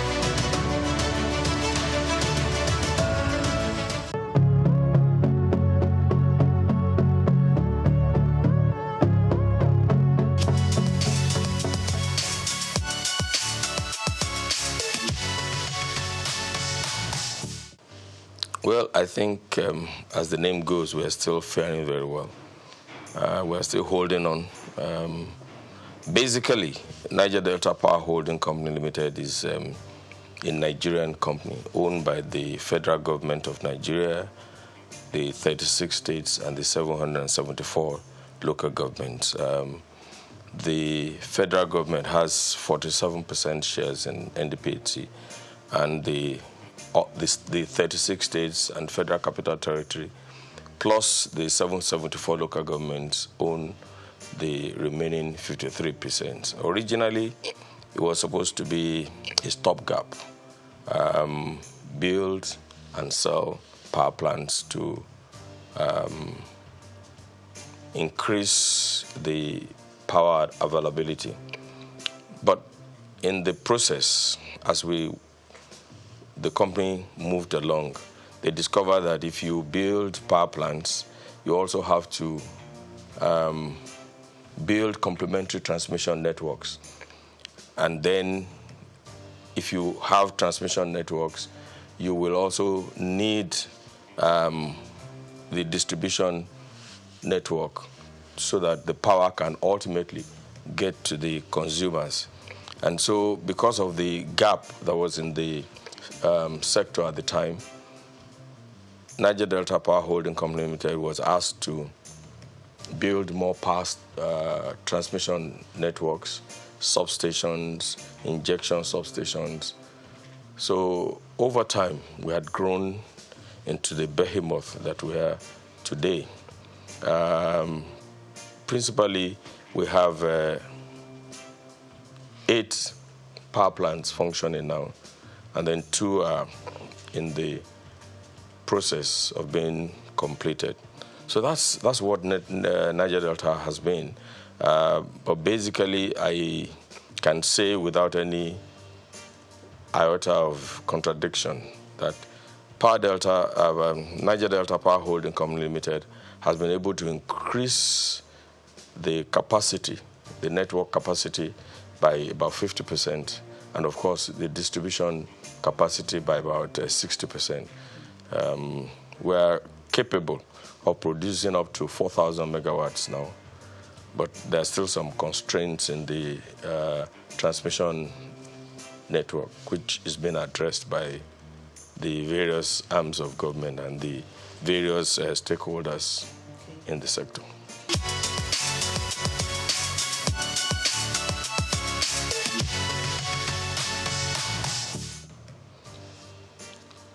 If I want to talk about the problems in the power sector, you need more than an hour program. They are multifaceted. And each time solutions are being found, they are not far-reaching enough. For instance, before the enactment of the Electric Power Sector Reform Act, it was thought that the problem was we didn't have enough generation power, and that's what gave rise to the NIPP, which is the National Integrated Power Projects, which was basically to increase the power availability in Nigeria. And there were gaps because at that time, I don't think the solution was holistic enough. I'm talking of during the time of President Olusegun Obasanjo. You remember the National Integrated Power Project was conceived at the time. And it's strange that for the past many years, we are talking about 4,000 megawatts, 4,000.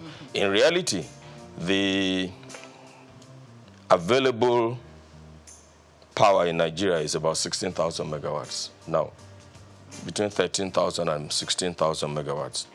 So you wonder, why are we producing or generating or putting on the grid about 4,800 megawatts? So there's a gap. And the gap is basically the fact that the present network is aged. It's inadequate. There is fragmentation in the sector. You have, as of today, about 26 different bodies in the power sector.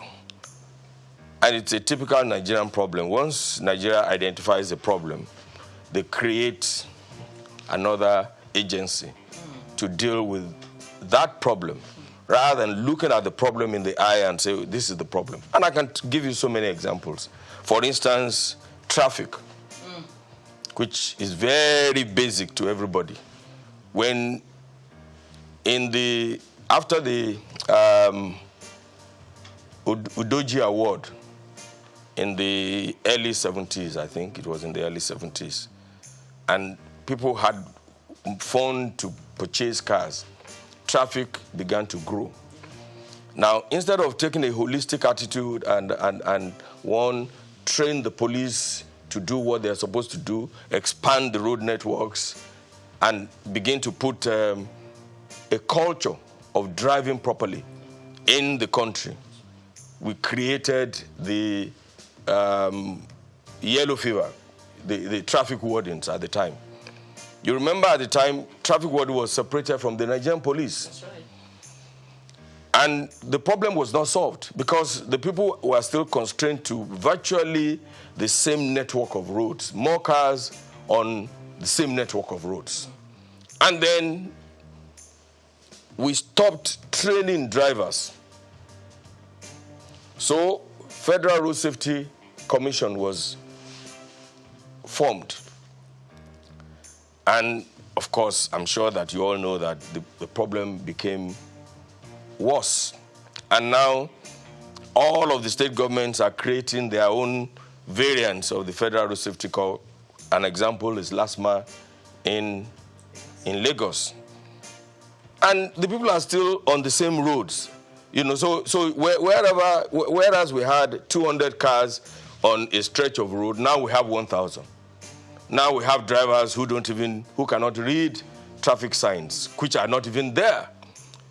So today, when people see traffic lights, either in Abuja or in Lagos, I mean, they don't even know what to do. I'm sure that, I can't remember the last time we trained drivers in Nigeria. I cannot remember the last time we trained drivers in Nigeria. You know, it's the same thing with the issue of corruption.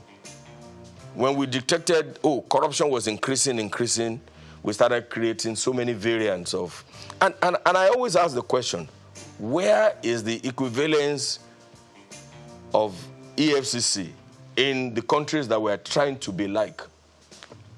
So we have created EFCC, we have created ICPC, we have created Bureau for what's that other agency? Sorry? No. Those are another problem entirely. The BP and the BPP, you know. I mean, I'm talking of Code of Conduct Bureau. Okay. But in all honesty, can we say that corruption has reduced in Nigeria? Can we say that? So the problem is that we don't look at problems in the face and deal with the issue rather than creating bodies and bodies and bodies and bodies. We don't have the variants of EFCC, ICPC, and Code of Conduct Bureau in the countries that we're trying to be like. In this age and times, honestly, there are no, you don't need, it's not rocket science. There is hardly anything you want to do that has not been done before or that is not being done in some other places. I mean, so you see in various sectors that once we identify a problem, rather than look the problem in the eye and providing solution to it, we create another body. It will appear to me that it is finding job for the boys, you know, and that is one of the reasons why we are where we are today. I cannot remember the last time anybody had to do driving tests to obtain a driver's license. I can't remember. In the US, if you want to obtain a driver's license, it's a long process. And I remember my daughter, when she went to the US at the age of 18, I remember when she wanted to go and obtain a driver's license, she called me and said, "Daddy, please pray for me." And I think the first time she went there, she didn't make it. And it was one slight error. And eventually, she had to go back, you know, to retake the test. So that's what I see that we're doing wrong. And that has virtually destroyed all the sectors. The power sector is faced with so many problems. I was trying to explain to you, for instance, that the discos have various coverage areas. And if you take them one by one, you will see that some of them are covering a landmass that is bigger than 2, 3, 4 African countries together. You know, somebody was on my secondary school classmates forum. Somebody was trying to do a comparison between Botswana and Nigeria. And I said, Botswana has 581,000 kilometers, square kilometers. But 70% of that is Kalahari Desert. So effectively, what they have is less than 100 and something thousand kilometers. Nigeria has a vast land.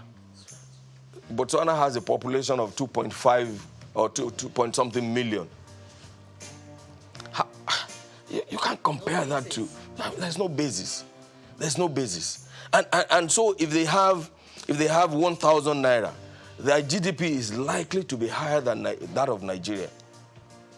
You know, Nigeria has 210 million people. Officially? Yes, officially. You know, you can see the population of Lagos. I'm sure that the population of Botswana is not as thick as Surulere alone. I'm not trying to give excuses for what we are in Nigeria or how we're doing things badly. But I'm saying that we have a giant problem. We have giant problems in all of the areas. And we need to put our heads together to provide solutions to these problems. You know, you can say that Nigeria is a country in progress. I know that we have enough human resources. We have enough intellectuals to find solution to our problems. And I'm beginning to see that the government of President Bola Ahmed Tinubu is tackling the problems headlong.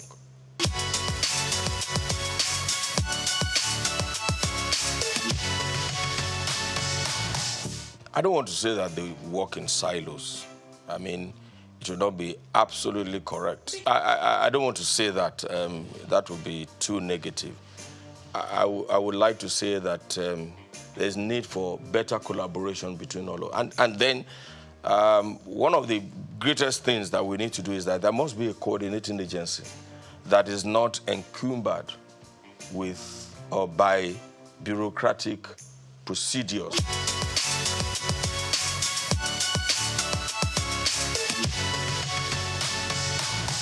Okay, NEC is supposed to be the regulator in the society. Now, like I said before, if you have a regulator, they must be trained.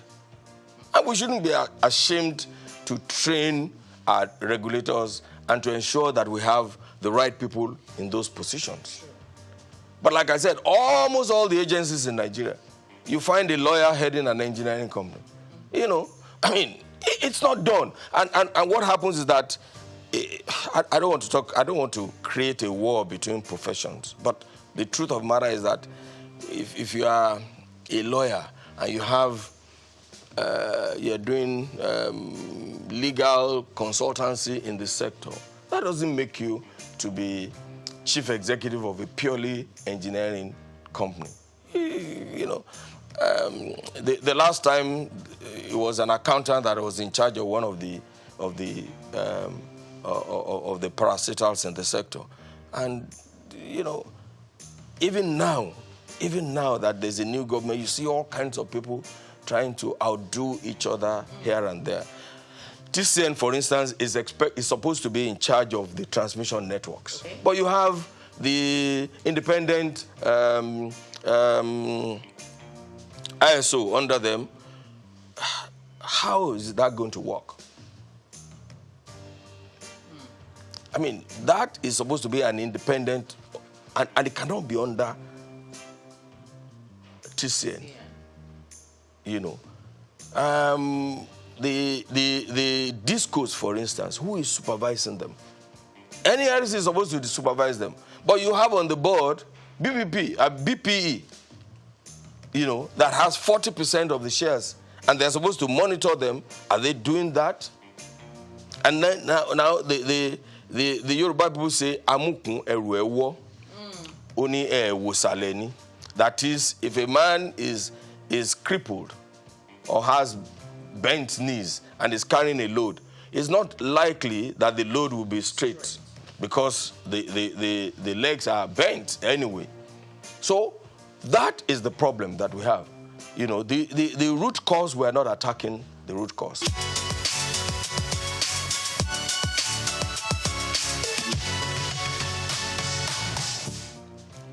You know, the electricity power sector reform has a transition program. But unfortunately, because we didn't do the privatization properly, we gave it to people who have no financial resources. They borrowed money from the banks to purchase the concession anyway. You know, because they borrowed money from the bank, they don't have enough funds to repair the aging facility that they inherited. So that is a problem. Now the bank is on them. The bank lent them money for 5 years, or you know, whereas this is a sector that is, I mean, you need long-term fund. You know, you need to have enough money to lay new cables, replace transformers. Some of these transformers have been there since 1960-something, to replace them.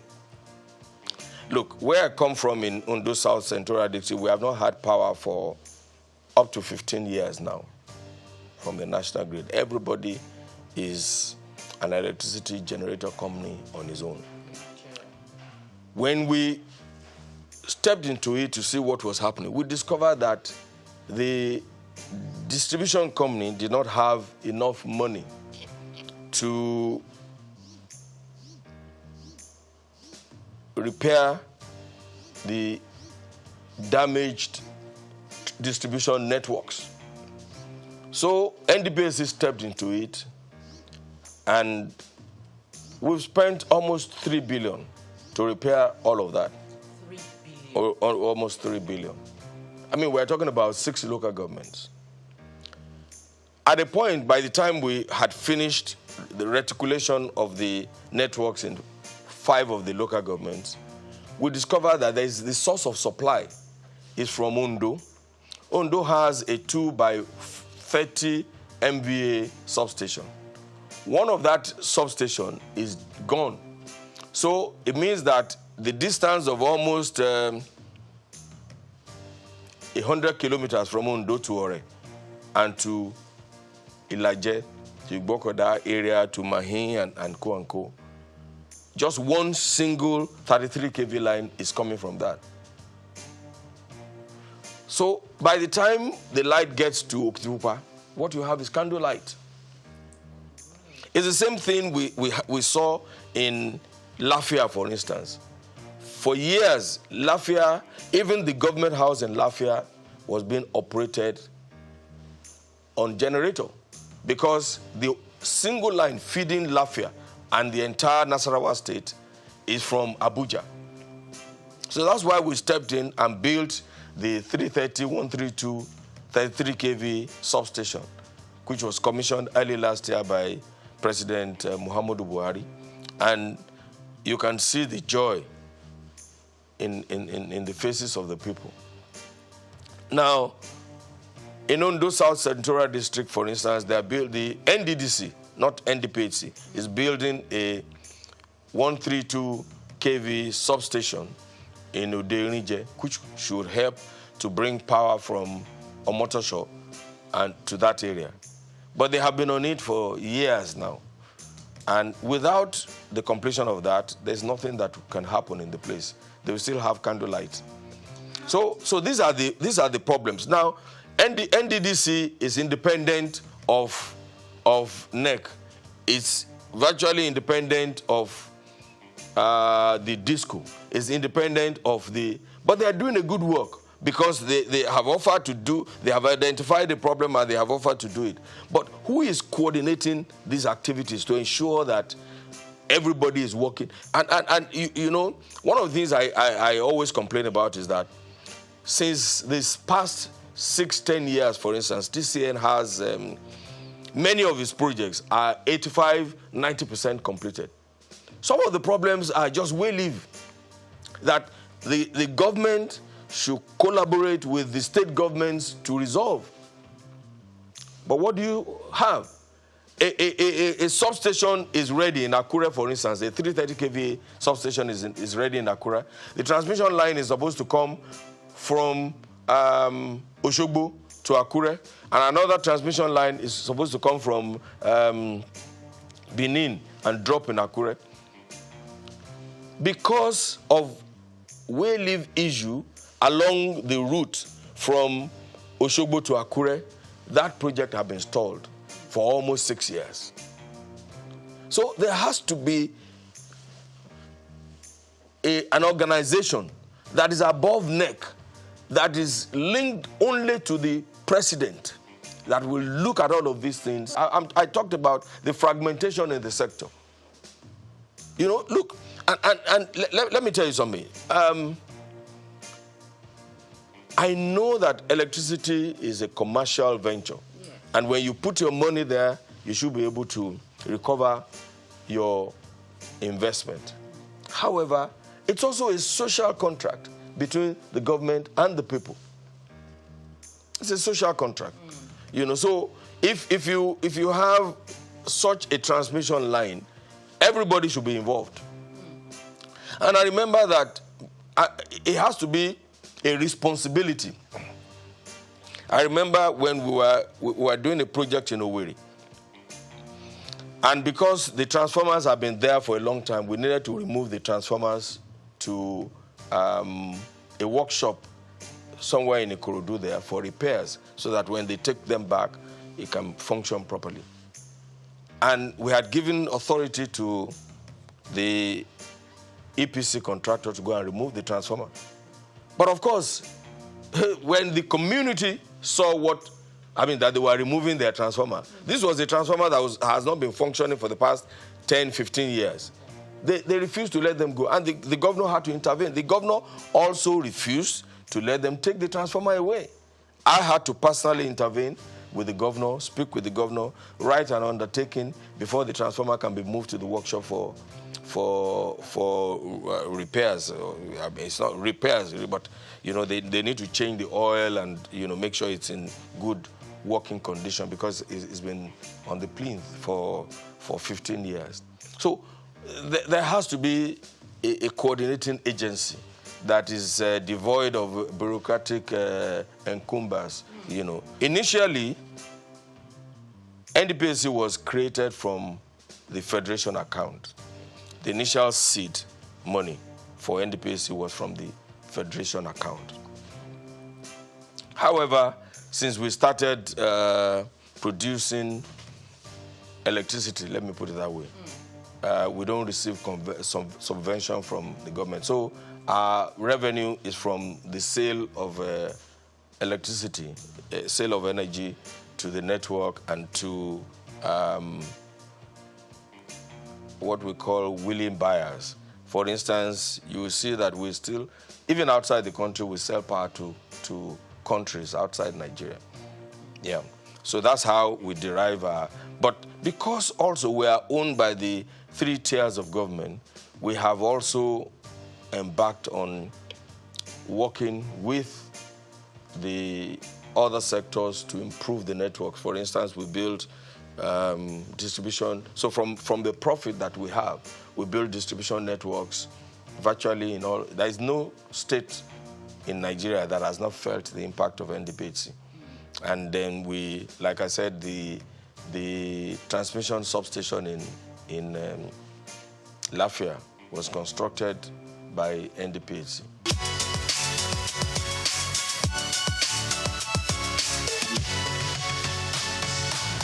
It's like LNG. I mean, LNG cannot receive subvention from the federal government anymore.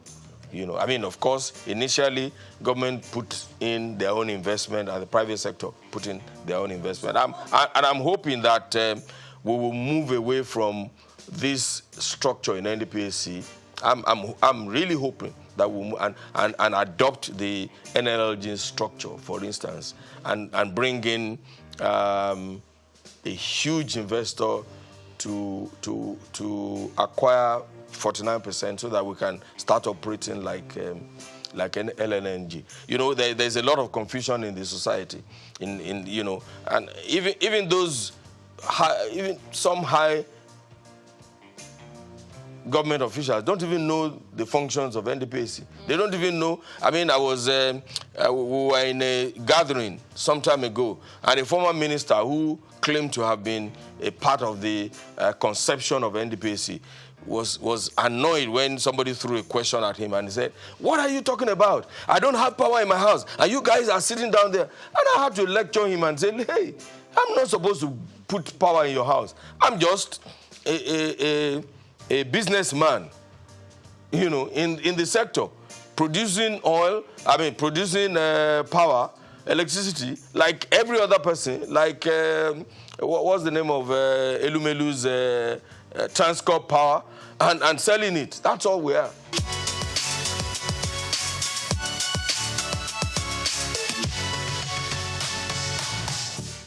The problems are enormous. But I believe very strongly that the discos as they are now don't have the capacity. There has to be a restructuring of that sector. Under whatever you want to call it, maybe breaking their franchise into little bits. 1 or 2 of them are doing well. Eco, Disco, Ikeja Disco, yeah. Because, and also, the problems are different. So, but for most of them, look, let me give you an example. If you need to under Yola Distribution Company, I mean, you know how wide that sector, I mean, that part of the country is. If you need to take a 33 kV line from one town to the other, you may be doing 100 kilometers.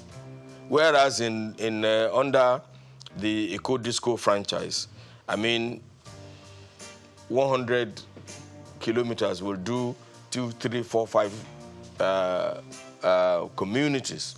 So we need to restructure this discourse. We need to support the discourse to develop a new program tailored to reduce ATC and C losses. What is ATC and C? Aggregate technical, commercial, and collecting losses. Now, when you take power from Ondo, for instance, to Ilaje, 100 kilometers, by the time, and don't forget that along that route, you are dropping power for Ore, for Ajebandele, for this, for that. By the time you get to the end, what you have is candlelight. So you will need to, and the discos don't have the finances to do these things. I said earlier that the privatization was not properly done. Okay. I'm not sure that those people have an understanding of what they were getting into. Everybody thought the power sector was like the telecommunications sector. But it is not.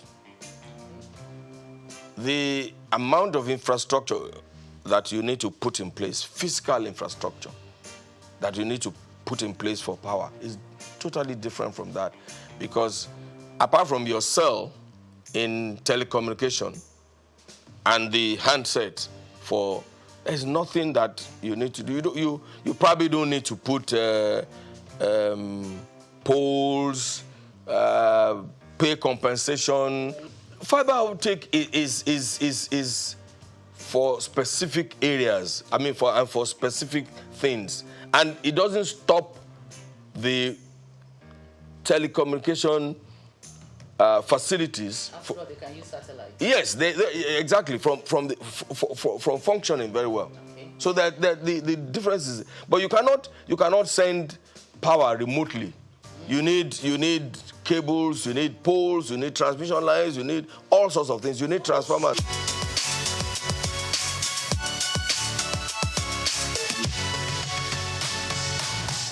The discos should be responsible for them. But when they don't have the fund, what do? You can see that many of them, about 7 of them, are under receivership now. Some sort of receivership or the other. You can see. Because they borrowed money from the banks and they were not able to pay back within the time they thought, I mean, they were going to be able to pay back. They were taking over.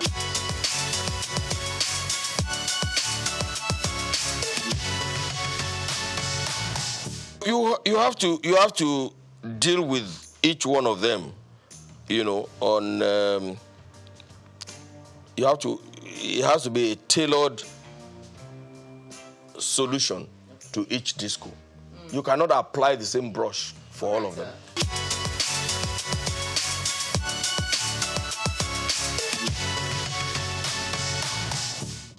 Well, the truth of the matter is that at some point there will be increase in tariff. However, this is not the time for it. I mean, Nigeria, I mean, we are doing a lot of reforms now.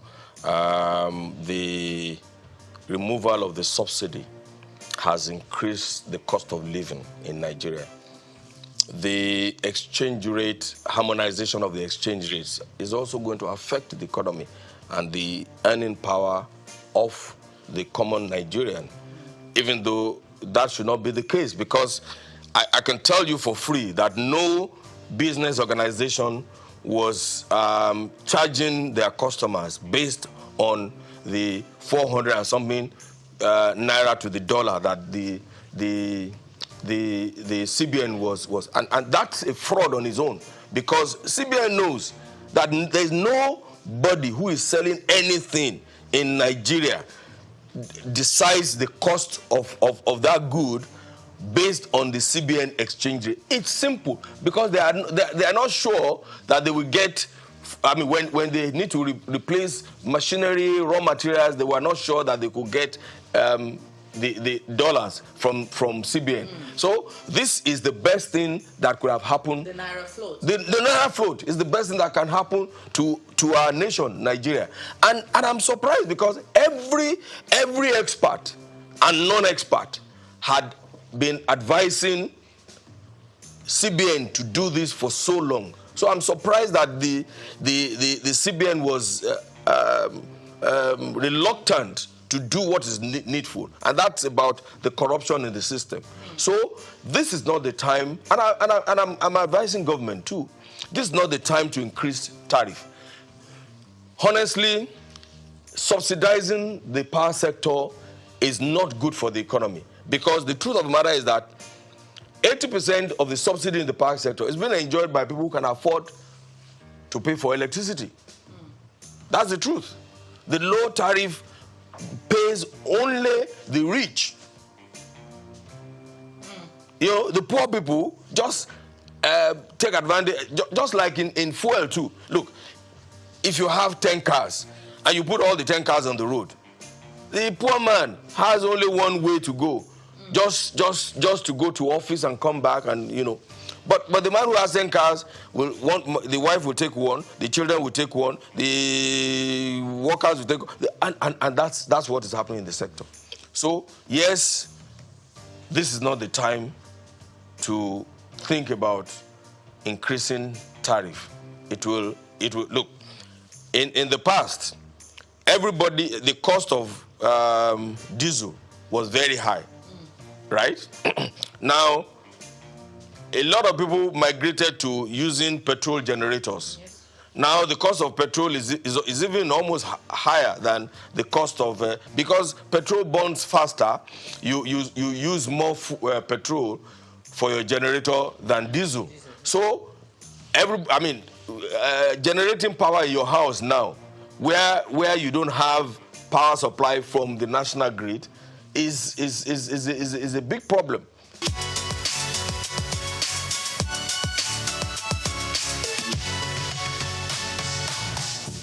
No, there is no doubt in my mind that we need to migrate to prepaid meter. Okay. I mean, not only intelligent meters, okay, so that when we have intelligent meters, nobody can manipulate their consumption.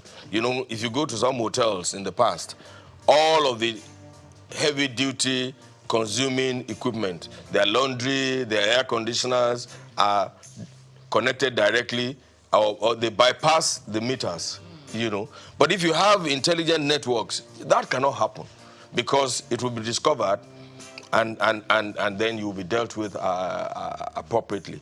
So there's no doubt in my mind that everybody, and it's in the interest of the consumer too, to acquire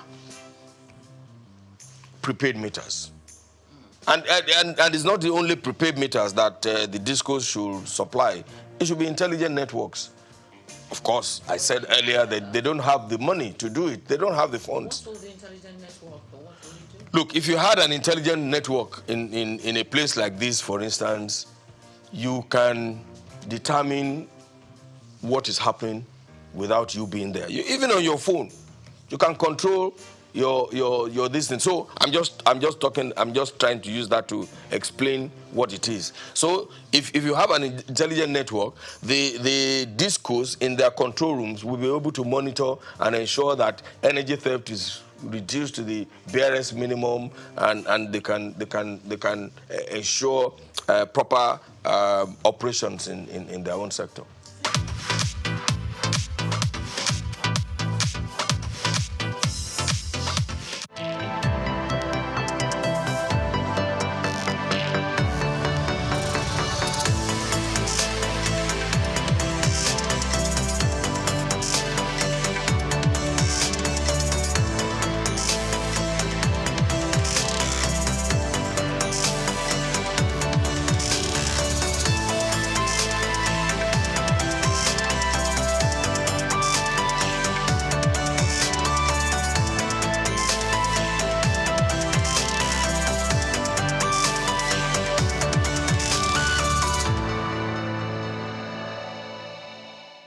According to the former UBA Group Managing Director, Mr. Kennedy Uzoka, he's a man that knows it all. Also, another described him as an encyclopedia of knowledge.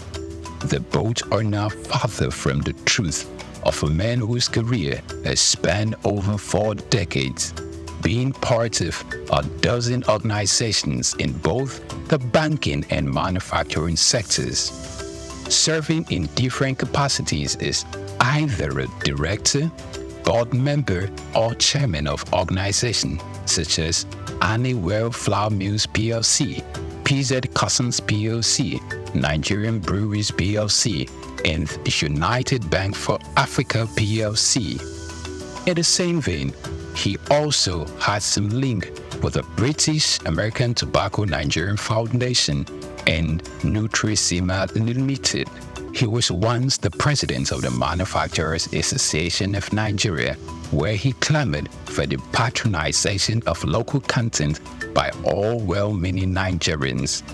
Also, he served as chairman of the former Universal Trust Bank PLC (UTB) before the administration of former President Olusegun Obasanjo implemented the recapitalization of banks in Nigeria.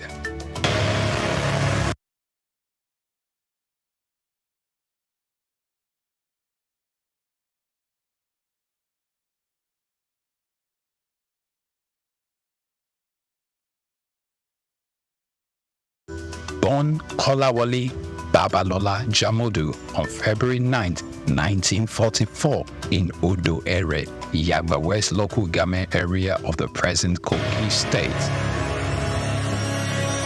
Kola Jamodu attended St. Paul's Primary School in City College from 1958 to 1961. Harvard Business School, Boston, Massachusetts, United States of America from 1986 to 1987. His mother was Mrs. Fumi Olabinwonu. Not much was known about his father. At an early age, Kolawole showed an uncanny drive for knowledge and learning, which will form a greater part of his adult life. His rise to fame hasn't been without its peculiar episodes of challenges.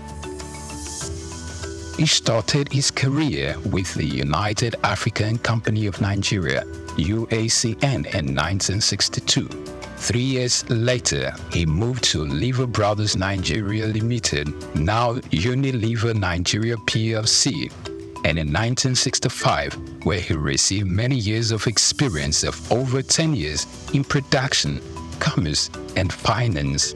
He later joined PZ Customs Group in 1975 as a group accountant. Chief Kolawole Jamodu, for many who work closely with him, he is a go-getter, both in the business arena and an exemplary leader in achieving the corporate governance with a litany of portfolios in diverse sectors. He's a trailblazer practically in many areas. He was the first Nigerian to be appointed as Group Finance Director at PZ.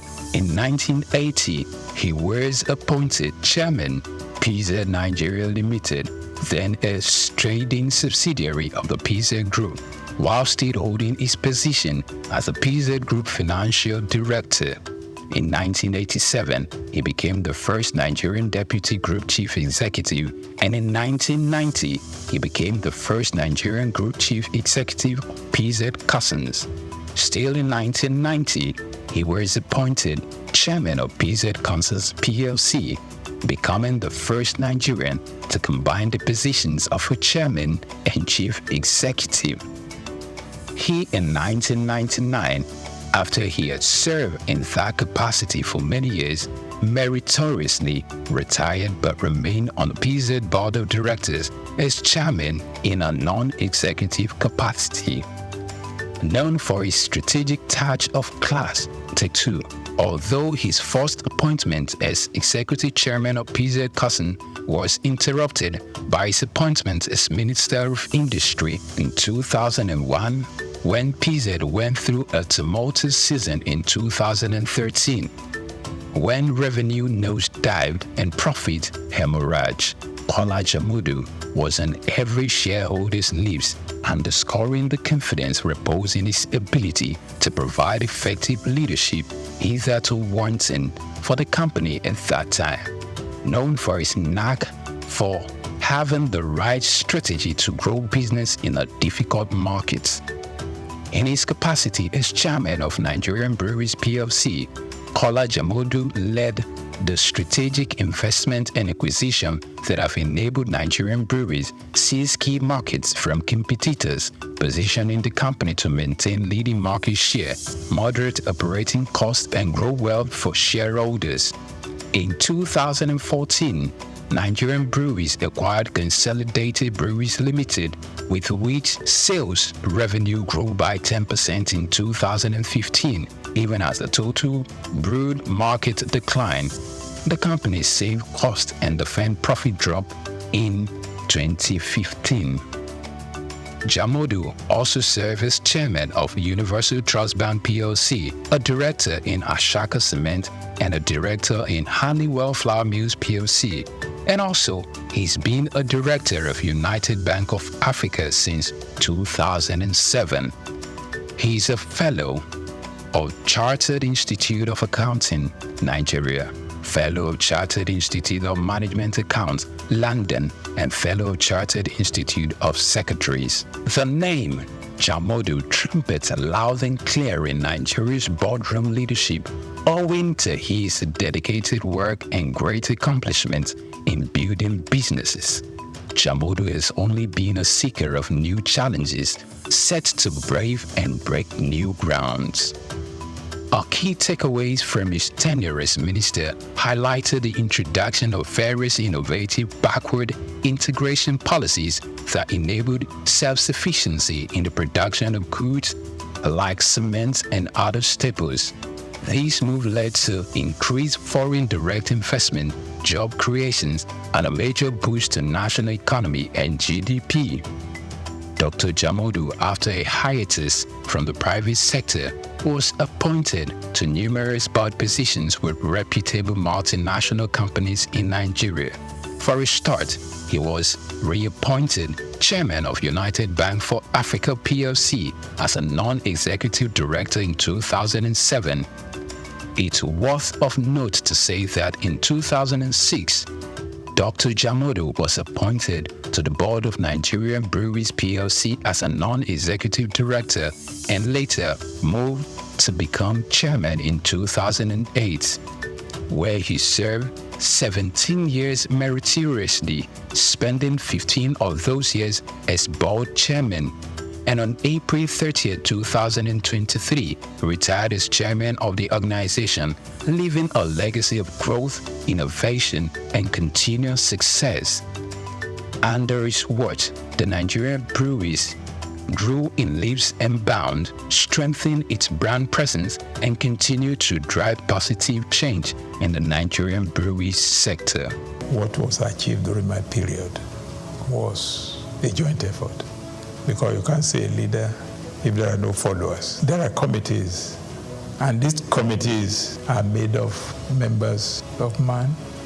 Chief Dr. Kola Jamodu is a recipient of several national honors, including member of the Order of the Federal Republic of Nigeria, MFR, commander of the Order of the Federal Republic of Nigeria, CFR. Also, he's a recipient of the National Productivity Merit Award, NPMA. Additionally, he's a Chartered Global Management Accountant, CGMA, a Fellow of the Chartered Institute of Management, London, and Fellow of the Institute of Chartered Secretaries and Administrators. He's also a Distinguished Fellow of the Institute of Directors, Nigeria.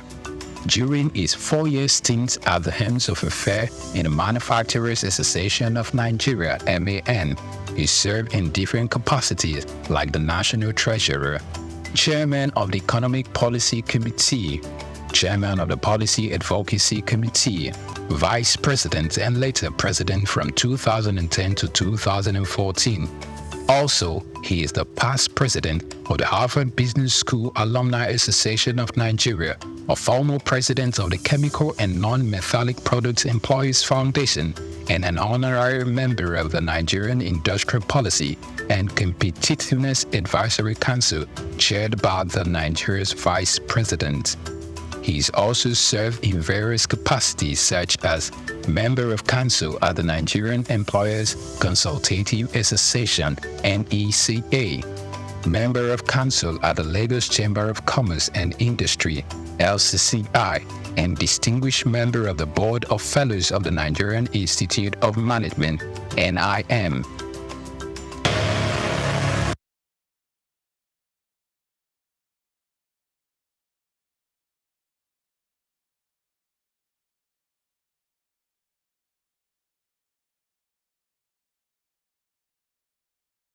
He is an active member of Ikoyi Club 1938, Lagos Island Club, Lagos Metropolitan Club, Lagos Motor Boat Club, Moderates Club, and Lagos Dining Club, some of Nigeria's most prestigious social organizations. Not many people, prominent or otherwise, could be suitably described as detribalized nationalists like Dr.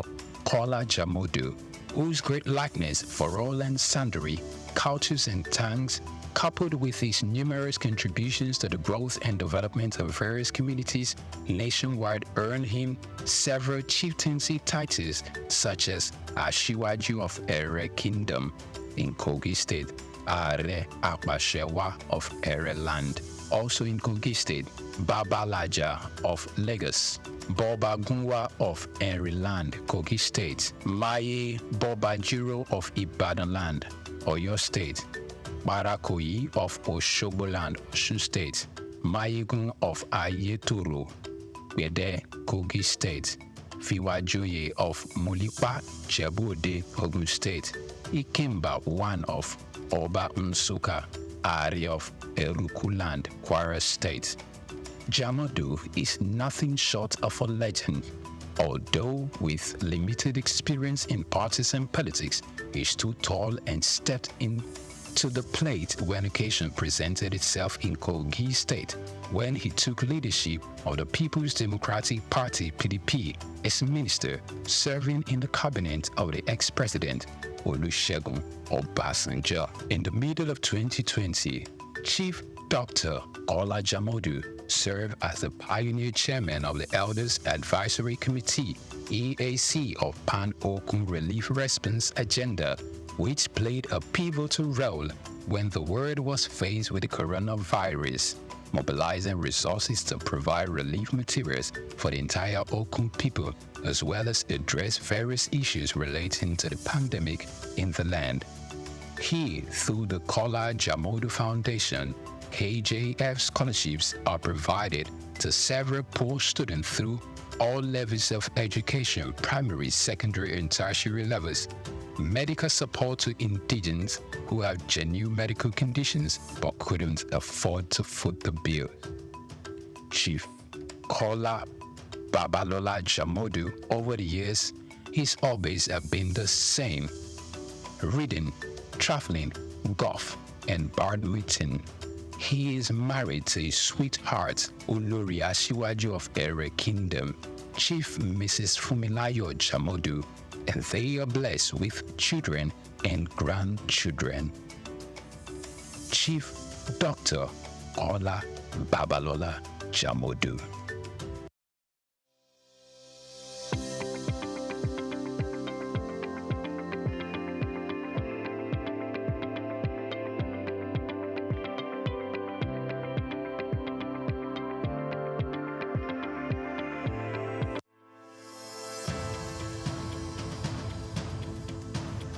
Plastic waste is a mounting crisis, but it also presents an opportunity for business and government to lead the vanguard for systemic change. While regulations, corporate initiatives, and citizens' engagement have made progress, much more is needed in how businesses shape consumer behavior, how governments enforce environmental policies beyond rhetoric, and how public perception is managed through strategic communication. For decades, Nigeria's reliance on single-use plastic sachets, bags, and food packaging has grown, driven by affordability and convenience. However, this has come with a cost. The country generates an estimated 2.5 million tons of plastic wastes annually, with only about 12% recycled. In urban centers like Lagos, Abuja, Ibadan, Port Harcourt, waste is a leading contributor to clogged drainage systems,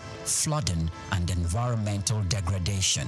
In this special report, Bayo Olaoye examines the challenges facing efforts to tackle the menace of plastic wastes in the country. Despite past government efforts to curb indiscriminate plastic use, such as Lagos environmental sanitation laws under former Governor Babatunde Fashola, enforcement has been inconsistent. The challenge now is moving beyond periodic government crackdowns and isolated corporate initiatives to a coordinated long-term shift towards a responsible plastic use, recycling, and waste management. Leading Nigerian manufacturing companies are taking active steps to integrate recycling and responsible disposal into their operations. Key initiatives include investing in recycling hubs, with Coca-Cola of Nigeria, Nestle, and Guinness setting up plastic recovery and recycling hubs, creating an ecosystem where post-consumer waste is collected, processed, and refused. Retailers and distributors are being encouraged and in some cases incentivized to set up collection points where consumers can return used packaging for responsible disposal. There is also brand-driven consumer education. Organizations have introduced citizen advocacy campaigns to influence individual waste disposal behavior. This kind of messaging, when amplified by large brands, can have a ripple effect in shifting cultural habits. Beyond environmental responsibility, investing in circular economy models enhances long-term profitability, strengthens brand equity, and aligns with global environmental, social, and governance standards. To effectively shape consumer behavior and stakeholders' engagement, businesses must leverage communication strategies that go beyond compliance reports. Employees should be active participants in sustainability efforts. Companies can integrate sustainability training, incentivize waste reduction, and implement office-wide plastic reduction policies, engaging suppliers, investors, and partners in sustainability commitments such as reducing excessive packaging or co-investing in recycling solutions to create an ecosystem-wide impact. Mass communication campaigns, social influencers, partnerships, and media collaborations can help educate consumers on practical steps for responsible plastic use and disposal. While Nigeria has engaged in international climate and sustainability conversations, the government must go beyond policy declarations and foreign aid incentives. The priority should be local, long-term economic and health benefit. Rather than reactivate bans that are often poorly enforced, the government can provide tax incentives for businesses, investing in recycling infrastructure while enforcing stricter regulations on reduction and disposal, expanding waste management facilities, establishing more government-led recycling centers, and integrating waste picker into a formalized economy can improve efficiency and create jobs. The administration of Governor Babatunde Fashola demonstrated that. When the government takes waste disposal seriously with clear penalties for violations, citizens pay attention. The government must invest and consistently engage public education on the economic and health impact of plastic waste. A cleaner environment leads to a lower public health costs, fewer disease outbreaks, and increased workers' productivity due to better air quality and more usable public spaces. The Nigerian plastic waste problem is not just an environmental issue. It is an economic and reputational challenge for businesses and a government issue for policymakers. By adopting strategic communications, businesses can shift consumer behavior, governments can enhance enforcement, and citizens can embrace a cleaner and more sustainable future.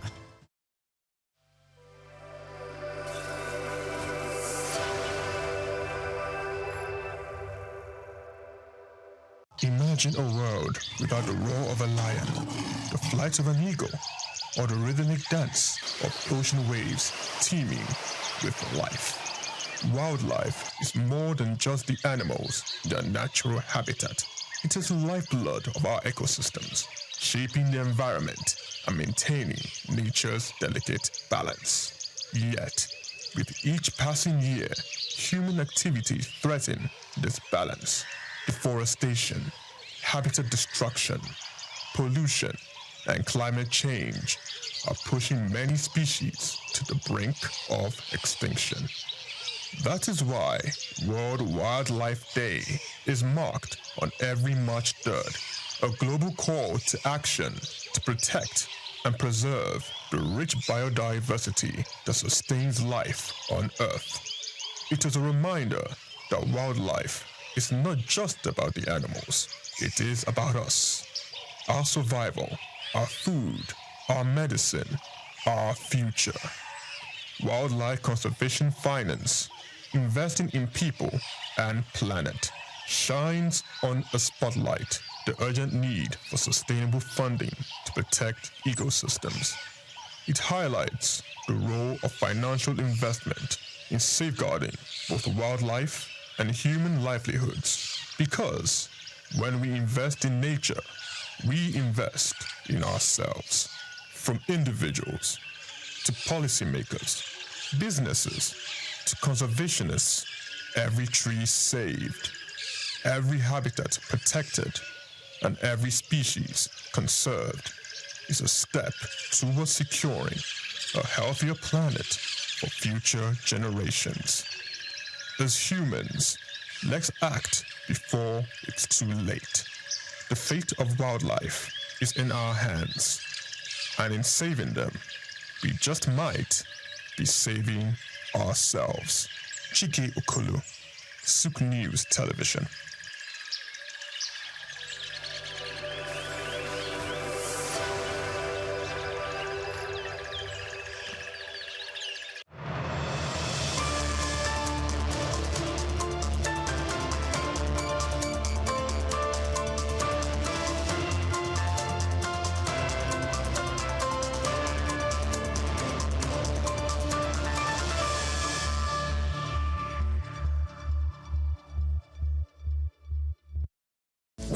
Just what you need right here at Femi Wash Media. Call it the Midas Touch and you wouldn't be wrong. Let us record, produce, mix and master your audio like nobody does. Reach us on our contact today for the best quality job.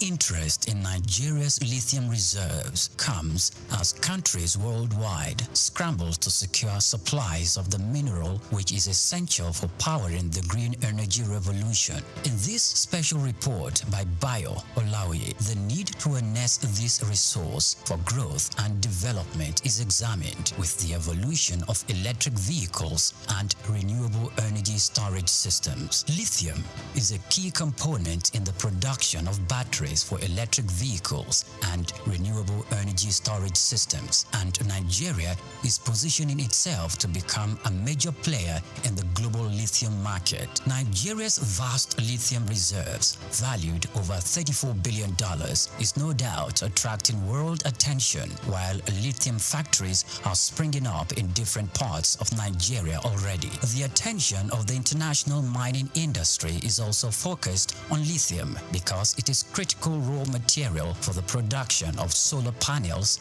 and electric vehicles. Analysts predict that global lithium market could grow robustly over the next decade, driven by the rapid adoption of electric vehicles and renewable energy technologies. Data from a global future market insight showed that the lithium mining industry has emerged as a cornerstone of the clean energy transition, driven by the skyrocketing demand for lithium-ion batteries.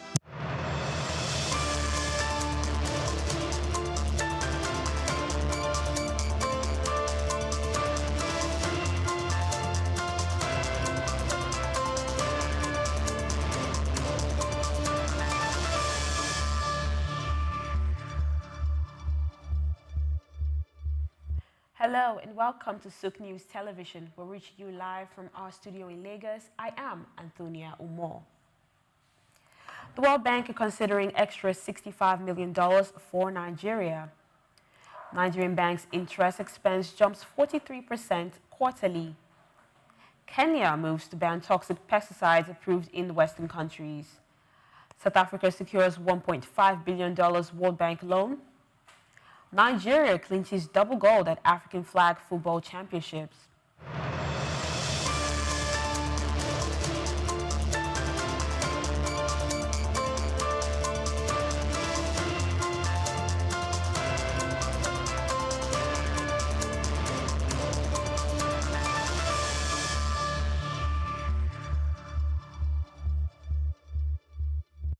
Now for the news in details, the federal government is in advanced talks with the World Bank to secure an additional $65 million for Nigeria's Sustainable Procurement, Environmental and Social Standards Enhancements Project. If approved, total project funding will rise to $145 million, supporting ongoing reforms in procurement, environmental and social standards across public and private sectors. The funds will expand training for over 25,000 government staffs and help launch an electronic government procurement system to boost transparency, reduce delays, and strengthen small-medium enterprise participation. This move comes as Nigeria's debt to the World Bank rose to $17.8 billion by December 2024, reflecting 38.9% of its total external debts. The Naira strengthened to 1,547 Naira per dollar at the official window just last week, supported by the Central Bank of Nigeria's dollars injections aimed at easing corporate demands. Foreign portfolio investors also drove inflow, participating heavily in the Central Bank's open market operation auction, where 1.07 trillion Naira was allotted to stop rates at 24.245%. Despite gains at the official window, the Naira weakened slightly in the black market to 1,585 Naira per dollar, while foreign reserves declined to $37.7 billion. Finance Minister Wale Edu met with CBN Governor Olayemi Kadoso to align fiscal and monetary policies as inflation eased to 22.97%, with both sides vowing to sustain stability and support the private sector growth. In another story this afternoon, the National Pension Commission has increased monthly payouts for 233,000 retirees under the program withdrawal plan from 8.5 billion Naira to 11.9 billion Naira, effective from June 1st, 2025. Director General Omolara Olowowara attributed the rise to strong investment returns and recent economic reforms by President Bola Ahmed Tinubu. The boost follows the president's approval of 758 billion naira to clear long-standing pension liabilities, signaling a commitment to financial security for Nigerian retirees. Olowowara also disclosed major progress in clearing acquired pension rights for retirees in Treasury-funded ministries with payments up to March 2025, eliminating previous backlogs. Additionally, the Commission has rebranded the micro-pension scheme to personal pension plans targeting informal sector workers through simplified technology-driven registration and expanded partnerships. The Commission plans to channel pension assets into the risk infrastructure project, promote transparent investment vehicles, and strengthen legislative collaboration to drive sustained growth. 9 major Nigerian banks recorded combined interest expense of 1.90 trillion in the first quarter of 2025, making a 43.2% increase from 1.33 trillion in the same period last year. Meanwhile, total interest income reached 4.18 trillion naira, indicating robust lending activities but growing funding costs as banks pay higher interest to depositors and institutions.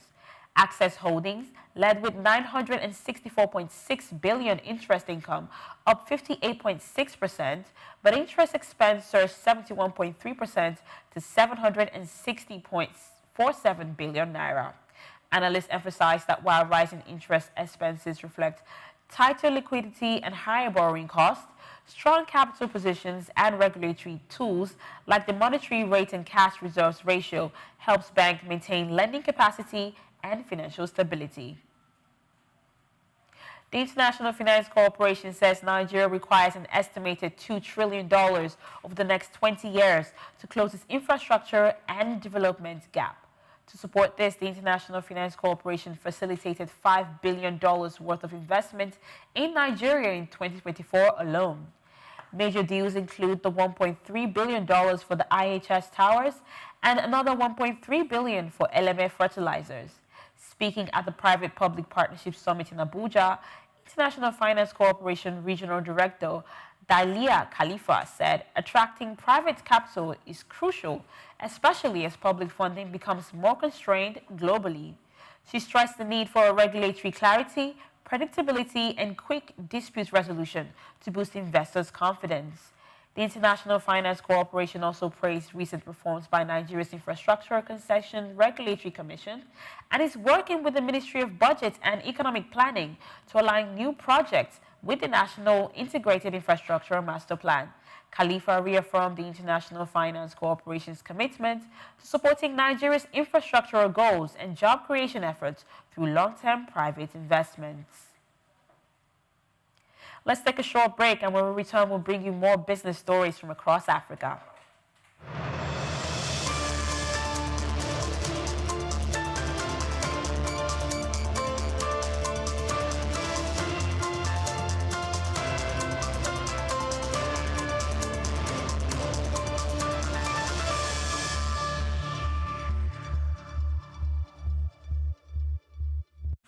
Welcome back. We now go to Africa, where Kenya has announced a major crackdown on toxic pesticides as part of a sweeping reform to promote food safety and sustainable agriculture. The Ministry of Agriculture says it will no longer register any pesticide that has been banned in its country of origin or is not approved in the US, Canada, or the European Union or Australia.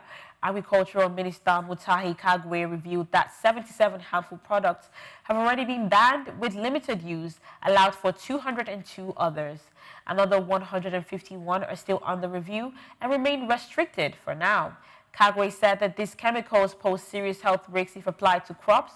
He also warned that cartels have been working to undermine government efforts by bribing legislators and influencing the media to defend the banned products.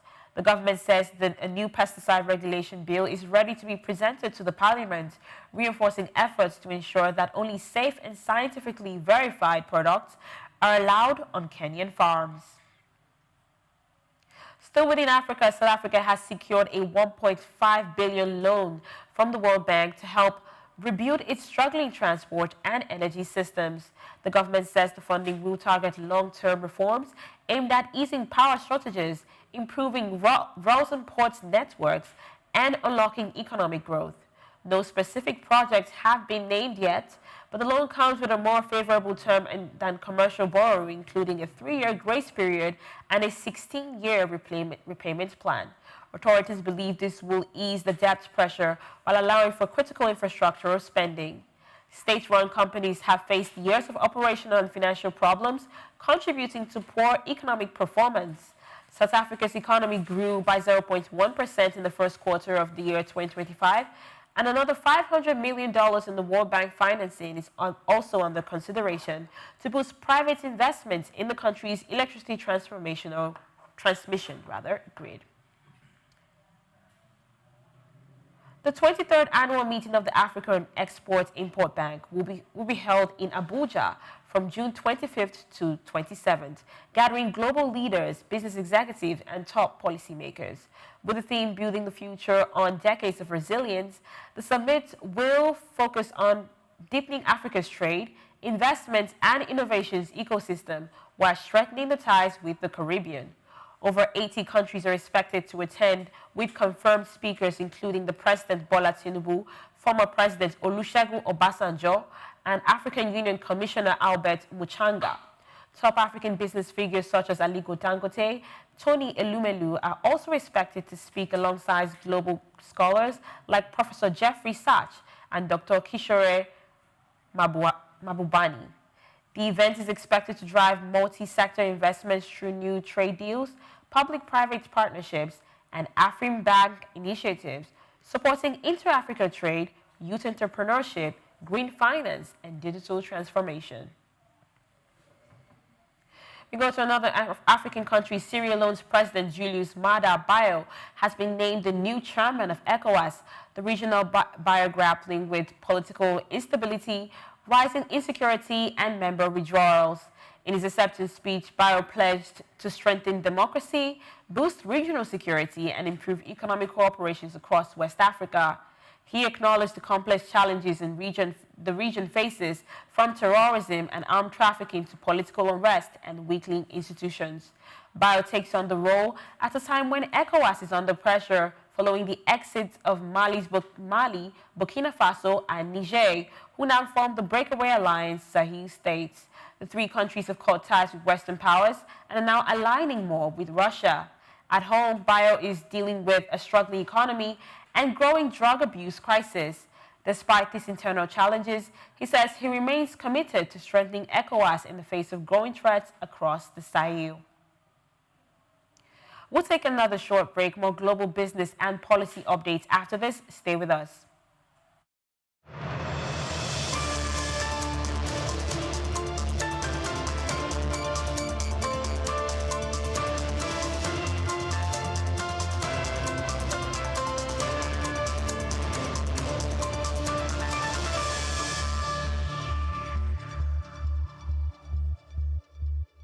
My name is Shino Ogbadegeshin. I'm the CEO of Gozi Micro Insurance. Continue to watch Souq News. Adenike Adeyemi, Executive Director of Faith Foundation. Keep watching Souq News. My name is Shepherd Michael Adewale Onofuye. I enjoy you all to always watch Souqnews TV. Hey everyone, Majuli Obaje here representing Gigi. Keep watching Souq News, okay? Stay updated with Souq News. My name is Aton Kene. I am the head of MSME Banking. Please keep watching Souq News and stay glued to Souq News. I recommend that more and more people should watch Souqnews News because they deal with business news. Hi, my name is Amaka Wokolo. I am the director of the Faith Institute at Faith Foundation. Keep watching Souq News.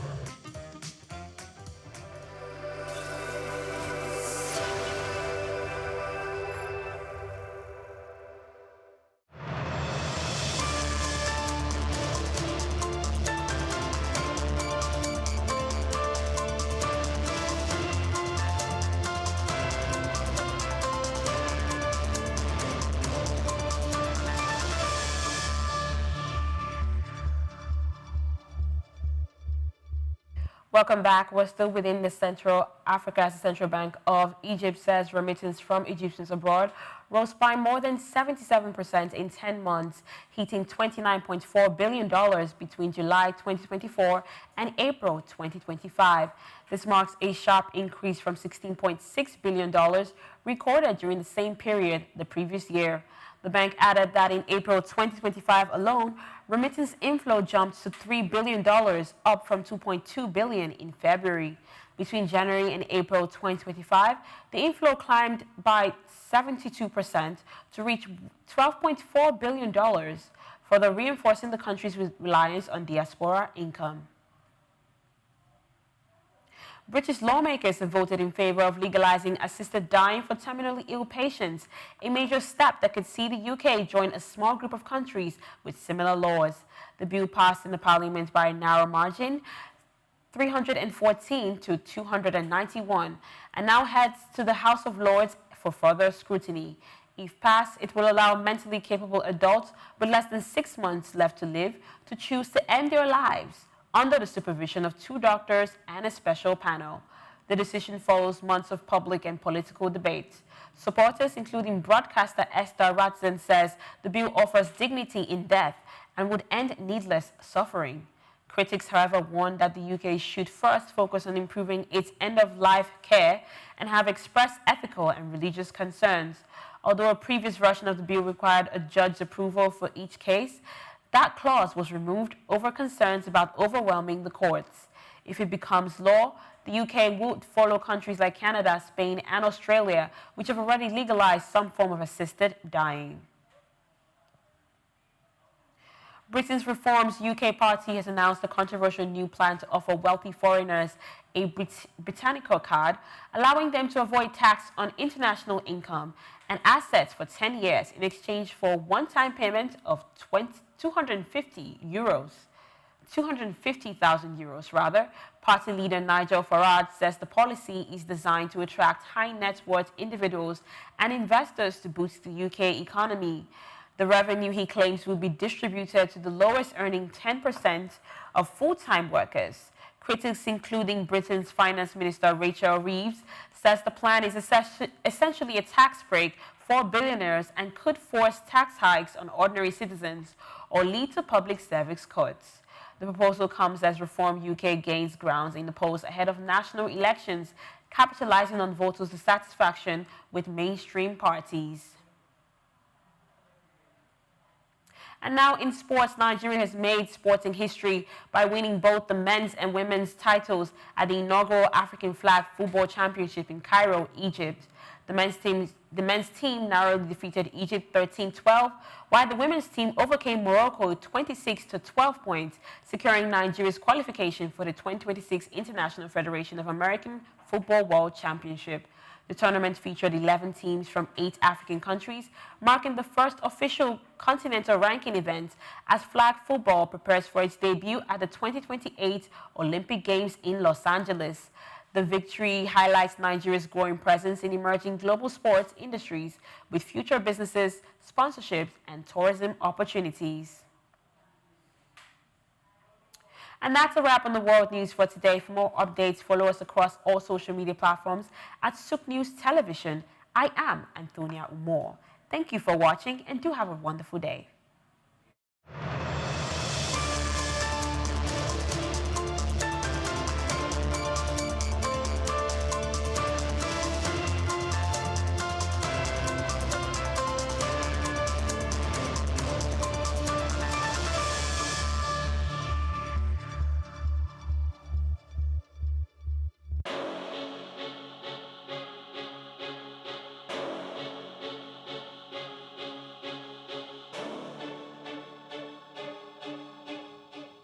Elon Musk is a visionary entrepreneur leading innovative ventures in technology, space exploration, electric vehicles, and renewable energy. Musk was born on June 28, 1971 to a South African engineer and his mother, a Canadian model and nutritionist in Pretoria, South Africa. His talents for computers and entrepreneurship emerged early, and at age 12, he created and sold a video game. Musk studied physics and economics at Queen's University and the University of Pennsylvania. In 1995, Musk founded Zip2, sold to Compaq for $307 million.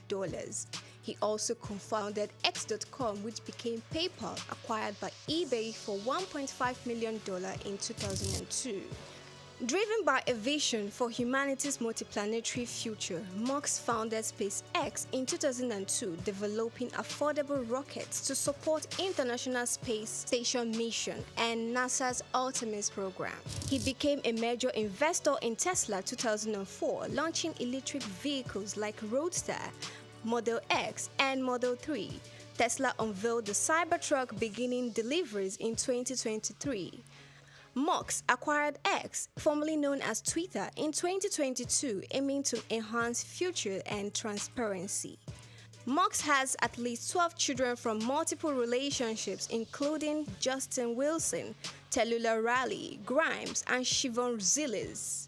Through SpaceX, Tesla, and other ventures, Musk shapes technology and innovation globally, and his influence extends beyond business into politics and culture.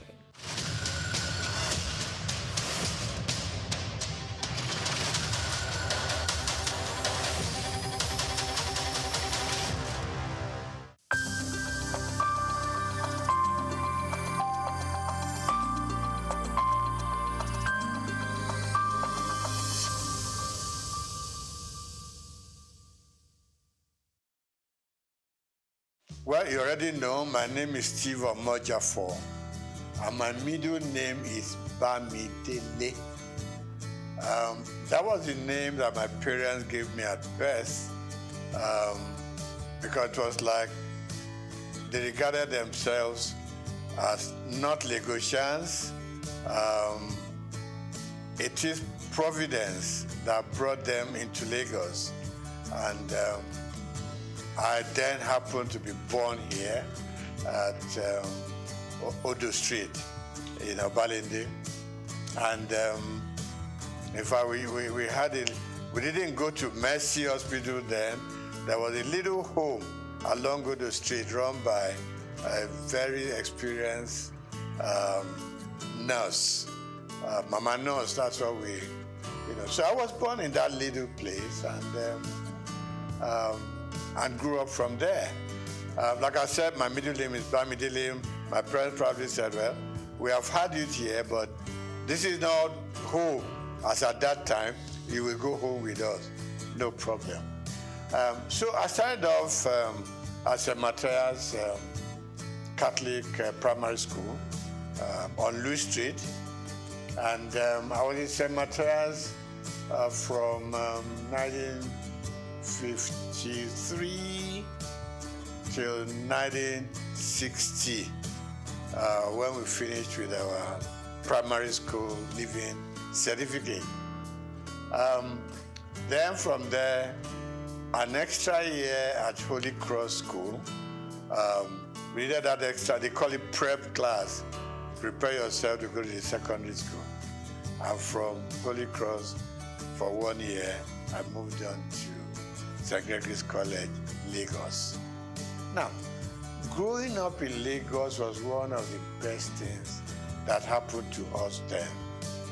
Life was good, life was easy, life was safe, life was like everything that a young man could aspire to. We went to school with Scholars Bus, which was virtually provided for free. When Scholars Bus was not available, it was fun walking from Obalende, firstly to St. Matthias, and then from there to St. Gregory's College. Life was good, life was safe. You could go out any time of the day. You could play from house to house. Parents knew each other very well. And so, in fact, when you were late somewhere on your street or in your neighborhood, you could sleep there because they would send a message to your home that Dele is here, so don't bother. The next morning you wake up, have your bath, have breakfast, return to your home. There was this community life that we all lived. Parents could discipline children of their friends, okay?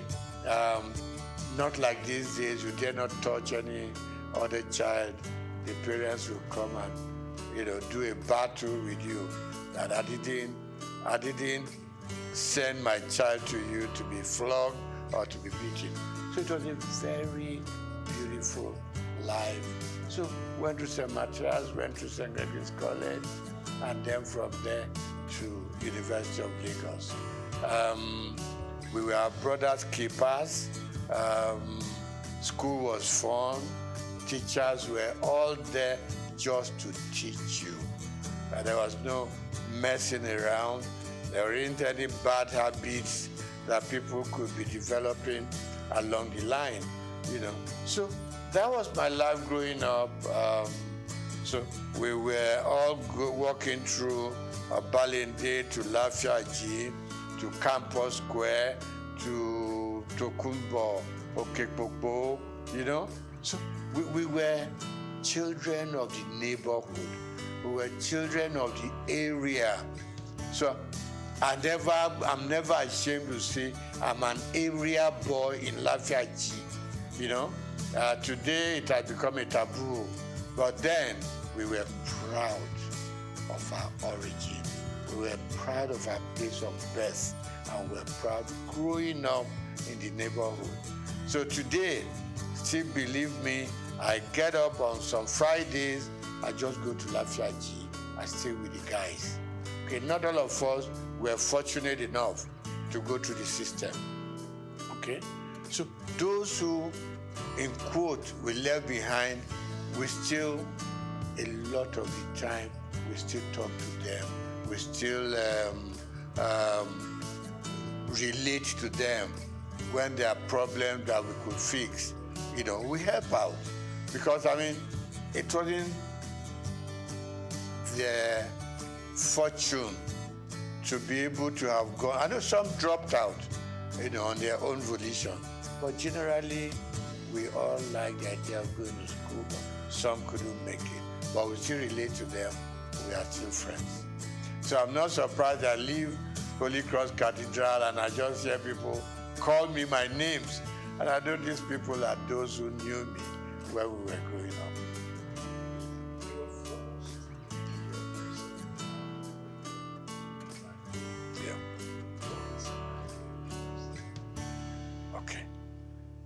Let me start by saying that even at secondary school, I read a lot. I was interested in the newspapers, and a lot of the time I read something, there was always this beautiful column of letters to the editor. So anything that I read that I liked, I sit down, 2-3 paragraphs letter to the editor to compliment what they've done, to criticize what I didn't like, and these things were published, and I liked it. Okay, you open the papers and you just see, contributed by Steve Omojafor, or some will call me Bamidele Omojafor. So that kept me getting interested in the media. So when I left secondary school, after higher school, I would just pay a visit to Daily Times, which was in Tinubu, Kakawa Street. I just pay a visit there, and I got talking to people. They would take me to the newsroom, they'll just show me how newspapers are produced and all that. That ignited my interest. So when I left higher school, mass communication was what occurred to me.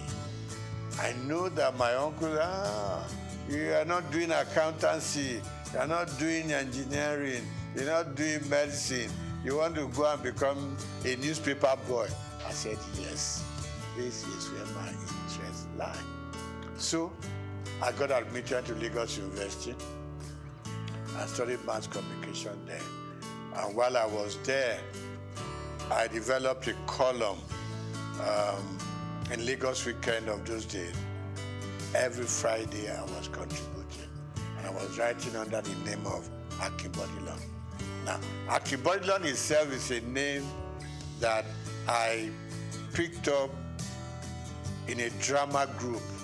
Because we had a drama group that we produced all kinds of little plays here and there at Jekirandu Hall, you know. So one of the roles I played was Akibodilon. So when I started writing my columns in Daily Times and Lagos Weekend, I just used that pen name, Akibodilon. So I did the program and I started writing for Daily Times campus news, things that happened during elections, battle between the male and female, problems with the tutors and everything. So it became a very regular program. In fact, I inherited the program from late Golabo Ogusawo, you know, who was my boss in the Daily Times. So I did that program for 3 years. It became very popular. It got to a point, Vice Chancellor would call me to say, there's a little thing going on in the university. I hope you have covered it for your paper. And I said, I'm not even employed there. I'm just writing, you know. So I left the University of Lagos, had all kinds of jobs that one could do, but I headed for Daily Times because I just had developed a path for myself, and that is journalism. Okay. So while in the Daily Times, worked with the Lagos Weekend, went to Daily Times proper and worked there. I was a columnist, I was a sub-editor, and also a reporter. Combined everything. So that was where my interest grew and grew, and it was very painful when I had to leave the Daily Times organization. And what did I go to? Lintas advertising. When I walked into Lintas, and I said to the chairman managing director, and I said, I want a job. I said, just like that? I said, yes, sir. You know, then it was easy to communicate with people. We're not too many, so they listen to you. So he said, what are you doing now? I said, I'm a sub-editor at the Daily Times. So why are you coming to advertising? I want to broaden my space. I want to broaden my experiences. It took about 3 months, and I got a job in Lintas. And I remember Alhaji Babatunde Joseph, when I was going to leave, said, look, Steve, where are you going? I said, I'm going to Lintas. I said, well, we do the same thing. They package programs commercially. Here we do our papers and we go sell, you know. So I said, okay, sir, let me just go gather some experience at Lintas. And Lintas and Daily Times were just 5 minutes walk from each other. And I said, sir, if the editor needs me for anything, trust me, I will spend my time and money, do write-ups for Daily Times. So I was like working in advertising and still writing for the Daily Times, you know. So that was my life. From Lintas, we set up our own company known as Roosevelt Advertising Limited. And Roosevelt, was formed by 3 partners, you know, two friends of mine. 3 of us were at Lagos University at the same mass comm department. So we came out, and I left Daily Times to set up Roosevelt. One of my partners left Cadbury to join us, and Akodusi left Admark, another advertising company. So 3 of us came together and we set up Roosevelt. We call ourselves second generation agencies because before then we were the Ogilvy, the Lintas, Grant Advertising, and so on. So we set up a small shop in Souq, and it grew beyond our own imagination. From Roosevelt, we set up a second line agency called McCann, STB McCann. Got affiliated to a company in America, McCann Erickson. So that was how it all went on. Now, I didn't do banking and I didn't work as a banker. The interesting story is that one day, while still at Roosevelt, no, STB McCann then, I got a phone call from somebody I've never met before. And I picked up the call. He said, my name is ABC, blah, blah, blah. And he said, the managing director of Zenith Bank wants to talk to me. So I said, look, there's no problem. I know I'm not owing any bank and all that. He said, no, he just wants to talk to you.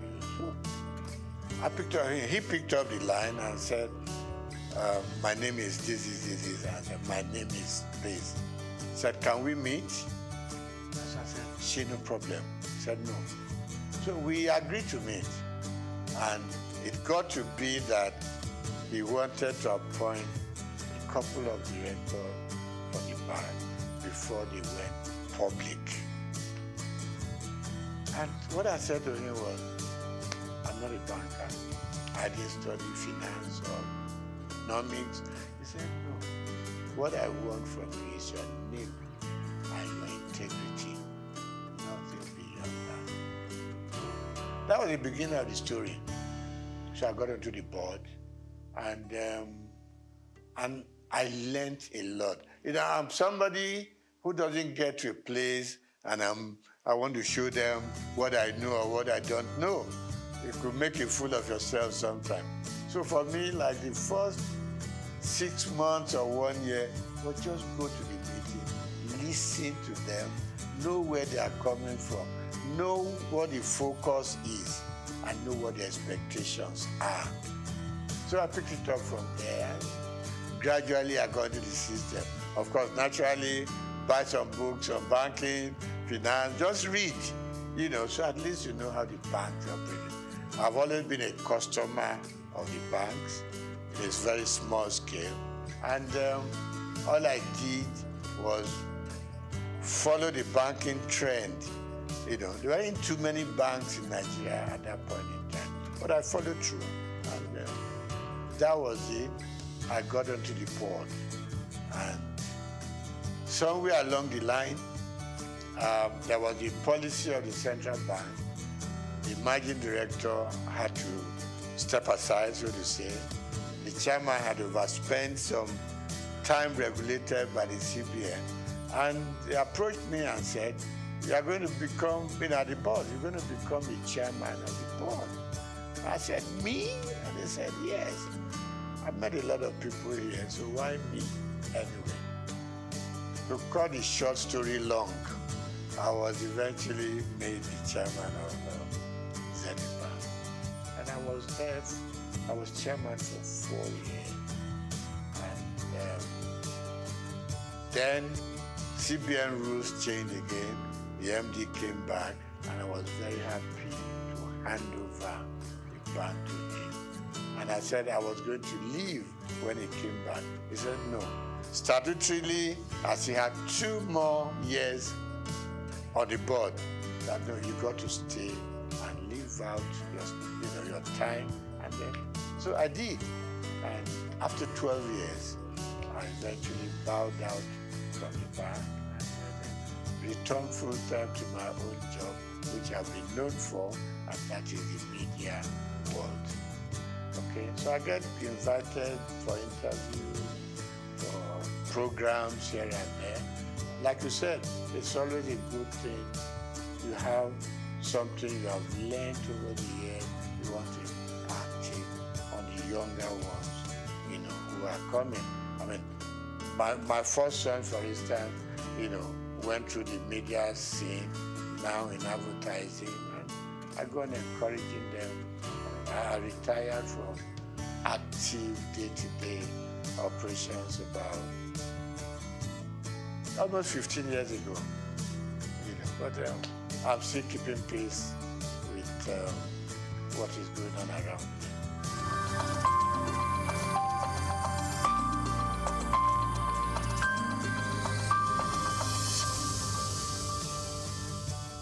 Yeah, I mean, the society itself is very dynamic.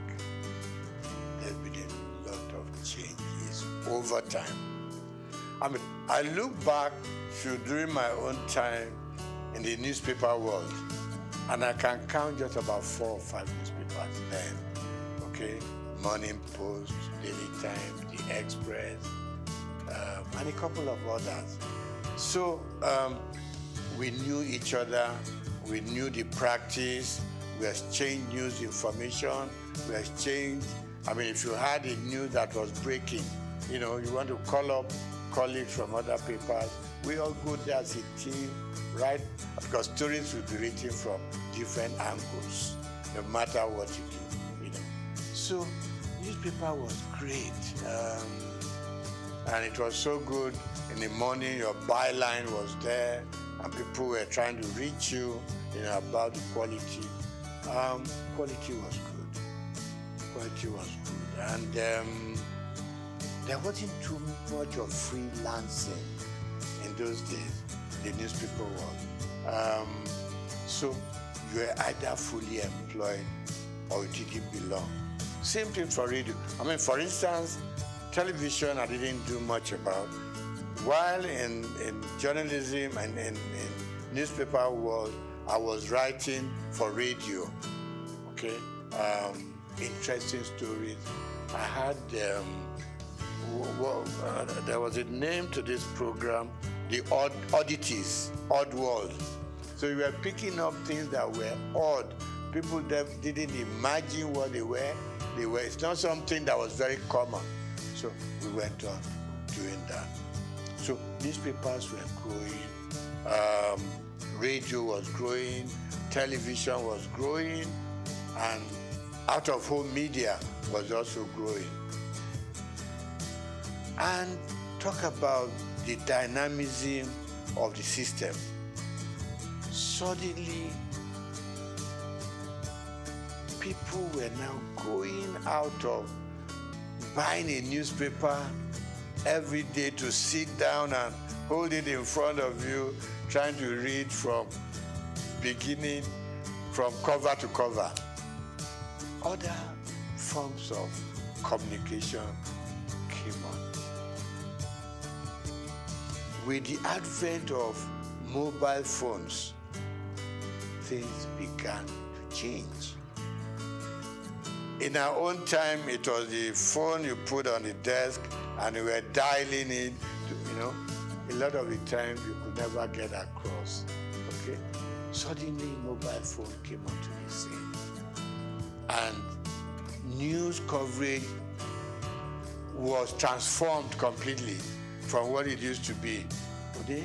So now, people on their phone could reach out, you could touch Germany, touch America, touch all parts of Europe, just sitting down in your office to gather information, gather news, what is new, you know?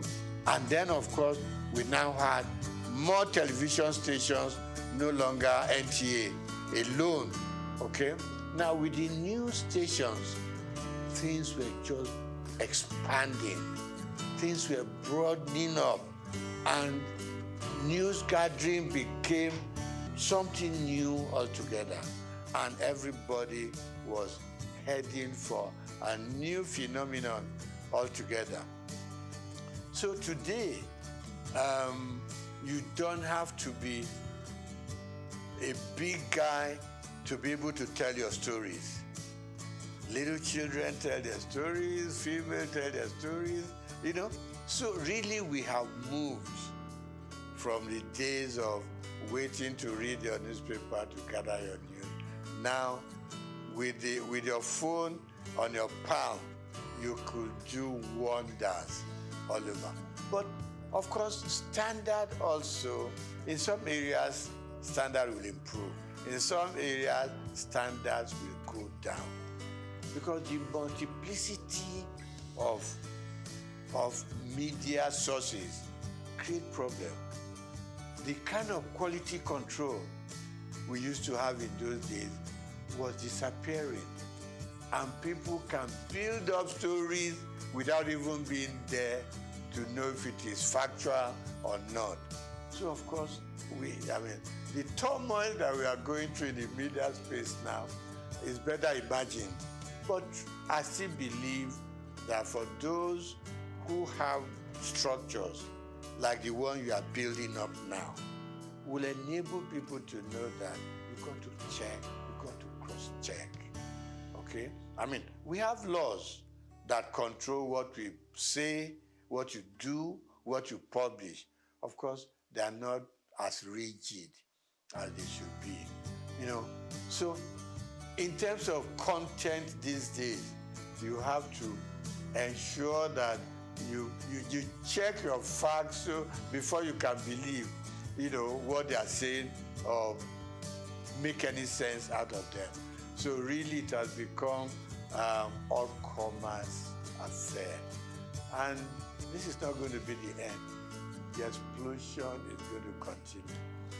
Maybe in a few years to come, we're going to have a stronger media control than what we have now.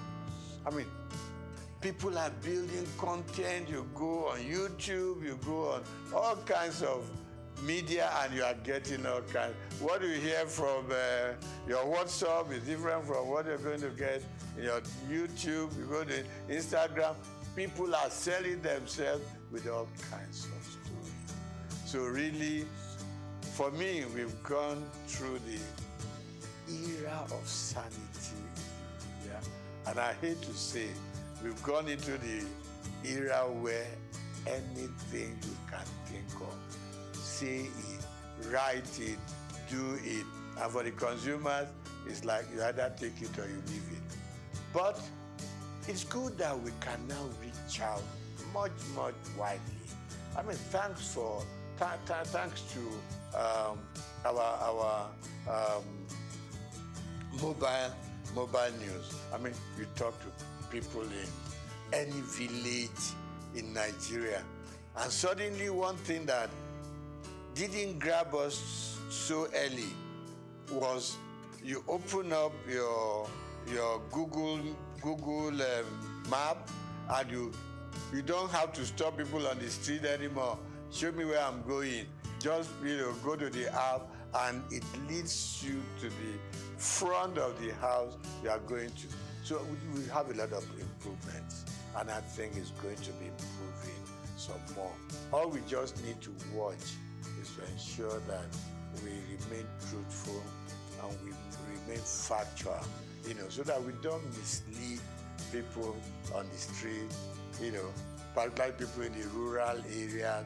One day you just see everybody running helter-skelter because somebody posted in news that is not correct.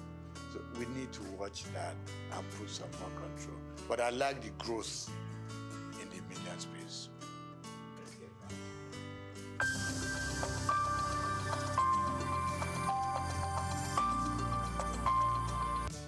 When I got into the banking sector, I saw myself more as a customer than a board member. I haven't been a journalist, which I still am. I wrote so much about what consumers or customers were going through in the banks. It was the period of tally number, Remember this commercial, where somebody carried a mat. I said, what are you carrying a mat in the bank? I said, I want to lay down here because I know before I get my money, I will have slept once or twice and woken up, So I was very consumer-oriented.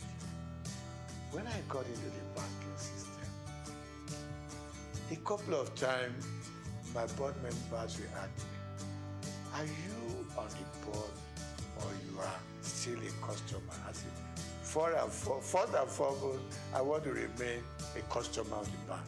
who will come into the bank and get properly served? Who will come into the bank and feel like human? Who will come into the bank feel important? Because it's your money in the bank. Even if it's only 1,000 naira, it's your money. You need to be treated with some dignity and respect. And that was my mentality that I took into the board of the bank. I said, listen, I am not too happy the way customers are treated. It is their money, no matter how small. Treat them with respect, treat them with dignity. So they started listening to me after some time. And I said, look, customer service is extremely important. In those good old days, you will hardly hear about customer service in any of the major banks. It wasn't there. But gradually, people started being important. It was more of retail. I mean, yeah, you can deal with the big corporate organizations, but at the same time, it is these poor students, poor market women, you know, people who are out there on the street laboring hard to bring their money. So that was one area I was extremely happy that we developed that area of retail banking and being able to make the consumer the king. Okay? So that was part of it. Then, of course, I said to the bank, I said to them, fine, it is very good to make huge profits, okay? But at the same time, the customers that come in here and from their money we make our profits, let us also consider the kind of interest they get from their deposits. Today, when the banks take your money to deposit, okay? No. When you go to the bank and say, I need assistance, I need a loan, and you tell them, give them all the facts and figures, okay? They will tell you, you are going to pay interest of 20%, 23%. When they take your money to put in the bank, they give you an interest of 2%, 3%, 4%. And I just couldn't live with it. I mean, if you are giving me a loan, you're charging me so high. When I put my money there, it's also a loan to you. Why will you leave me with 2 or 3%? And I thought the system wasn't quite right. It was too skewed towards the bank than the customer. So I met a lot of pushbacks, in that area. And I must just say, it's an area I think government should still be interested in. In the civilized world, interest rate hovers between 3%, 5%. In Nigeria, it goes as far out. Maybe in Africa, not just Nigeria. I know we are developing, but at the same time, let's develop together. For both those that we are taking in their money and for those we are giving money to.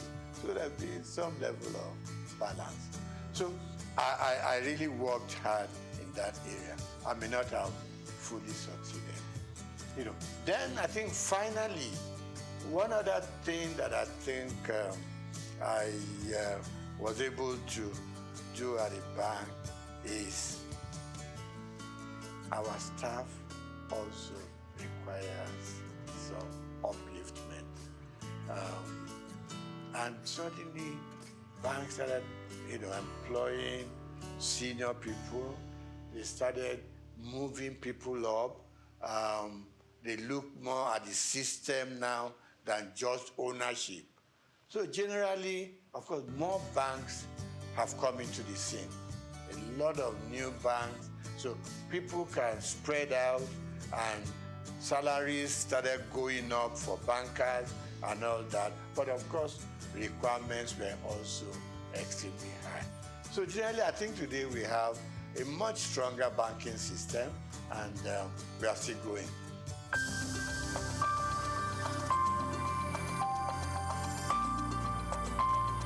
Now, the banks for a long time have been let loose to do whatever they want to do at the disadvantage of customers, like I started off with. Now,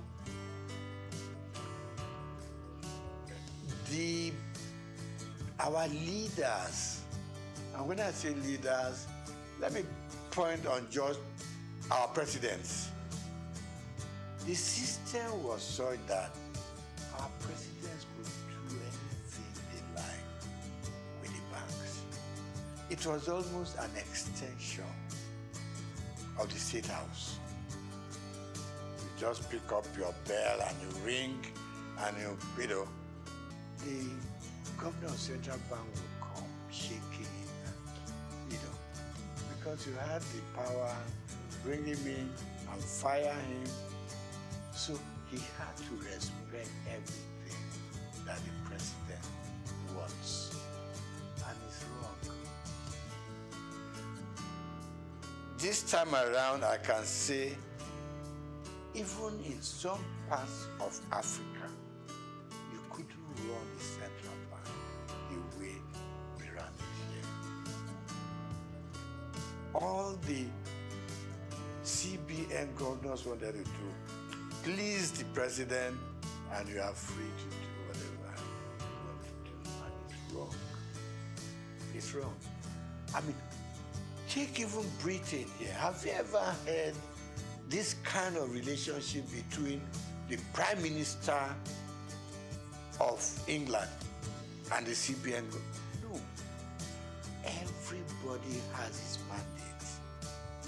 In places, in climes like that, the president doesn't call up the central bank governor. Go and do this. Go and do that. Exchange rate should be done. Change your policy to be done. I mean, that's part of the problem we've had in this country. So the last government and their CBN just ran this country to their whims and caprices. You leave your monetary policy. In fact, you were running both monetary and fiscal at the same time. You took the Minister for Finance, for instance, and you have no dealings with him or her. You ran their own programs for them, and you did things that they should do, but they couldn't query you because the president, had your back. So a lot of things went wrong. And the result is now here for all of us to see. So look at the changing of our redesign, what they call redesigning of the currency. Now we know there are so many ways you should have done it. But we put politics and added it into our financial and monetary policies. We wanted to do it specifically to change the course of history. And it is wrong. So today, we now know what's happening at the central bank. In fact, if the true story of what went on in the last 8 years was told, I don't know what will be left of this country. You had this little thing in the Constitution that said the government can borrow from the CBN with within certain limits. They call it ways and means. But no. And there was a percentage tied to it. You can't do more than 5%. And by the time you're asking for the new one, you should have paid up. We went on piling up. It's like just go and print the money. You know what Idi Amin used to do in Uganda in those days. That's the kind of situation we found ourselves. Very regrettable. But I believe some sanity will now come into this space. The new central bank has at least outlined its policies. It has also said, let me keep to my monetary policy, which is my area, and leave the paperwork and how they want to run it. People will deal with the fiscal area. So we want to change. We think things should change. Now, before now, we borrowed and borrowed without thinking about how are we going to pay? Who are we leaving this debt for? Now we know it's for you and me to still do our work, put in as much money as we can, no matter how little, into the bank, and revive the banking industry.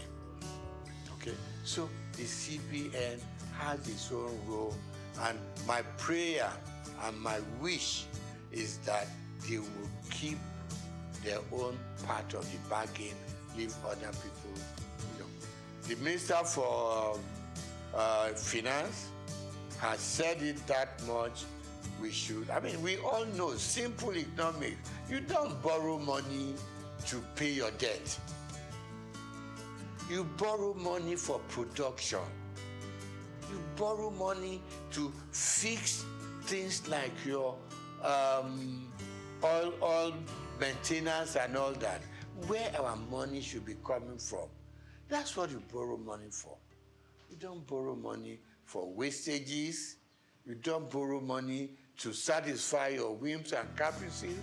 You don't borrow money to just go out there and waste it. Now, you borrow money to pay back your debt. At the end of the day, we are back lower than where we started off from. So really, my appeal to both the president and his cabinet, particularly those that do with finance, give them some room. You put them there because you think they know what they're supposed to do. Give them the space.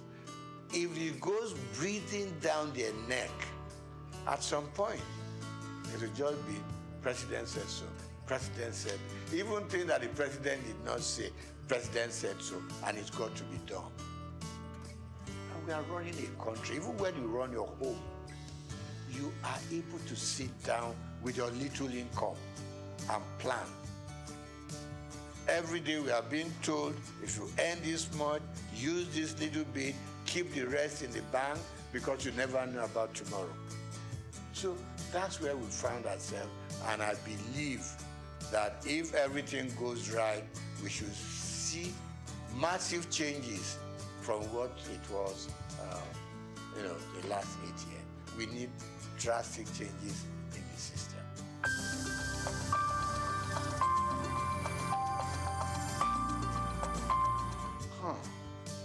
My mom in Abalinde used to say to me, when I want to be lazy, he will make sure you do what she wants you to do.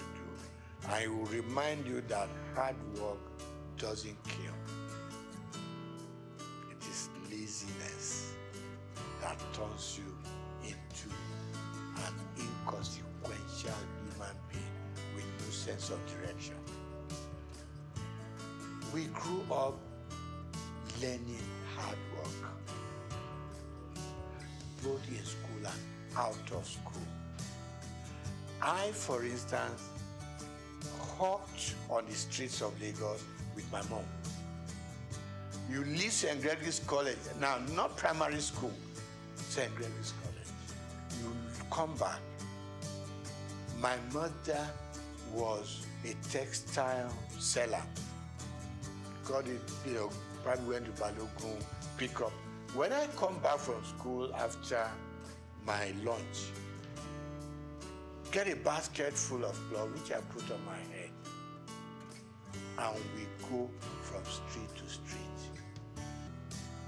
My mother is carrying her tape rule and another measurement stick, and we'll go round Obalende, Igoshere, Bamboshe, Oshoji, and we were selling. From there, she graduated to owning a shop in Balogun. When I leave school, I was her accountant, so to say, bookkeeper. All the things they sold, I make, keep the records and everything. I helped her take the money to the bank. It was Barclays Bank, what was it called then? Yeah, Barclays Bank, before it became Union Bank in Balogun. So I've learned how to trade. I've learned how to make money. I've learned how to deal with customers.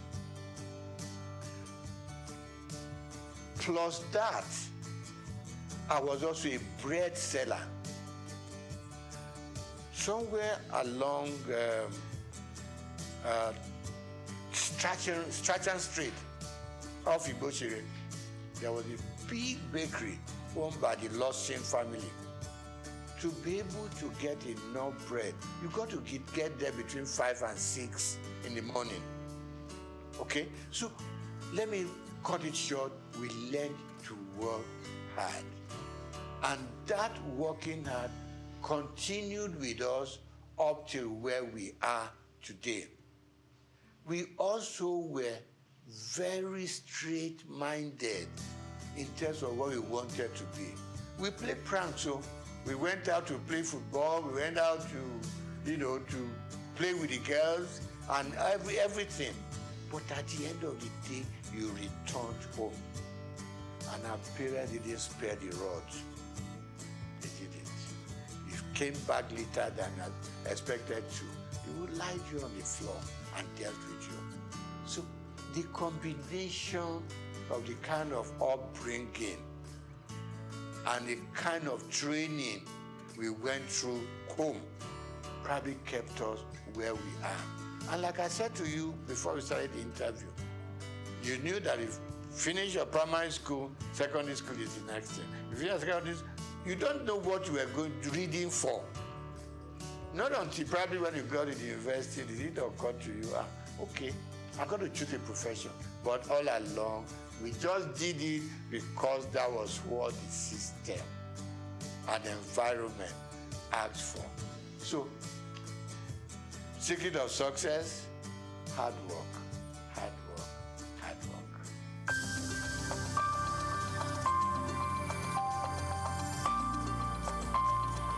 No. I had a father who was very finicky about appearance. When I lived on Igoshere Road, our church was on Louis Street, so to say, walking distance. He taught me how to wear full agbada right from primary school, secondary school.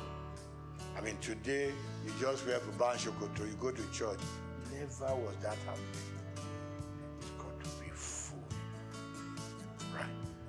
Then from there, by the time you got into, my father died while I was in university. Before then, he was always having this very thin bow tie, not this bigger one, bigger sizes now. Thin, even when his dress is khaki and khaki, he still had it on. So I admired him, but initially I was on my long time, up till a point, and I look back at some photographs we took when we were in the secondary school, and I thought, no, let me go back to those old days. Some people tell me it makes you look old. I said, I don't mind, But these days, I have just acquired that fashion taste, you know, which has suddenly become my, what do you call it? Become what I'm known with. And I enjoy it. And I encourage people, once in a while, put on your bow tie. It makes you look good, makes you look impressionable, it makes you look a serious person, and it makes people take a second look at you.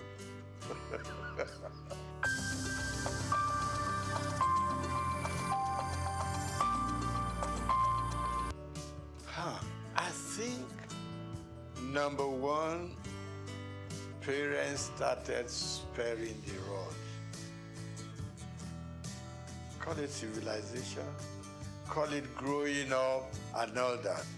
Parents started sparing the rod because they always whipped us to shape. You knew what was expected of you, and you did it. Because if you didn't do it, your punishment is waiting for you.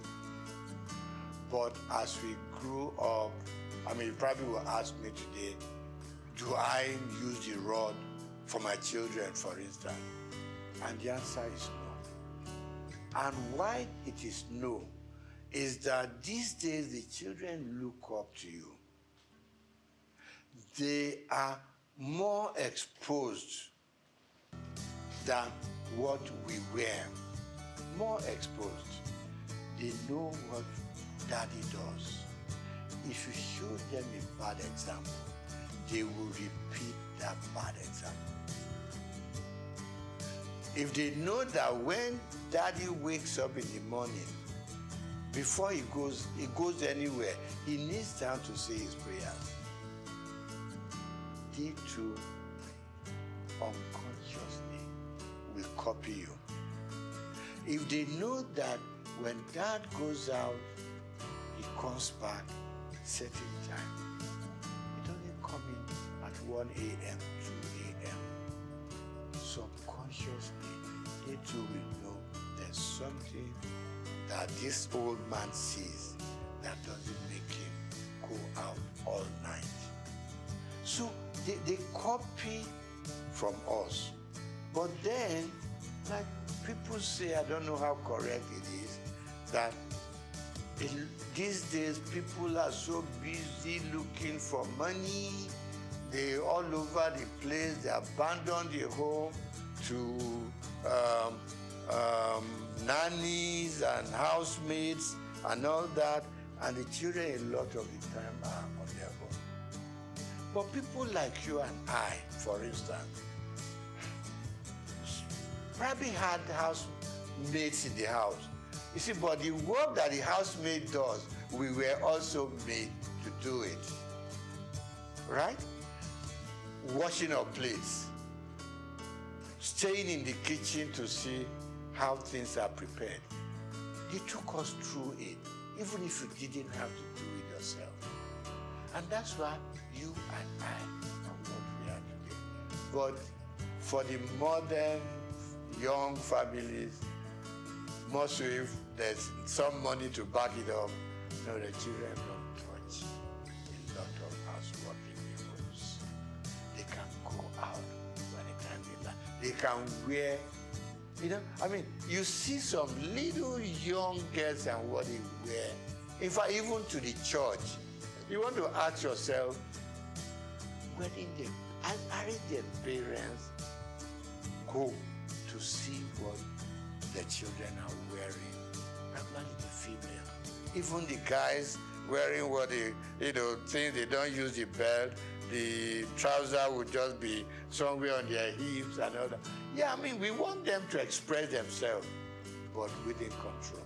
So, wrapping up on that, I'm going to say, yes, we grew up under stronger control. Today's parents are so much in love with their children. They don't want to make them unhappy. You don't want to, pick up a stick and hit them. But I don't quarrel with that. But please be there for them when they need you. And don't be scared to talk to your parents, to talk to your children. No, we should never be scared to talk to them. Because they are not going to take us over. They are our children. So what you don't want them to do, communication, extremely important. Talk to them. Let them, because peer pressure is extremely strong out there. They're mixing with so many guys from much even richer homes who have more to spoil their children with. Now you are a moderate family, your moderate children have to mix and relate and go out with guys with stronger economic background. There is, there is some disconnect there. Let's bring our children closer. Let's talk to them. A lot of parents don't talk to their children, and it's not right. Because the more you talk to them, the more they have that empathy for you. They know you care for them. They know, because you have been moderately successful, for instance, they too want to be successful like you are, and all you are saying to them, follow my footsteps and you may not go wrong. And don't make wealth, money, the thing that should govern your homes. No, don't spoil the children. Give them adequately what we all need to survive, and they will survive. In those days, while all you needed to take to school was 1 shilling.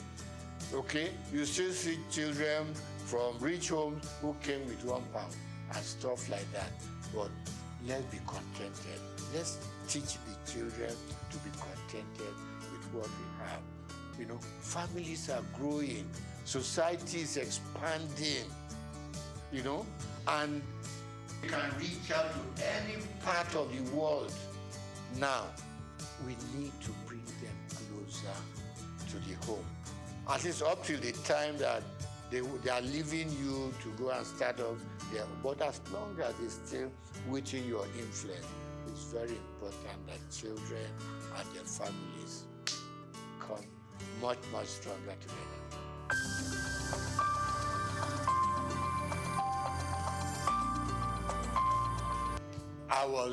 I'm going to start with sports.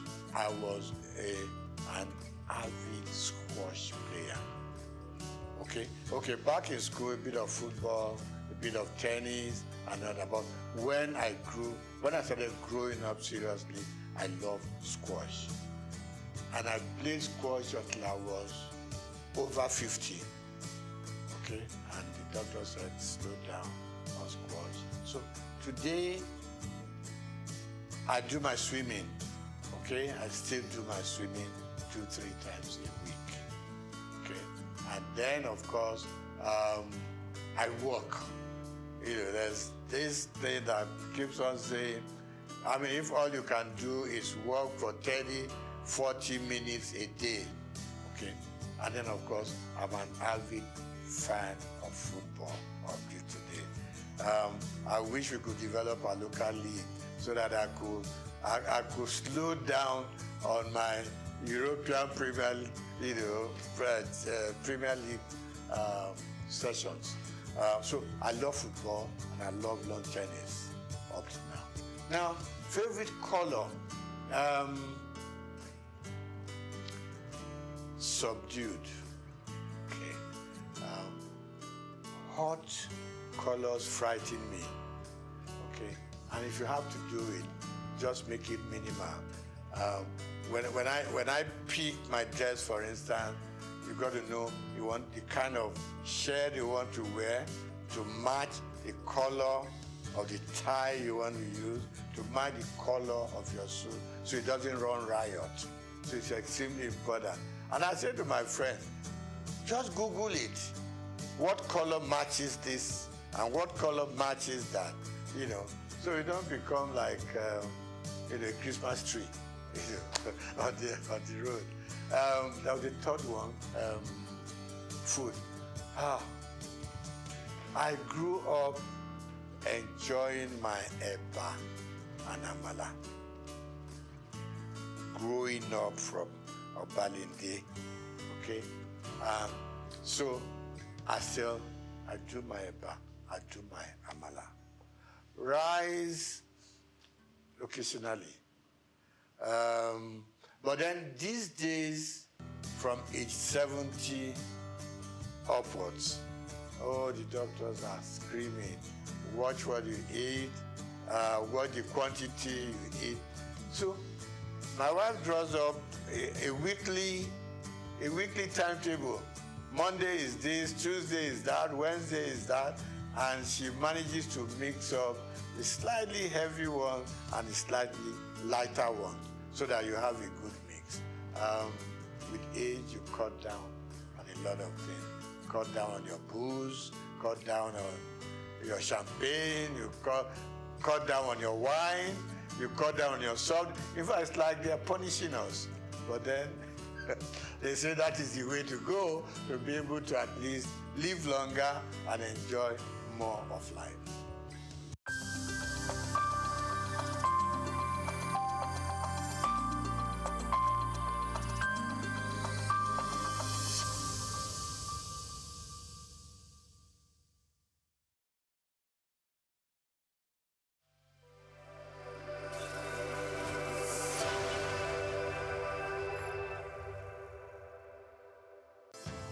Nigeria, rich in traditional and cultural heritage, is intentional about promoting history and retaining cultural values.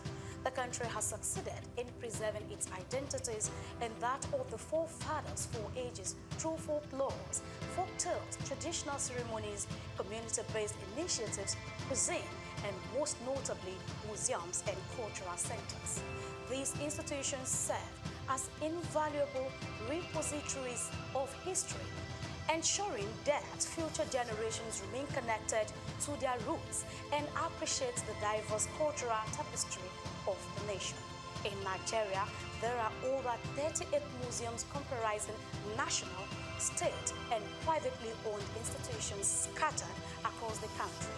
Each of these museums plays a crucial role in safeguarding Nigeria's vast historical wealth, with collections that reflect the uniqueness of different ethnic groups, traditional practices, and historical transitions over time. In Lagos, the National Museum, located at the center of the city in Onikon, claims a notable collection of Nigerian art, including pieces of statuary, carvings, archaeological and ethnographical exhibits, among others. Of particular significance is the terracotta human head, known as Jema head, dated between 900 and 200 BC, which is part of the renowned Nok culture. The piece is named after Jema, the village where it was discovered. The museum is administered by the National Commission for Museums and Monuments and remain a key educational and historical attractions for visitors. Another prominent artifact housed within the museum is the famous Benin bronze head, an evidence to the artistic excellence of the Benin Kingdom. The museum has a lot of functions, some of which are to educate, to entertain, research, interpretation, conservation and preservation of our cultural heritage. And then the museum was established, Lagos Museum particularly, was established in 1957. It was formerly referred to as Department of Antiquities. So, well, the journey so far has been interesting because, we are here, to showcase our cultural heritage, not just to the country, but to the world. And we've had, we have series of, events that we do, that involve the community.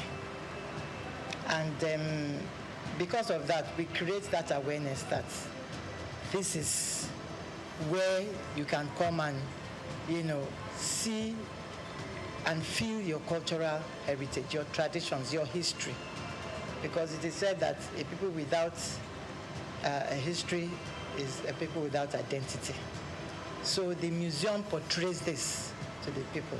And over the years, that is what we've been doing. Through education, community participation, we have galleries, that we display some of our objects, our antiquities, that showcase our patrimony and all there is to know about our cultural inheritance. And so the museum, has been doing that over the years, and, we still keep doing more. The Lagos National Museum was founded in July 1957 by English archaeologist Kenneth Murray, following the submission of architectural sketch in 1948 at a conference on museum policy in Nigeria. Kenneth Murray collected several traditional masks from Cross River State to display in the museum's early years, according to historical records. The primary purpose of structuring the museum was to preserve Nigeria's historical artifacts and cultural heritage. Fortunately, that vision has remained alive to this day. The museum serves as a significant tourist attraction for Lagos residents and international visitors alike, offering an immersive glimpse into the nation's past. Some of the remarkable artifacts currently on display at the museum include the bullet-ridden car in which former Nigerian head of state, General Murtala Muhammad, was assassinated, pictures of previous rulers and presidents of Nigeria from different eras, a diverse collection of cultural drums, tools, and ceremonial staffs from various ethnic groups, historical crowns and caps of revered traditional rulers symbolizing their power and authority, photographs of Queen Elizabeth II and her entourage during her visit to Nigeria, reflecting moments of colonial history. It's so immense. Museum is a reminder of what the society is all about, because a number of us are missing the link. We don't even know the role, the significance of the society we find ourselves because of foreign influence. But when you come to museum, it will bring your mind back to the original habitat, the way of life of people, how things should be seen in the society, and how we should react to phenomenal changes in our environment. Basically, we'll be doing this work of educating the general public, not only Nigerians, over 20-something years here, and the impact has been so tremendous, to the point that what we do at the museum is in consonance with the curriculum of our institutions, from primary, nursery, primary, secondary, even tertiary, even people in their corporate organization. They deem me free to come to National Museum anytime they feel like we are missing the link, we have missed a lot of things concerning the way of life of our forefathers. Even here, apart from that, we do have what is called seminar. We organize seminar for expatriates, for individuals.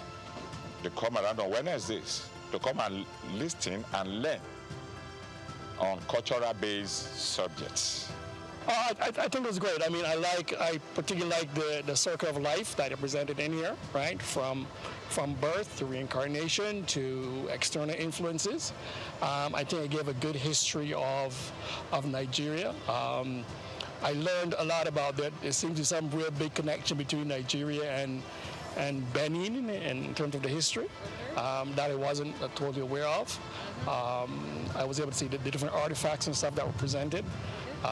So it was quite interesting.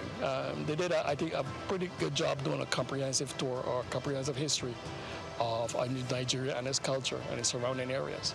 A visit to the Lagos National Museum offers an enriching experience, transporting visitors back in time and allowing them to connect with Nigeria's rich and diverse history. The museum provides an opportunity to explore stories of resilience, artistry, and governance that have shaped the nation. Whether you are a history enthusiast, a student, or simply a curious traveler, stepping into this museum promises a nostalgic journey through Nigeria's past, fostering a deeper appreciation for its cultural legacy.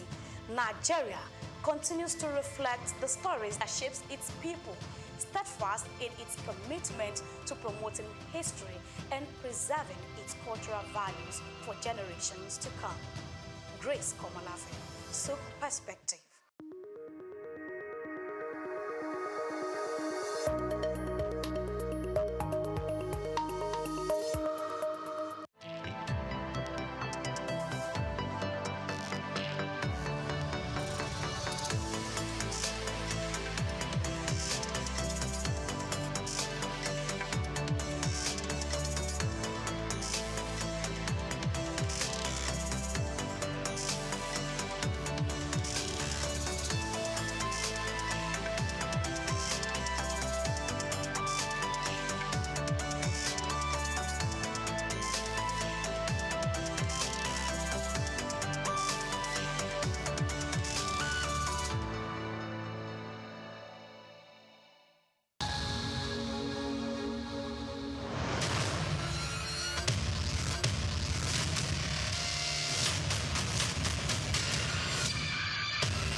In life, the path to success is often windy and filled with obstacles. However, it's only those who exhibit courage to continue that are reckoned with. If there's one man who is armed with the sheer courage of a lion, the unusual foresight to spot new opportunities, Michael Adenuga makes the perfect reference. The name Mike Adenuga is synonymous with entrepreneurial excellence and tenacity. A self-made billionaire hailing from the heart of Africa, Adenuga's story is one that is laced with the threads of perseverance and ambition. Today, I really feel excited.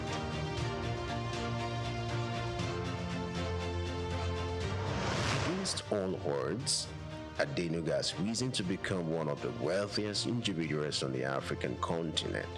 His knack for spotting business opportunities and the courage to seize them has led to the creation of a vast empire that spans telecommunications, oil, and real estate.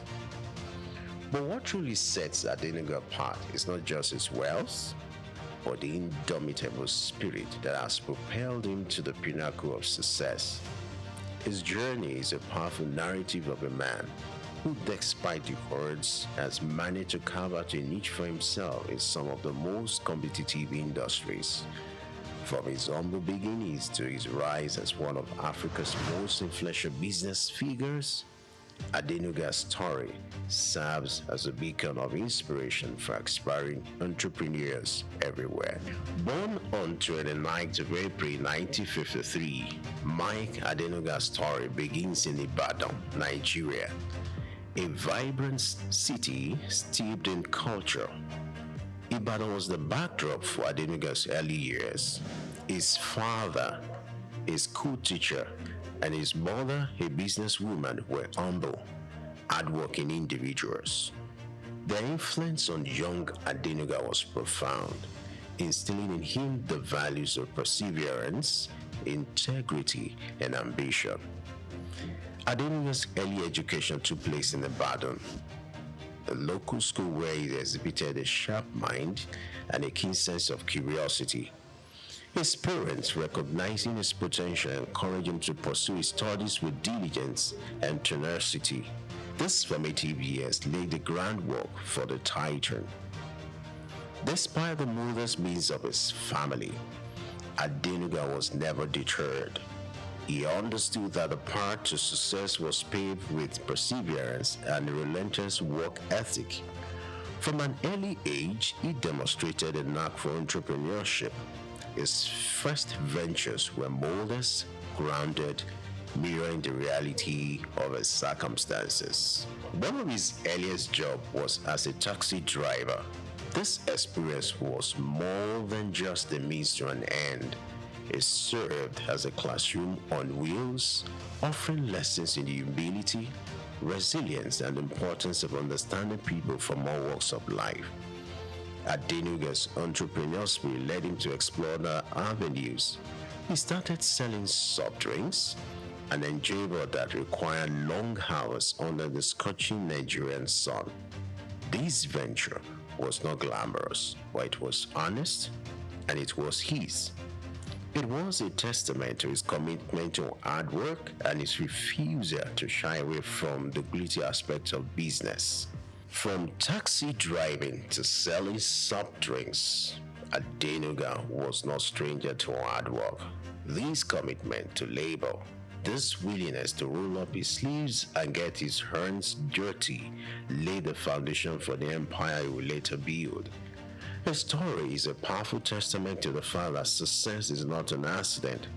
It is the result of hard work, sacrifice, and most of all, love of what you're doing or learning to do. His journey began with an education in the United States where he studied business administration.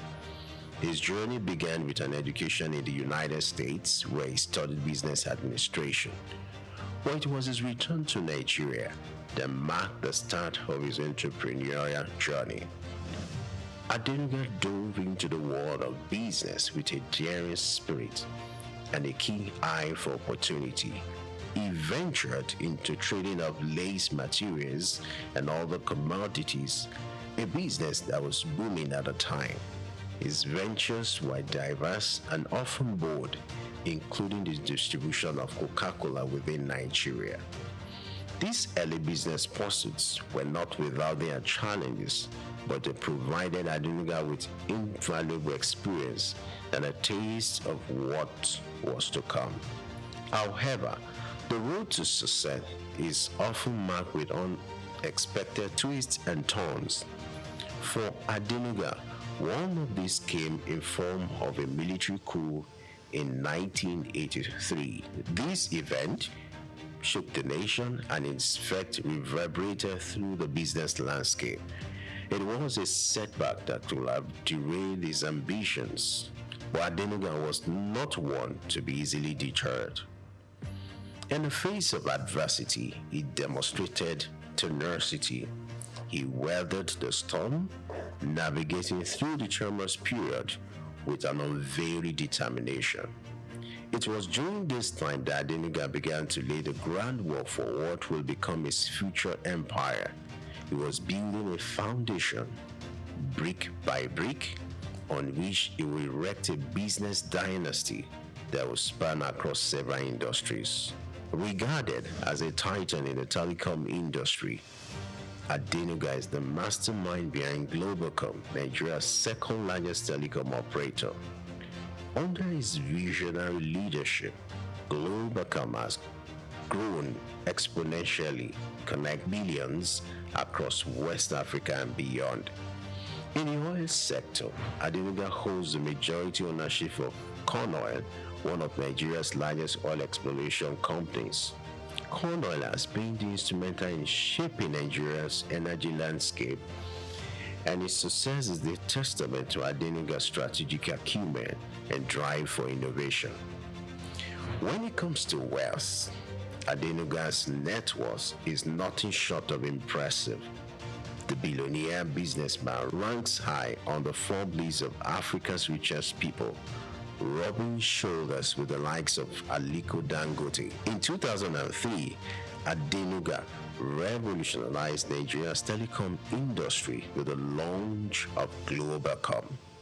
This was a pivotal moment, not just for Adenuga, but for the nation as a whole. Before Globalcom, Nigeria's telecoms industry was dominated by a single player, but Adenuga had the vision to democratize telecommunications, making it accessible and affordable for all. Globalcom entered the market with a bang.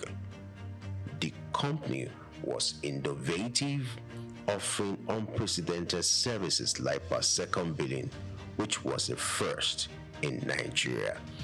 This level of innovation was a game changer, challenging the monopoly of the existing telecoms giant and forcing competitors to step up their game. But Adenuga didn't stop there.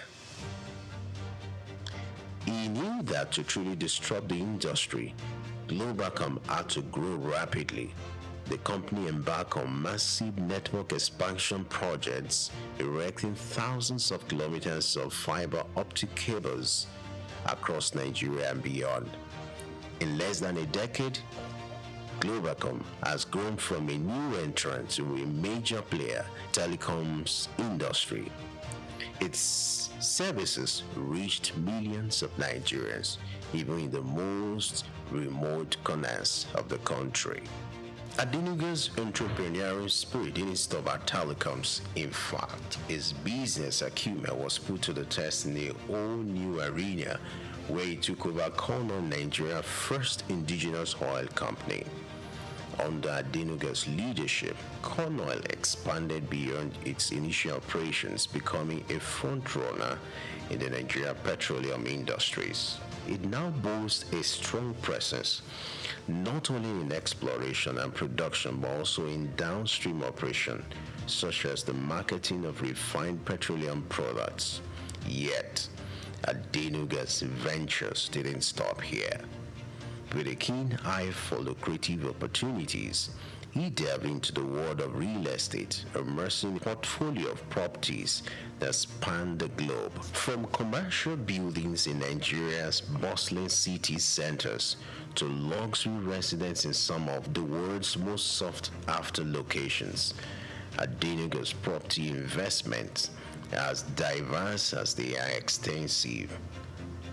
Banking, too, has felt the Adenuga's touch. He has been instrumental in shaping the industry, contributing to its growth and stability. His influence and investment has helped foster a banking sector that is robust, reliable, and ready to serve the needs of Nigeria's growing economy. But Adenuga's impact extends beyond the world of business. His philanthropic endeavors are a testament to his belief in giving back to the community. Well, that's a special man to me. A very special person. That is a man that made my path, my ways very smooth. That's a God-sent person to me. Dr. Mike Adenuga Jr. is somebody that I will continue to thank, to appreciate, and to continue to pray God to help him, to give him long life and good health. Well, decades of our relationship, way back in the 80s, Rafi Ladipo was a nobody. But through the help of Dr. Mike Adenuga Jr. and God's grace and blessing, I am what I am today. I owe it all to God and indeed Dr. Mike Adenuga, my second God. I'm close. I know him. He's a man that loves to assist his friends. Even if he's hungry, he will come back and call his friend. This is the way it is done. So for me, my knowing Dr. Adenuga Jr. has been a blessing. Through the Mike Adenuga's Foundation, he has donated billions to causes closest to his heart, including education, health, and social welfare. He has founded scholarships, built schools, and supported hospitals, underscoring his commitment to improving lives and empowering future generations. In essence, Adenuga's business journey is not just about creating wealth, but also about creating value. Several years back, the Nigerian League had no sponsor. And it took me less than 1 hour to get Dr. Mike Adenuga Jr. understand that he needed to help football to grow. I just called the then president of the league, the late Oyuki Obaseki. He met me at the National Stadium and was feeling very sad. And he said he was going back to Abuja. I asked him why. He said because he was not happy. Only yesterday he got the biggest disappointment of his life. That a company that had agreed to sponsor the league had reneged, and they were no longer ready to sponsor the Nigerian league again, unless they cut the agreed amount, the initial agreed amount between the National League and their company, unless they cut it into two. And he asked, how will he now prosecute the league? And said, you can't prosecute the league. I'll get you a sponsor. Are you ready to go with Glow? He said he knows nobody in Glow. I said, I am Glow. And I quickly called the group CEO, Mr. Mohammed Jamil, and I asked him, wouldn't you want to sponsor the Nigerian League? He said they want to, but they don't know anybody on the Nigerian League. But, and I gave my phone to Yuki Obaseki to speak with Jamil. The man who was going to Abuja, who was ready to fly to Abuja, changed his mind because of what he had. That Glow was ready to sponsor the league. And pay much more than the initial agreed amount he had with the other sponsor.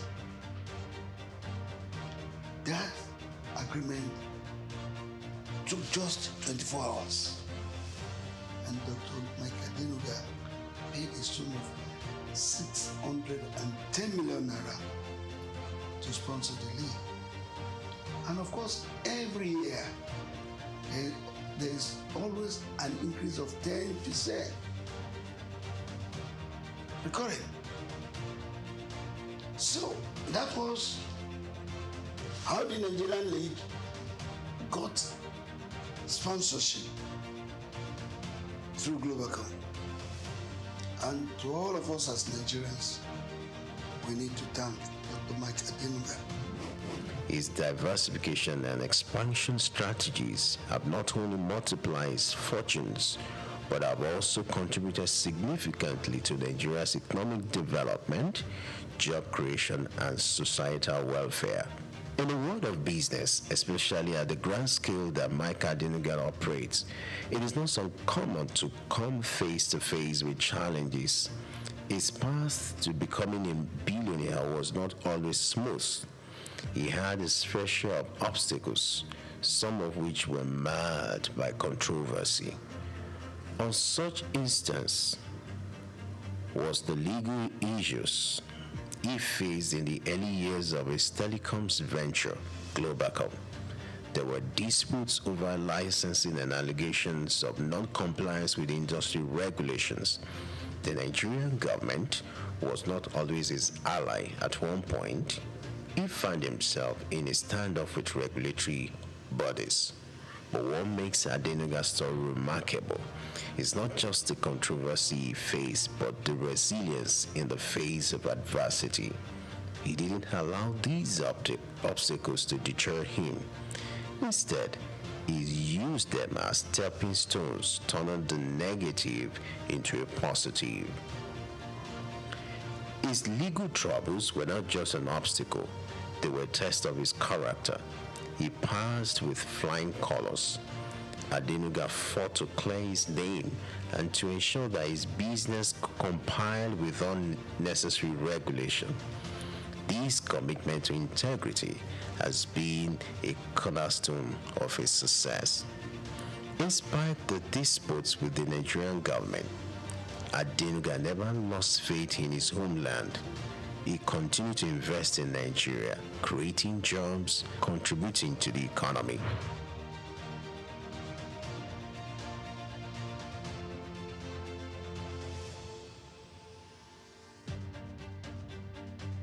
Indeed, the path to success is never easy.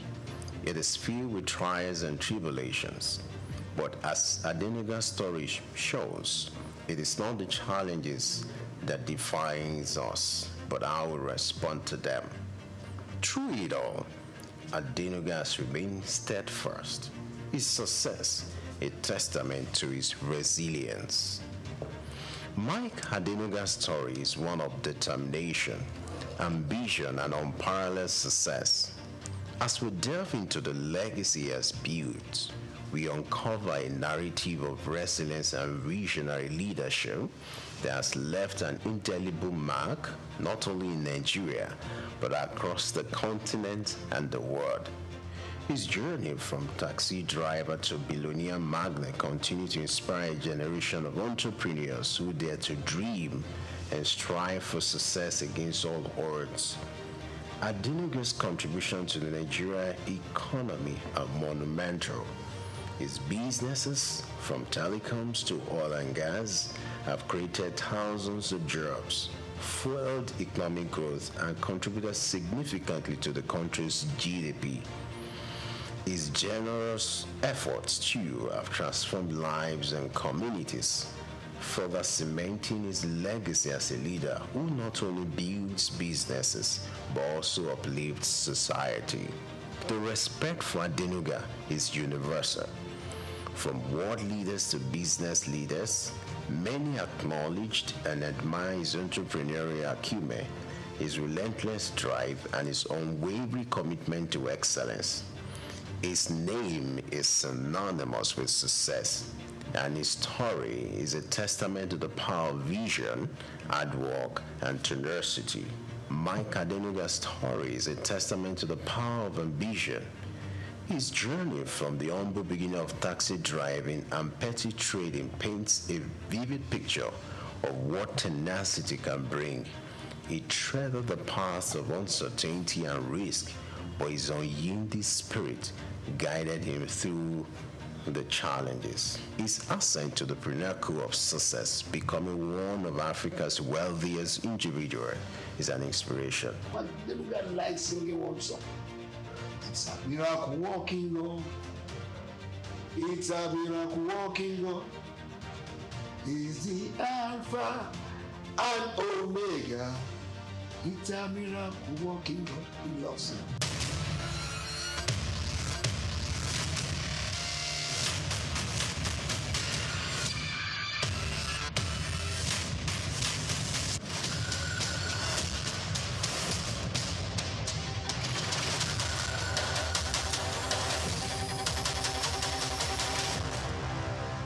Lateef Jakande.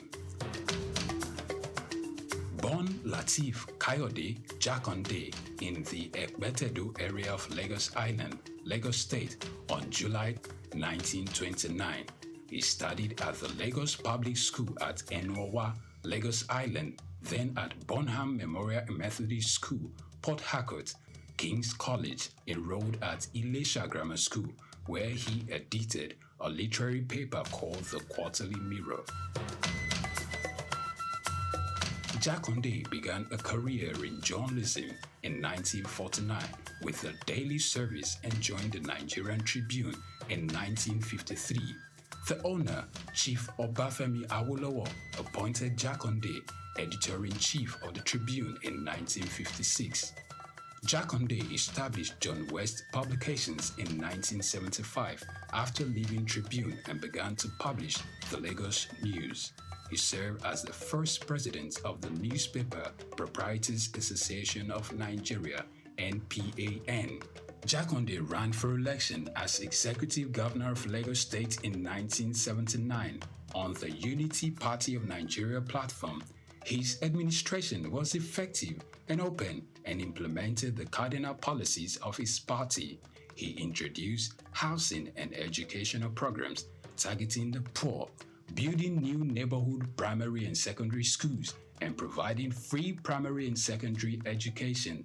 He gave poor people's children education, and many of them are now very prominent in the society today. Jakonde established the Lagos State University and constructed over 30,000 housing units.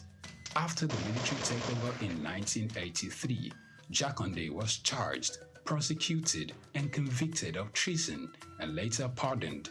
He served as Minister of Works under the Sani Abacha military regime. He died in Lagos on February 11, 2021.